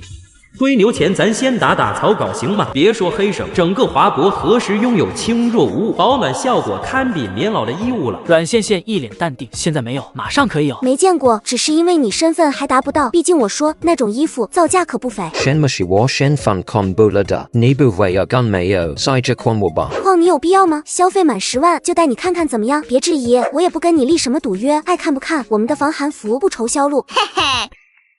祖宗，我的活祖宗！什么防寒服，在哪个妈肚子里呢？不行，你现在就回乡下去。外宾问起防寒服，我就说是小孩子的玩笑话。走，我们去纺织厂。去纺织厂做什么？找妈给你生防寒服啊。负责前来接待的是官副厂长关彦，据说工作能力特别强。阮线线也不怯场的在草稿上把来自系统的设计稿画出来，嘴里不停讲解着防寒服的设计理念，听得2位裁缝大师傅一愣一愣的。用鸭绒取代棉花，不说市面上有没有那么多的鸭绒，就说那玩意能保暖吗？暖不暖和，做出来试试不就知道了。至于鸭绒，端看这次订单数量，成交额高，相信省领导可以现孵鸭子现养。小同志说话还挺幽默，可以省人敞亮，没一会就聊开了。这厢如火如荼赶制样衣。意。回到饭店自己房间的劳丹怎么也睡不着。Ding, 不就是是玩的火吗？这次来了还上班也没上空收而归，就定前几日看上的那一批不了。本打算临走前最后一天抄底，现在他等不了再便宜那1两美分了。Ron 之前不讲，我以为你跑了啦，现在去看你说的把你往空避免了，记得轻盈的方向符吗？可以看，我可是跟领导磨叽了2天才给你墨迹来观摩的机会，你呢？消费满10万了吗？那是当然，我刚放机场欠了12万美元叮当，现在我有几个了吗？勉勉强强吧。又被气到。赶快走啊！你还盯着手机看线吗？你只是玩的就是守望者吗？我听说这个游戏有点引起游戏网面。算你见识广，这不刚出的燃烧军团，你看这次出的新英雄魔君菲尼亚斯，全新的数值怪，如果同他结为小队，可以给友方提升25%的暴击呢。能借我玩玩吗？那不行，想要玩自己点击左下角去体验。那走吧，上面分派了部队保驾护航，观摩的机会也仅此一次。才怪，所谓部队护航是他为了抬高防寒服逼格临时搞出来的噱头，找疯佬临时调配了2位池哒哒哒的帅哥。你好，我是戴安娜，可以当问你一下时间吗？你好，美丽的戴安娜，我有什么可以帮助到你？听老Dan说了2天，我对你们口中的防寒服有些兴趣，可以一起去看看吗？不行，我不同意。Ron 机会我自己争取来的，有买了入场券，他们凭什么？他又不傻，一旦带上旁人，极有可能会在接下来成为竞争对手，订单数额增加，会极大的拖慢交货时间的。你看到了，我也是上了劳丹这家伙的圈套，费了点力争取到这次机会。你们想去也行，需要得到劳丹的允许。一瞬间，劳丹就在一声声的恭维中逐渐丧失自我，又想到软线线给他设置的门槛。感受到你们的热情，我也不好叫人难做。这样吧，来我店订过叮当的可以一起去，你看可以吗 ？Ron 都听你的。大傻狍子，故意把你晾在这2天，就是想让你闹，给我免费做广告。直到大巴停在肉联2厂大院，众人都被干沉默了。Ron 先没意思，不是去看衣服，拉我们来肉场干什么？衣服看完不得试穿，肉联厂内有冻库，更方便各位直观感受。Ron 你是这个，我就是我通过上衣的，你的家乡有没有比的把这个好的通过？有，那必须有。真的？骗你又没好处。这样吧，回到饭店我们详谈。怎么样？有没有被我的美丽震撼到？劳丹心里特别满意，已经计划订多少量的货，嘴上却还要找茬。Ron 衣服很好，却并没有做到你说的轻若无物。阮线线扒了贾永军身上的军大衣，没好气儿道：“自己比比。”天知道将近5月的天气，他被逼着穿军大衣迎接客人是种什么样的心情。今早肉联厂工人看他的眼神跟看傻嘚儿一样，终于脱了，看着2手掂量着比较重量的劳丹，阮线线语气关爱智障。轻若无物是一个比喻词，就像你天天喊着上帝，不代表真的想去见上帝。你还是不说话的时候更加美丽。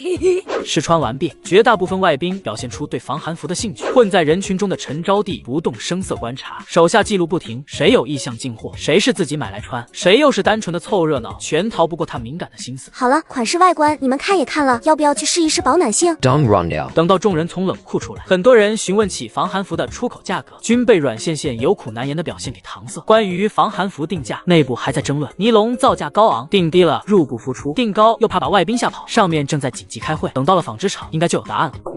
Ron 这个的方谈谈。好啊，劳丹这么迫不及待要单独谈，自然有他的目的，抢占先机，占领市场。一旦订单被排在后面，收到货物上市时间会无限期拖长。2人来到会议室，屁股刚坐下，关燕敲门进来，递过来一张白纸。尼龙造价成本高昂，纺织厂厂长定价31刀，他觉得一件能赚1美元的价格已经可以，诚心摆出来，外宾一定会满意。而关燕则有不同意见，为什么上赶去捧洋鬼子臭脚？他们满意有个屁用！2位厂长意见不合，最后老贾站出来力排众议，底价给到阮线线，能卖多少随他发挥。Ron 用你们话不我来说，我们算不算不得不相信？我不傻，有一微笑被你利用不小气。所谓朋友，那些我可以不计较，但是作为朋友，防寒服你给我个真实报价，免去你来我往不必要的拉扯。行，你坦诚，我也坦诚，50万以下给你53刀，50万以上按52.5刀。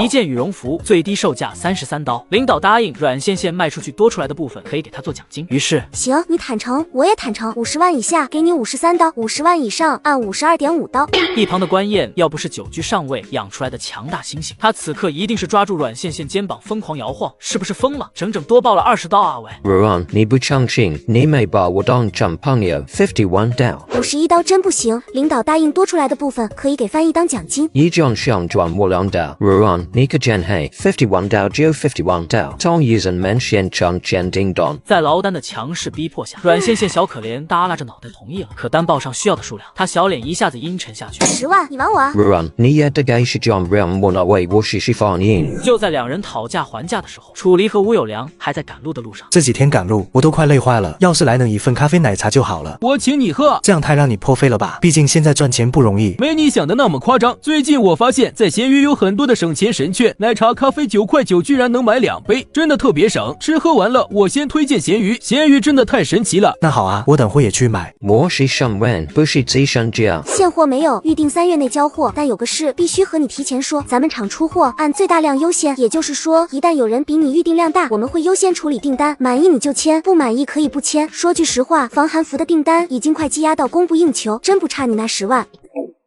阿姨，快来帮我算算赚了多少，手不够用了。2个人4只手，算了5分钟后，签完合同的关燕拐过弯就迎上肩并肩玩手指的2个幼稚鬼。恭喜啊！是我要对你说恭喜才对吧？走吧，厂长想见你一面。厂长这个时候见他，想说什么阮羡羡基本已经预料到，疯广答应超出售价那部分给翻译做奖金，但谁家赚奖金的赚的比老板都多，那什么厂长不眼红他才要奇怪。我跟你去。杀鸡焉用宰牛刀，乖，去楼下开车等我。撵走了关燕，郑厂长拿出一个厚厚的信封。阮同志是吧？感谢你将防寒服的价格比预计提升那么多，小心意不成敬意，放心，这钱是你为纺织厂提供思路和图纸的奖金，你安心收下就是。但这钱你收了，我不希望图稿再流落到其他地方，能听懂我说话吗？阮羡羡粗略估计里面有200块钱，这老逼灯不仅把他抬上去应得的奖金说成报价，不打算兑现，还想只用200块买断防寒服的拥有权。他一言不发起身，拿起桌上一沓报纸，从口袋里实际空间里拿出来的火柴扔到地上点燃。你做什么？冷静，纺织厂存在大量布匹，然后存在极大风险，快点灭了！看不出来吗？上坟烧报纸糊弄你祖宗呢！郑厂长目瞪口呆，几天暗中观察，又乖又软的女同志怎么一下就疯了？那个糊弄也不是这么个糊弄法，要不你去别的地方烧。行，我去别地儿，上你家祖坟，请你家祖宗重见天日，问问到底怎么叫孙子的。出了办公室的阮羡羡若有所思，她是言出必践的好孩子，得找人打听郑家祖坟下落。正盘算着呢，就遇上在门口等候的关燕。谈谈。从关燕办公室出来，阮羡羡坐上宫野的车，指着前方拼命跑向警卫处的郑厂长。那个奔跑中的老逼头坏得很，占我便宜，吃我豆腐，最后还想白嫖我。宫野，弄他！阮羡羡也没想，在他告完小状的下一秒，宫野会突然失控，猛踩油门。就在汽车即将把路中间傻掉一样的郑宏宽撞飞时，阮羡羡情绪稳定的一把握上方向盘，车身一个偏移，稳稳擦着双脚发软的郑宏宽身边驶过，一路驶离纺织厂。他伤到你哪里了？不怕，我们回去剁了他。他伤害到我弱小脆弱的心灵了。那个郑厂长不仅想媚下我的设计，还想克扣我的奖金。你说这和白嫖有什么区别？原来此白嫖非彼白嫖。就在两人吵吵闹闹的时候，楚离和吴有良已经开车到达了省城。终于到了，我现在已经饿得能吃一头大象了。我请你吃饭吧，这几天你都累坏了。这会不会让你太破费了？没你想的那么夸张。出发前我把家里的闲置物品都挂闲鱼了，现在还有 AI 发布和托管功能，卖闲置可方便了。我已经回去了好几千，闲鱼真的太神奇了。那行，一会儿我也去试试。那这顿饭我就恭敬不如从命了。忽然耳朵一疼，你说你是不是猛？我还在车上，那车把人哒个4分5裂，我不得跟你一块蹲巴离子，就不能先把我放下，你自己开车撞他？不会，油门线卡住，车子突然失控，谁来检查都是意外，我也不会让你蹲巴离子。坏的是车子还是你的脑子？他占你便宜，该嘎！阮羡羡再傻也反应过来他的不对劲，何况他不傻。公爷，大庭广众下干人是犯法的，你自己不在乎，也不在乎失去你后会伤心的我吗？不会的，坏的是车，我不会让那种事情发生。这倒霉玩意真倔。如果你故意嘎人，罪名成立，结果会怎么样？那要看嘎的是什么人，罪有应得，该死之人会被关回所里几个月吧。故意嘎害普通人，大概率会被派以执行死亡自嘎式任务。所以你也在意会失去我，对吗？对上他澄澈到偏执的眸子，眼中浓烈又炽热的情感，让阮羡羡的心加快跳动。一定是刚刚的车速太快了。对，公野说的没有错，坏的果然是车。你就做吧，等你被关几月回来，我牵着未来丈夫的手，叫他管你叫哥。你这脾气大概率会把我抢到身边，然后发现我肚子里揣着别人的娃，你痛苦又纠结的留下这个娃，而我受不了你的强势带球跑了。经过9981难，重新回到爱人身边，你余生只能活在痛苦又自毁的情绪中。羡羡，你再给我讲恐怖故事吗？我不能再夺回你前哒了那个人。你说我该怎么做才不会酿成悲剧？我不懂，但是会听你的话。公爷，我们来约法3章，现在听我的话，结婚听妻子的话，老了听老伴的话，能做到吗？懂了。那么我现在的小仙女，未来的妻子，愿意和我谈一场以余生都听你的话为宗旨，一生相伴到白头为目的的革命友谊吗？阮线线觉得自己一定是疯了，她居然答应了宫野的表白。你真答应了？随时可以改。我4岁被抓到日军研究室进行改造，体内有一种介于精神力和空气之间的特殊能力。我也整整比你大了7岁。你跟了我，不仅是妻子，我会把你当小祖宗一样捧在掌心。说完停顿了好久，才再次开口。我再认真考虑考虑，趁我现在还能说人话，如果日后你反悔了，后悔今天草率做下的决定，想离开，我恐怕就不一定能干出人事了。阮线线违心自问，她喜欢宫野吗？答案无疑是喜欢的，无论是短暂的陪伴，还是到她上一世死前没能再见她最后一面的遗憾。其实从今生重逢，当她眼中只能装下一个她开始，阮线线已经不打算放手了。一个不顾后果当街行凶，开车撞人，一个夜黑风高钻自家坟头蹦迪，她几乎可以预料到两人在一起后未来的生活该有多么鸡飞狗跳。现在也不怎么像人，更像一种名为霸总的生物。想好了，不后悔，我还就喜欢你为我开车撞人，不顾后果那股劲儿。宫野眼底墨色加剧，对上小仙女悠然戏谑的注释。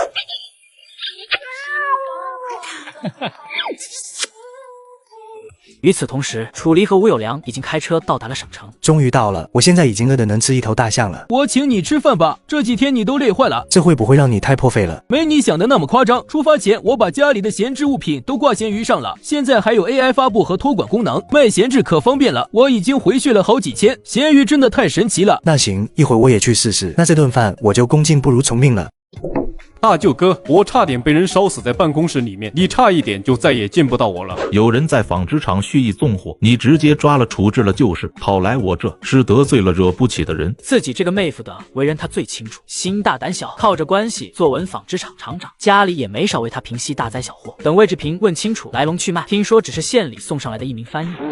走，跟湖滨饭店经理打声招呼，包庇恶意纵火之人，简直不像话。就在这时，你好，我是魏志平，请问有什么事吗？那边不知说了什么，魏志平脸色顿时沉下来，连道几声知道。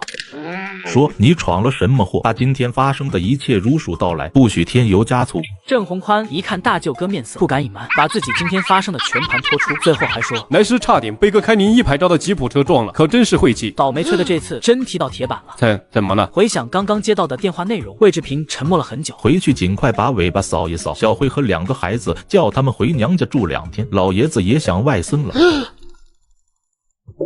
副厂长，厂长果真跟你说的一样来要账册了，说要核对上半年的账册，厂里是不是要出事了？没什么大事，给你放个假，今天早些回家。警卫科都是郑宏宽的亲信，关燕先转移重要资料，然后找了几个自己这边的装卸工人，分一半去盯着档案室，一半藏在财务室附近。今夜都把招子放亮点，我接到有人会恶意破坏账册的消息，尤其小心明火。等回到办公室，关燕忍不住开口问：厂长他真会趁今夜放火吗？换作是我会。关燕呼吸一滞，就这个看上去不仅有大病，还有点疯的眼神，他确定上午刚在阮某人眼底见过。老人常说一个被窝睡不出2种人，他信了。月朗星稀，夜深人静，最适合搞事情了。死道友不死贫道，都是你们逼我的。老哥，这2天厂里有啥新鲜事没？你说老什么？老哥，往哪个？省厅都下来人了，哎，真是辜负了老王当年一番悉心栽培。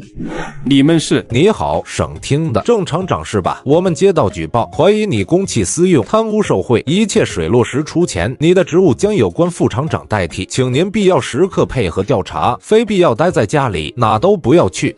不行，我不能表现出对真相的了解，只能表现出一副被手底下人觊觎厂长位置的生气和憋屈，否则我嘎定了。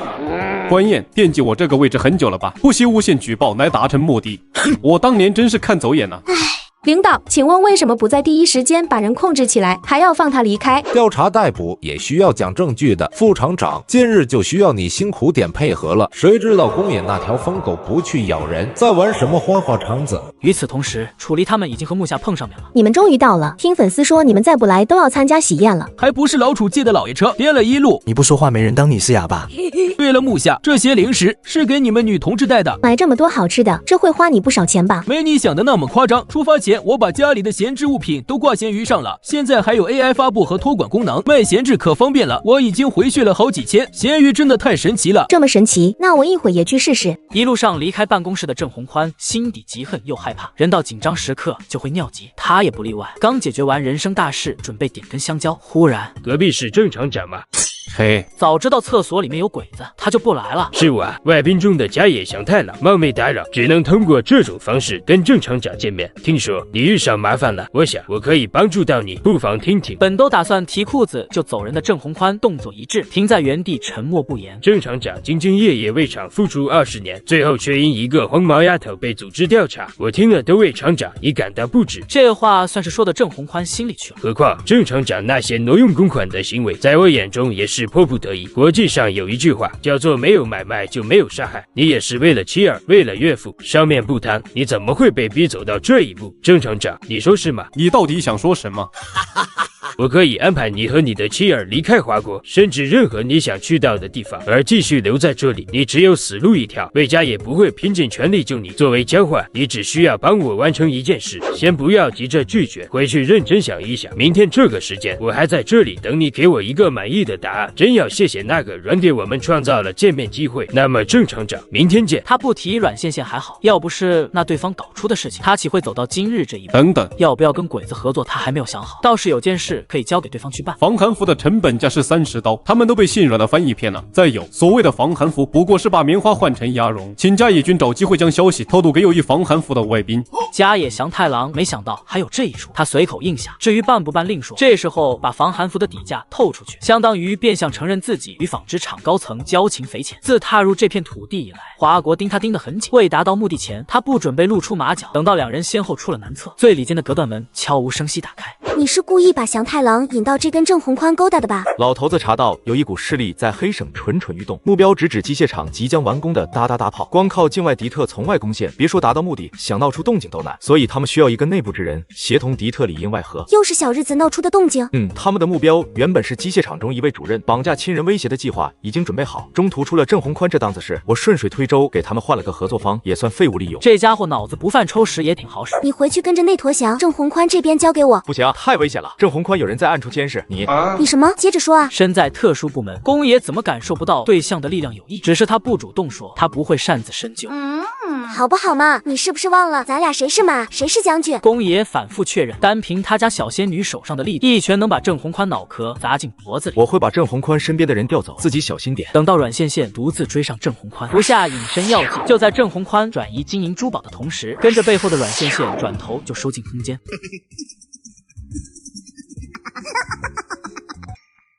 我答应你了，你们需要我做什么？不是什么大事，郑，你一定可以做到。说，哪怕我做不到，也保证不会向任何人出卖你们。天真，不，郑，你一定可以做到。为了表明我们合作的诚心，昨夜已经有人接上你的妻儿，送到陆江对面，他们会在那里等你团聚。什么？昨晚我明明已经哄好妻儿回娘家，莫非昨夜他们回娘家的途中被祥太郎的人绑走了？我要确保他们平安的活着。这是自然，放心，你的家人已平安度假，我安排了人会将照片送回给你安心。郑宏宽他没有退路了，已经被迫上了贼船的郑宏宽再不迟疑。你说需要我怎么做？不是什么太难的事，只需要你在展会那一天制造混乱，让我的人司机进入机械厂。省厅下来人调查，我能不能平安等到展会那一天都难说。这不是问题，交给我。调查你的人很快会离开纺织厂。计划敲定，家野祥太郎先行离开。磨了一会的郑宏宽正准备离开，阮线线一只手刀直劈。与此同时，楚离他们已经和木下陈招娣碰上面了。你们终于来了，我和木下招待外宾都快累坏了。这还不是老楚借的老爷车，都颠一路了。汉堡炸鸡都堵不上你的嘴是吧？给，这些是给你们吃的。这是哪里来的汉堡炸鸡？这么多不便宜吧？没你想的那么夸张。最近我发现，在闲鱼有很多省钱神券，汉堡炸鸡9块9就能买全套，真的特别省。吃喝玩乐推荐闲鱼，闲鱼真的太神奇了。这么神奇，那我一会也去试试。3分钟后，阮线线把人扔进空间倒挂，然后服下变异药，伪装成郑宏宽，找到混在外宾中间的祥太郎，一通加密信息，反正就一个意思，老地方见面，快点儿！以为出了什么意外的祥太郎，为了尽快上厕所，饮料一杯接一杯的喝。听说到过很少，我尝试出来，但你看那个人，和那么多汽水，他不讲对吗？实不相瞒，他快胀死了。那该死的郑宏宽已经催他2次了，他最好有急事。一进到厕所，这坨祥话都来不及说，就迫不及待掏鸟。阮线线到底没抵住诱惑，眼神不自觉飘了过去。他这该死的好奇心，这么急找我，你最好有事。确定小泥鳅回家了，阮线线回过头，从怀中掏出一面青铜镜。这东西家野君感兴趣吗？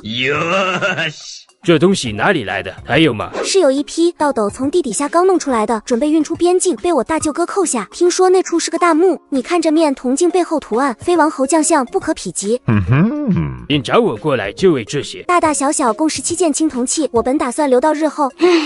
算了，不提也罢。这些东西我打算换成黄金，日后出去安稳下来，也可以作为东山再起的筹码。我不负责这方面，你派人把东西送到松江边，那里会有人接应。行，尽快联系吧，最好在这1-2天黄金到手，我才能更放心跟你合作，不怕因这玩意最后被黑吃黑。切，我不仅会促成这一笔交易完成，还会帮你争取高价。黄金只有到了你手头上，离开这片土地后才会变成我的。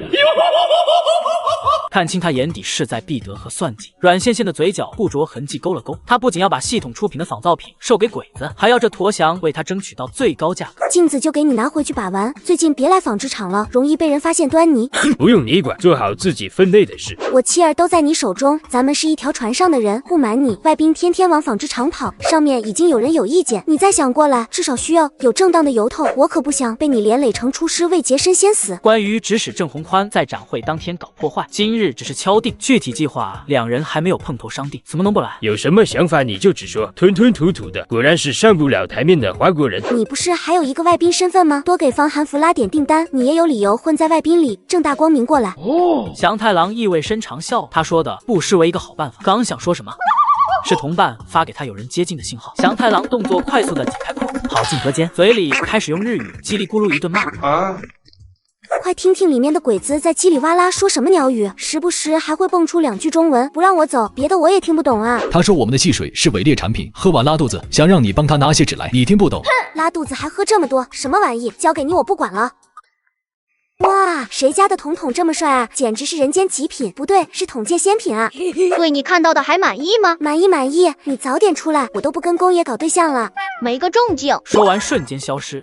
别走啊，统统，你回来有正事啊！我们的青铜器空间升级计划已经迈出第1步了。想到空间里倒吊着等待处理的郑宏宽，他又问：你那里有可以改变人记忆的药剂吗？篡改记忆属于很高级的药剂了，目前商城还没有，需要升级哦。线线闻听此言的阮线线并不失望，大不了他最近保持1人分饰2角，交易完成再把正主放出来，有些穿帮风险，但不大。最关键，谁让上级是他对象呢？但是线线可以买1张造梦符，不大改记忆的话，给死胖子编个梦不就好了？统统果然是我见过最优秀智能的生命，爱死你了！好的下属都是夸赞出来的。我可是线线的爸爸，以后会更好的。于是被秘密送回家的郑宏宽回想起睡前经历，脸都黑了。该死的小日本鬼子！早晚火山喷发灭国，没想到他不仅好难封，还对我有那种心思。幸好我机灵，在他表现出对古玩玉器感兴趣时，为他指路了黑市，不然我真的清白不保。Run, Swijinchula Nalir, Do Jabudaran. 我最近在忙着买一些周边呢。Nasha Jobian Tingweda ba. 不贵啊，我最近在闲鱼与鲤鱼里白菜价蹲到全网断货的 La Bubu 限量潮玩低价捡漏，吃股追星推荐闲鱼。Jendama, Jashanu Jenda Taishanchila, Waitawa Yachi Shishi, Duela, Nibujida Fondian Fenge Wadafani Jaliochila Yoduakwanan, Wawenta Fon Hanfudayan Shi Hayogan Duama, Tajiran Gao Suwakutswan Buchompe, Jiani Wadua Dinisha, Run, Wajenshi Shogala, Jasha like a Yiching Niwe Wafuruma. 当然可以，能为美丽的女士服务是我的荣幸。哪有把钱往外推的道理？阮线线笑眯眯拿起随身纸笔跟戴安娜交流起来。Oh, 对，就是这样。我们那里的男士不希望外衣太长，天门是行动很不方便。那你看在这里做个收口松紧式设计可以吗？衣服太短容易灌风，加一道松紧，行动方便的同时，很大程度可以保暖。不知道你这种设计是否适用于面夹克？适不适用？回去试试就知道。试完你就知道不合适，何必我说 ？Run， 我准备到2.5 3，问到的方汉服，单价可以给到52.5，到吗？我的方你说不行，你可以做到的对吗？原本防寒服的定价是在32刀上下，没想第一天直接被他抬到51刀，上边为此紧急开过定价会，一致同意就按51的底价来，不能砸他搭起来的台子是一方面，价格忽高忽低，失信于外宾又是另一方面。好啊，52.5就52.5，还以为什么多大事呢？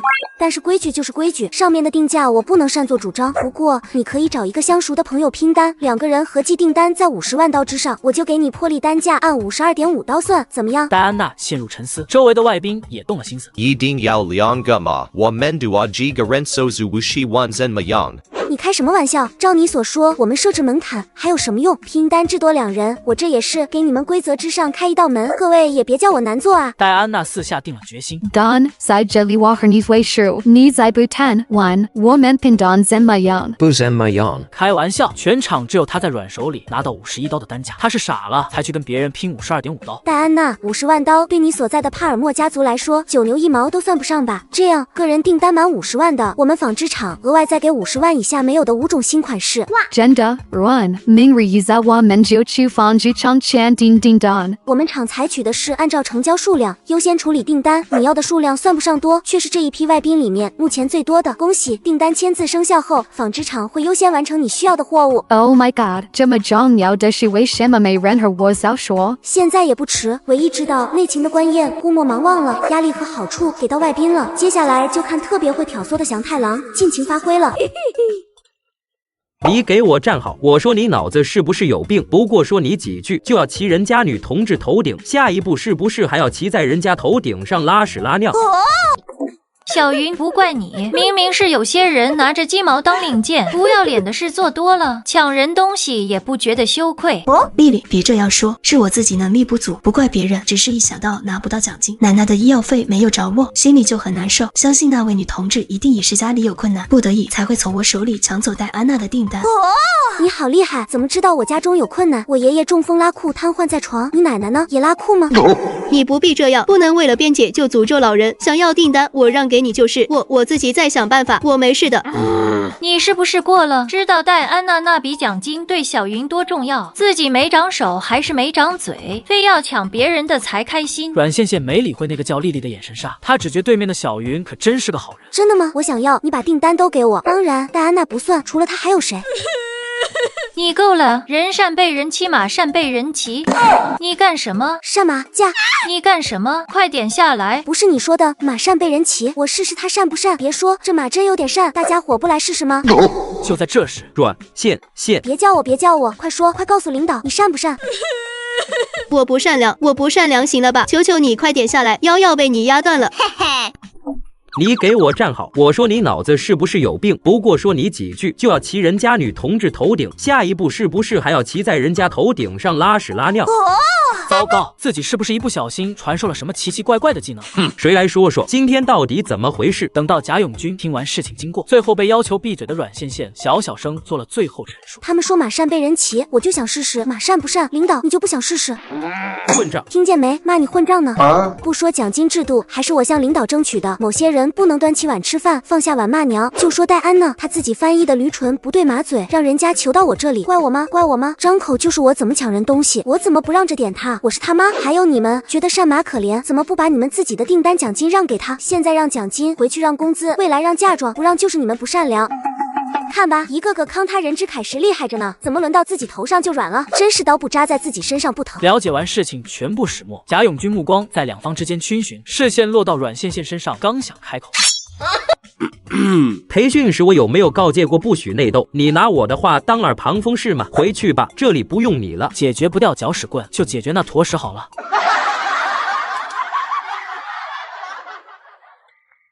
你干什么？快点下来！不是你说的马善被人骑，我试试他善不善。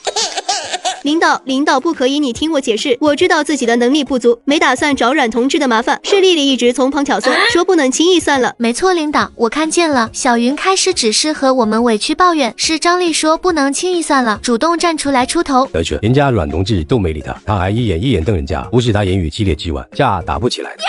好，杨彩云你好得很，在商场你把水泼到外宾身上，惹了祸，哪次不是我给你收拾烂摊子？就连这次给使团做翻译，都是我向家里为你求来的机会，没想竟被你反咬一口。好，闷亏我自己吃下了，你以后好自为之。好家伙，这场大戏看得阮线线直呼精彩，3个女人一台戏，太奶诚不欺我。她还没感叹完，后衣领忽然被人捉住。你跟我来。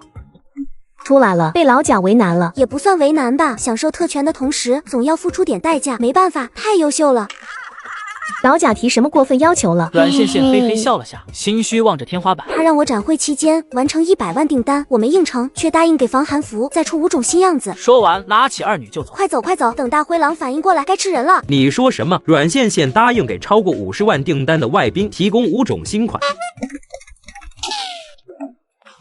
感冒了，没事吧？没事，估计有人正惦记着怎么收拾我呢。你们呢？进展怎么样？外宾中对防寒服有意向的，合进货数量，经过我2天观察，都在里边了。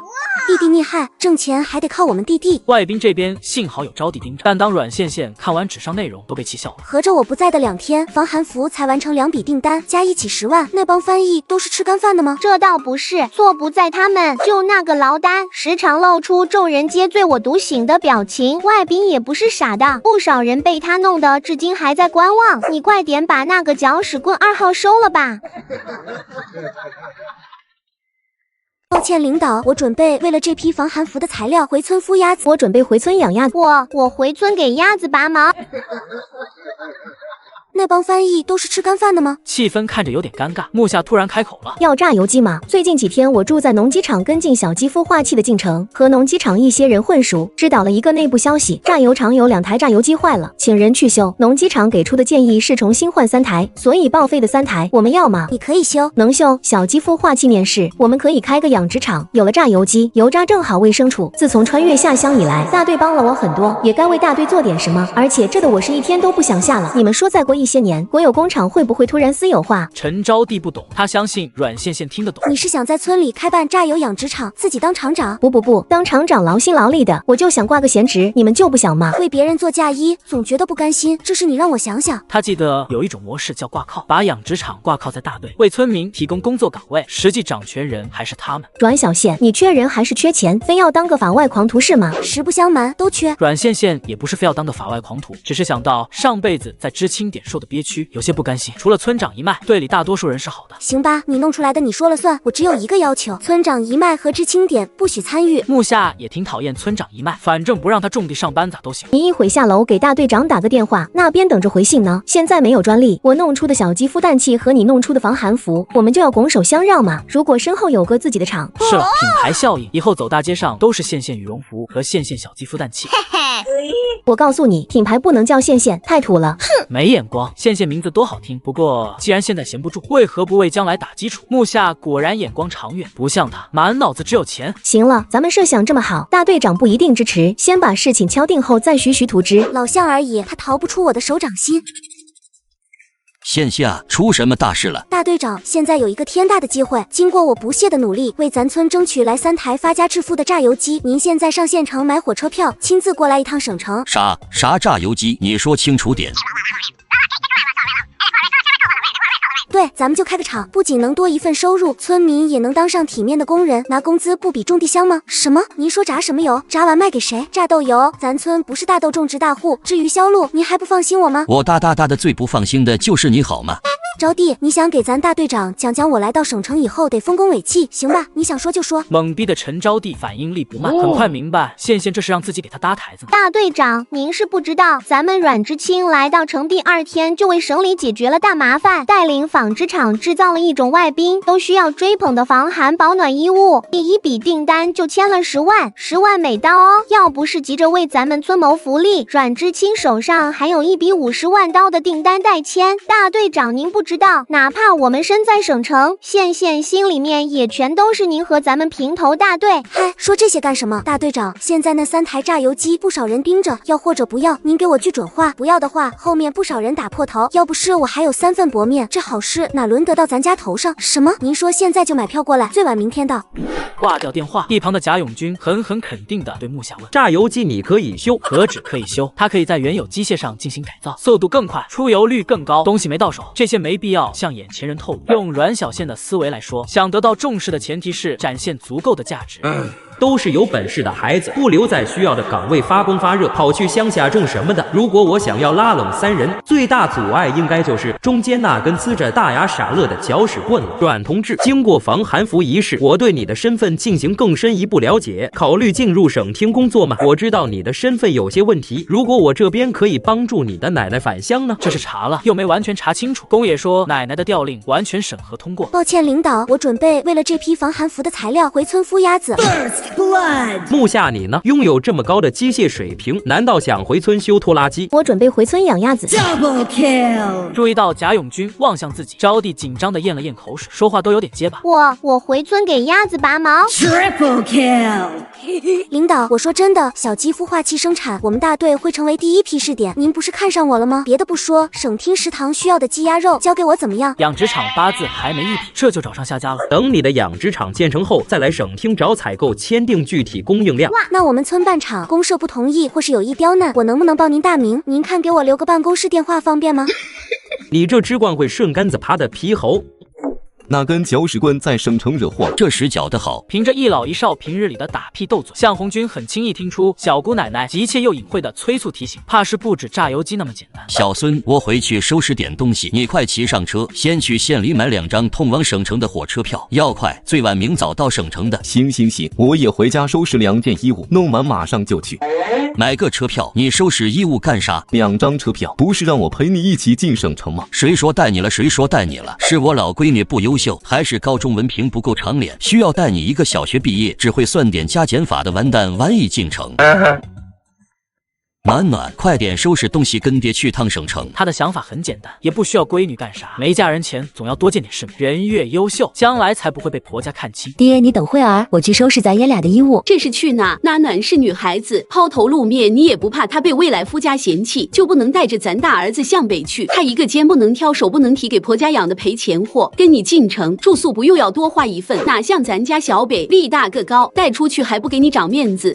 爸，我刚想起明天跟同学约了踏青，可能没时间陪你，你就带大哥进城吧，别忘了给我带礼物哦。省城是阮知青叫咱家过去的，3位女同志面前，小北去了能干啥？3个女知青进城有啥本事？还不得靠男人？咱家小北去了才是真正的能帮到你。红军，这世上你可别犯糊涂。听听，这是人话吗？暖暖收拾东西，咱爷俩这就走。第2天，阮县县故技重施，把晕倒的郑宏宽扔进空间倒吊，再次幻化成郑宏宽来到老地方。很高兴又见到你。无用的客套就不必了，那只会浪费时间，还是抓紧说说你的计划，需要我怎么搞出动静？家野君，有话好好说，别冲动，千万别冲动。放心着，这不是用来炸你的，你只需要在展会当天把它安顿在机械厂人多的地方，爆炸后我的人会伪装成武装力量，第一时间冲到机械厂内部，而当天黑省大部分武力会集中在展会附近，你有充足的时间撤离。第一次摸这玩意的阮县县比之害怕更多则是兴奋。家野君的计划我明白了，但是你没想过展会当天的黑省的武装力量不会差，留给你们行动的时间不多吧？从会场到赶往机械厂，全程不会超过半小时，时间够你们达成目的吗？你什么意思？是这样的，我有一计。昨夜跟随宫野而来商量对策的那名军官曾说，想把戏做得逼真，一网打尽潜入黑省这批底特，机械厂的损失不可避免。不说造价昂贵的机械势必在火拼中遭遇损坏，单说为避免打草惊蛇，绝对会波及到无辜工人的性命，而波及老百姓，我们是万万不愿看到的。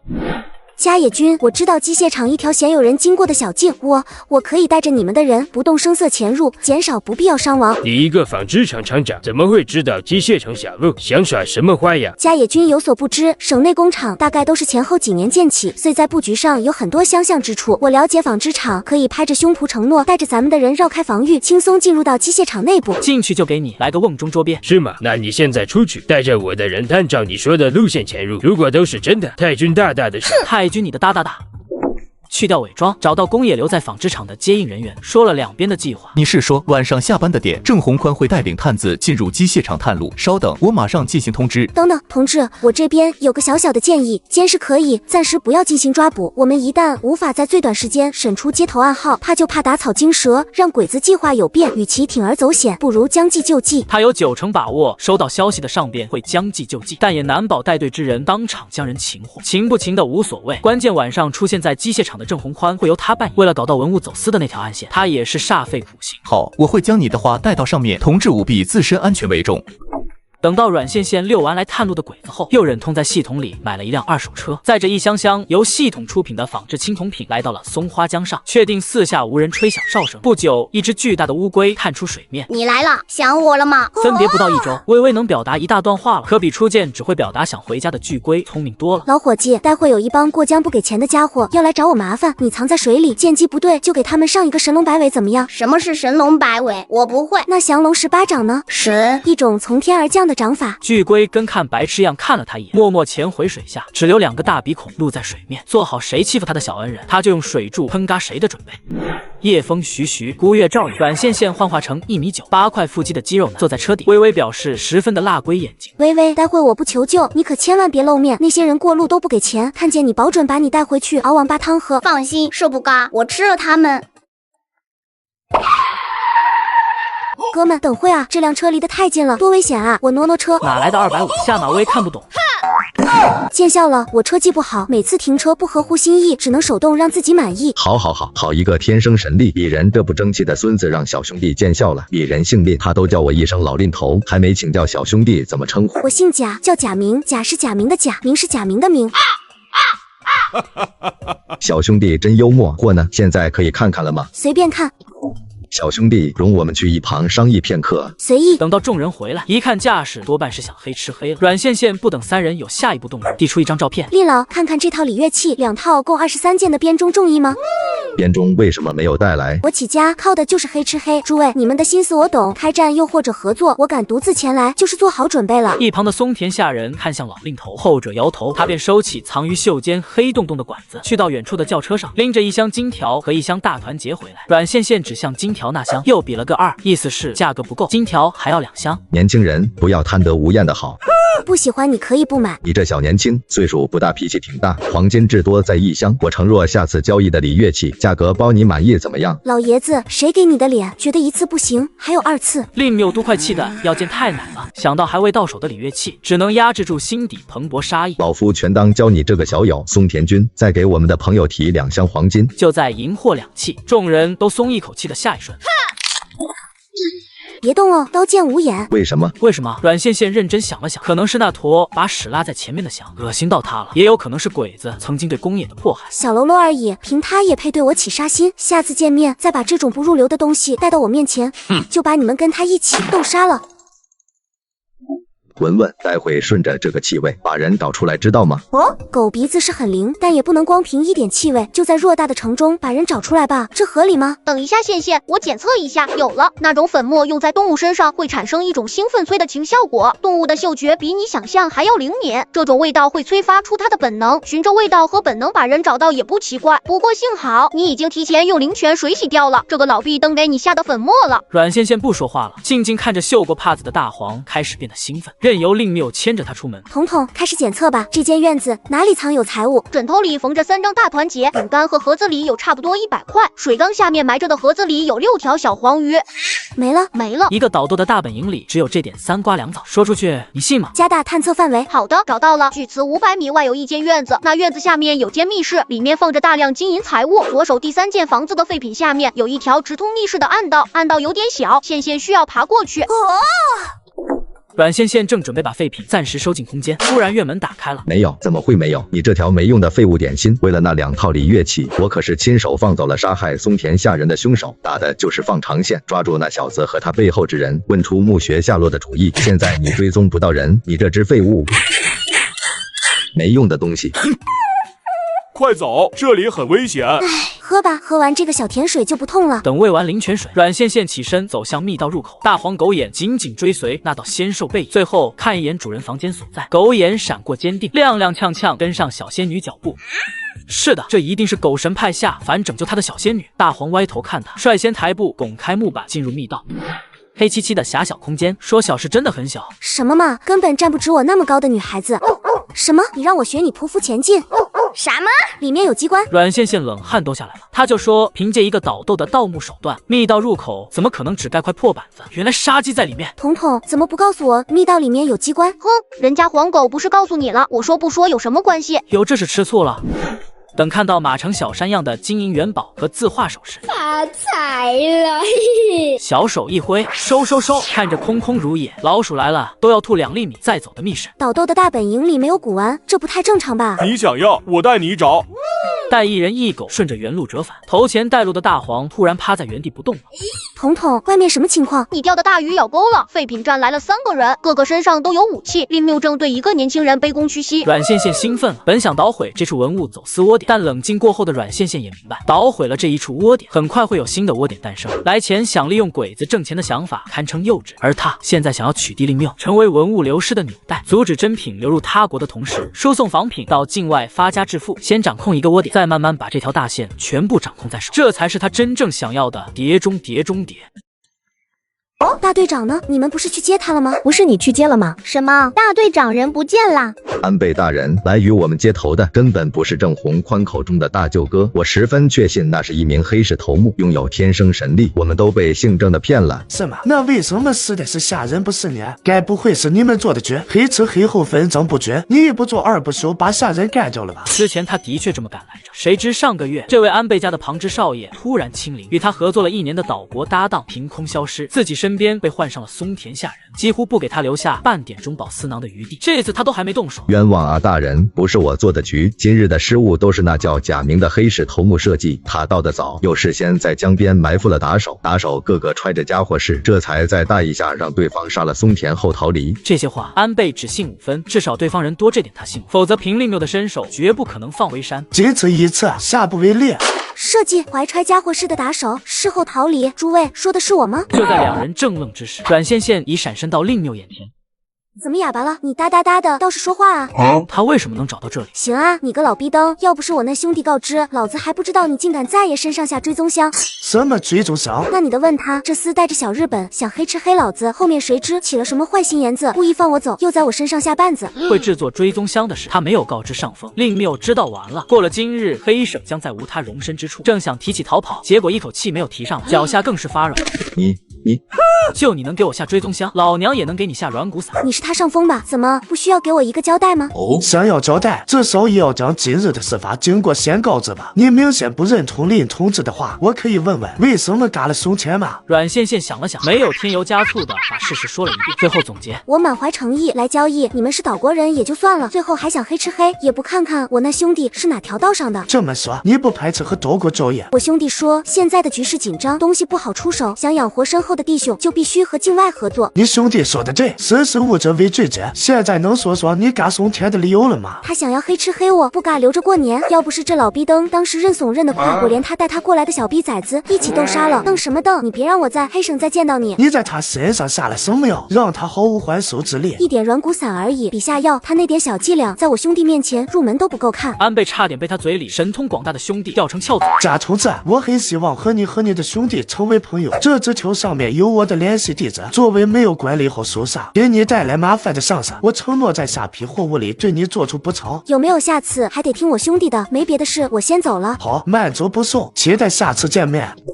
什么给丢了？连你都给丢了？哈哈哈！走，通知咱们的人，找到一个叫贾明的黑市头目，找到人第一时间通知我，不要擅自行动。另外把里面的人处理了。有那贾明背后的兄弟在，他何必再留这个吃里扒外的叛徒爱？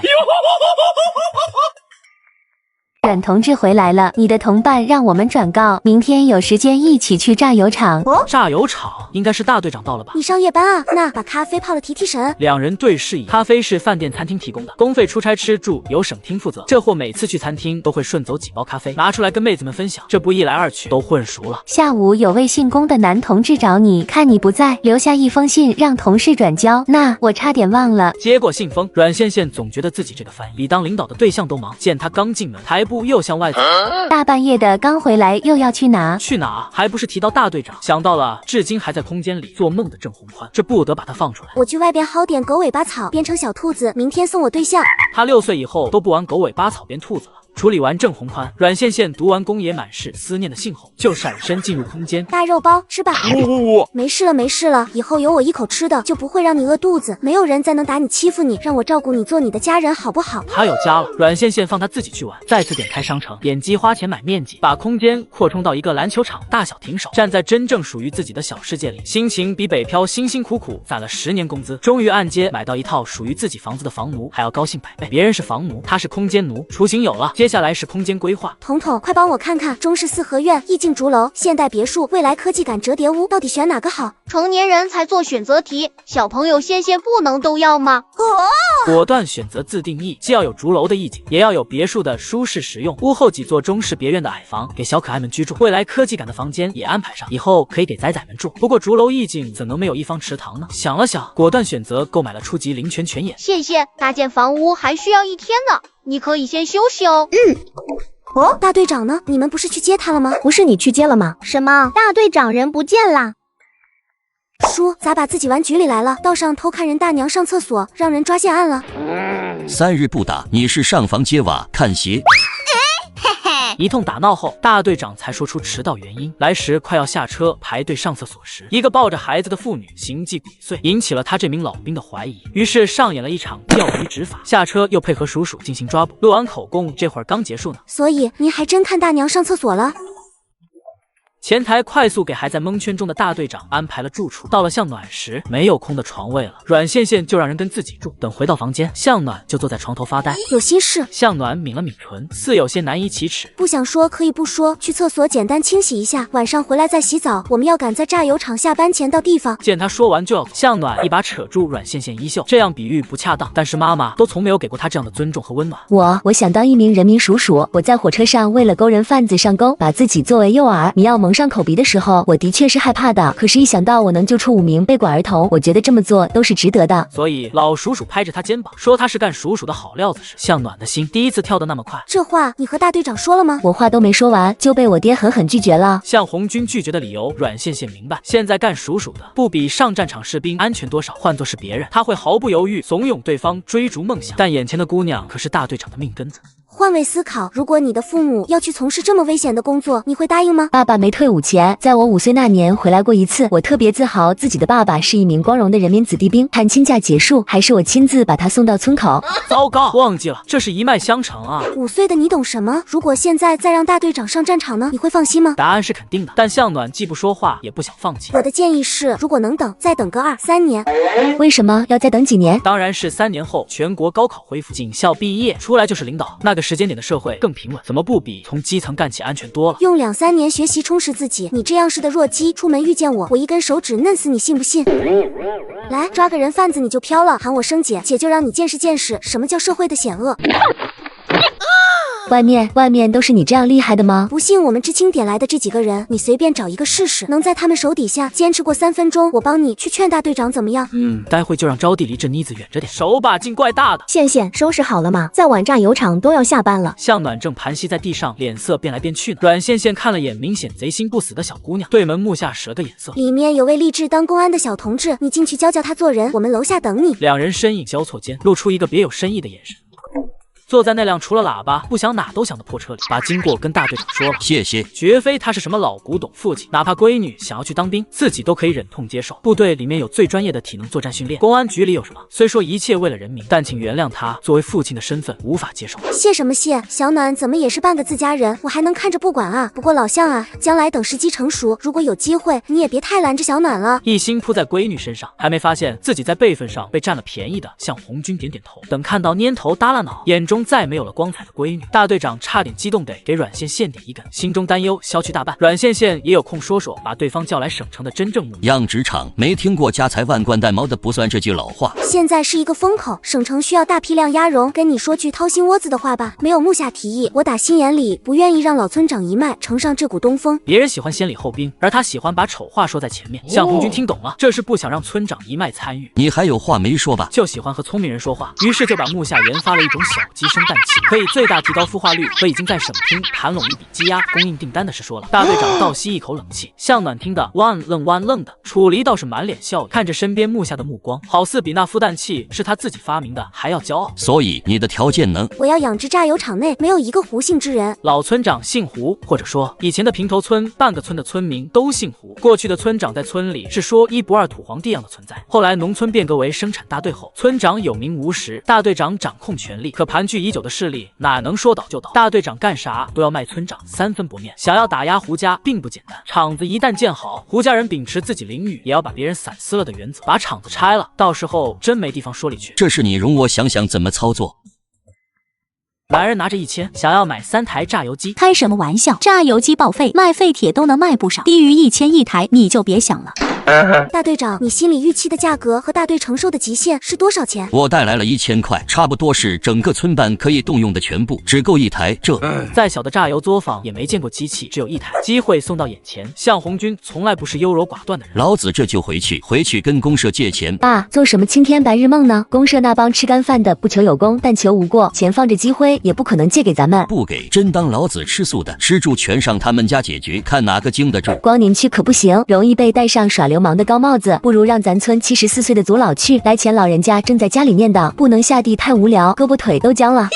我还以为大队长会知难而退，或者向在场之人借。不说我和楚离，心软那货一丢就丢2000块，把人哄好再许点利益，没准真能借来的。但没想到大队长这么硬气。向红军哪里是不懂，刚刚有那么一瞬间，他有想过找面前的3位知青张嘴借钱，可孩子们有钱却不欠大队的，相反，因为自己的一点照拂，他们也愿意回报大队。越是如此，他越要把握好一个度，人情这东西越用越薄。你们在这等会儿，我出去给公社打个电话，先礼后兵。向红军转头准备下楼的瞬间，看清手脚，并用耳朵贴着门板的软线现实，到底没忍住，嘴角扯了扯。咋地？手脚年久失修，该高油了。大队长，钱给我，1000块3台机器，我给你办了。人家榨油厂1台要1000，他1000买3台，这话别说大队长，楚离都是不信的。单位就算将物资积灰，也不会贱卖。钢笔、公文包、工作服，每年老3样的年节福利，你发不腻我都看腻了。就说主任将负责采买劳动节员工福利，这么好的工作交给我，原来在这等着呢。谁不知道宋主任家里因着下乡名额的事，一对儿女正闹得不可开交，我简直是撞枪口上了。年节福利就那些，你弄个新花样试试。同志，别怪宋姐说话难听，钢笔、公文包、工作服，就你准备的这老3样，我爷爷通常用来屙屎。那同志有何高见？高见谈不上，兵都在疯抢的防寒服，你总该听说过吧？咱们厂的干部像宋姐这样的，半生奉献给工作岗位，年节准备一些好的福利犒劳，过分吗？这个女同志简直有病！不说正在满世界求购鸭绒的纺织和服装厂，会不会在原料紧缺的情况下接受榨油厂的小单子？就说一件防寒服的价值，他清楚吗？榨油厂的领导人数在20以上，用防寒服当节礼，这笔预算他报销吗？真是站着说话不腰疼，真是抱歉啊！我们榨油厂和纺织服装厂一向没什么交集，而且预算也有限。小同志既然说了，就一定能用有限的预算帮咱厂采购到防寒服吧。预算？什么预算？为勤劳的工人争取点福利还需要预算吗？不用预算，你拿嘴采购。是这样的，大领导常说，我们生活在一个共同体中，互相依赖，互相扶持，是社会发展的基石。宋姐，你信得过我可以用咱们厂子的一批油，试试跟纺织厂换来一批防寒服？相信体谅到我们榨油工人辛苦的纺织厂一定愿意帮这个忙。食用油换防寒服，可以，太可以了。相互扶持，互帮互助。阮同志这话说的太好了，只是我们一向和纺织厂没什么交集，从内心非常希望2个厂的工人共同学习，共同努力。还要同志你帮忙转达我们的意向了。那榨油机多少？310台，我在防寒服加上咱们榨油厂标志，成交。2个厂的互帮互助是大事是要事。宋姐，你接我出电话，我希望尽快落实。一想到外宾都需要排队购买，百货大楼都没有上架的防寒服，率先穿在他们榨油厂干部身上是何种威风？省了一大笔钱的宋杰，怎么看面前的女同志怎么顺眼？孝亲啊，你带着人去打电话介绍一下情况。小阮，你跟他去，顺便把你带来的同伴叫进来。榨油机可以交钱了，如果有需要，我这边也可以安排人教授机器操作。那我就不客气了，真是给你添麻烦了。客气什么？一会回来喝杯茶。关厂长是我啊，线线。你好啊，线线，有事吗？是这样的，我们防寒服销路不能全靠外宾，经过我几天几夜不眠不休的努力，设计出一款干部装，榨油厂试点都找好了，待会让人把图纸给你送过去，尽快赶制出一批。关姐，你能听懂我的意思吧？防寒服造价成本高昂，不适合国内市场，一直是关燕的心病。试问多少百姓买得起又舍得买呢？一句干部装，他便明白了。好，图纸送过来，我会叫人尽快赶制，奖金还是按之前我们谈的给你，放心，少不了你的。这话还是扳倒郑宏宽前跟关燕在办公室里面说的小话。关燕承诺奖金按原计划照给，设计费另算，并且以后出自阮线线手下的设计稿，纺织厂可以用高额价格买断。当然，这一切的前提是他当上厂长，有了这场无人知道的私下交易，他才在下楼第一时间开门放对象。第一批先来30件吧，处理完出口订单，正好赶制下一批的工装。对了，你可别让榨油厂看出让他们帮我们免费宣传的目的，我还坑了他们一大批食用油呢，给关姐当劳动节员工福利。这可真是个活宝。展会结束来家里吃个饭，父母总听我念叨，也想见见你呢。好呀，到时我给叔叔阿姨做烤鸭，我特别会吹。是挺会吹的。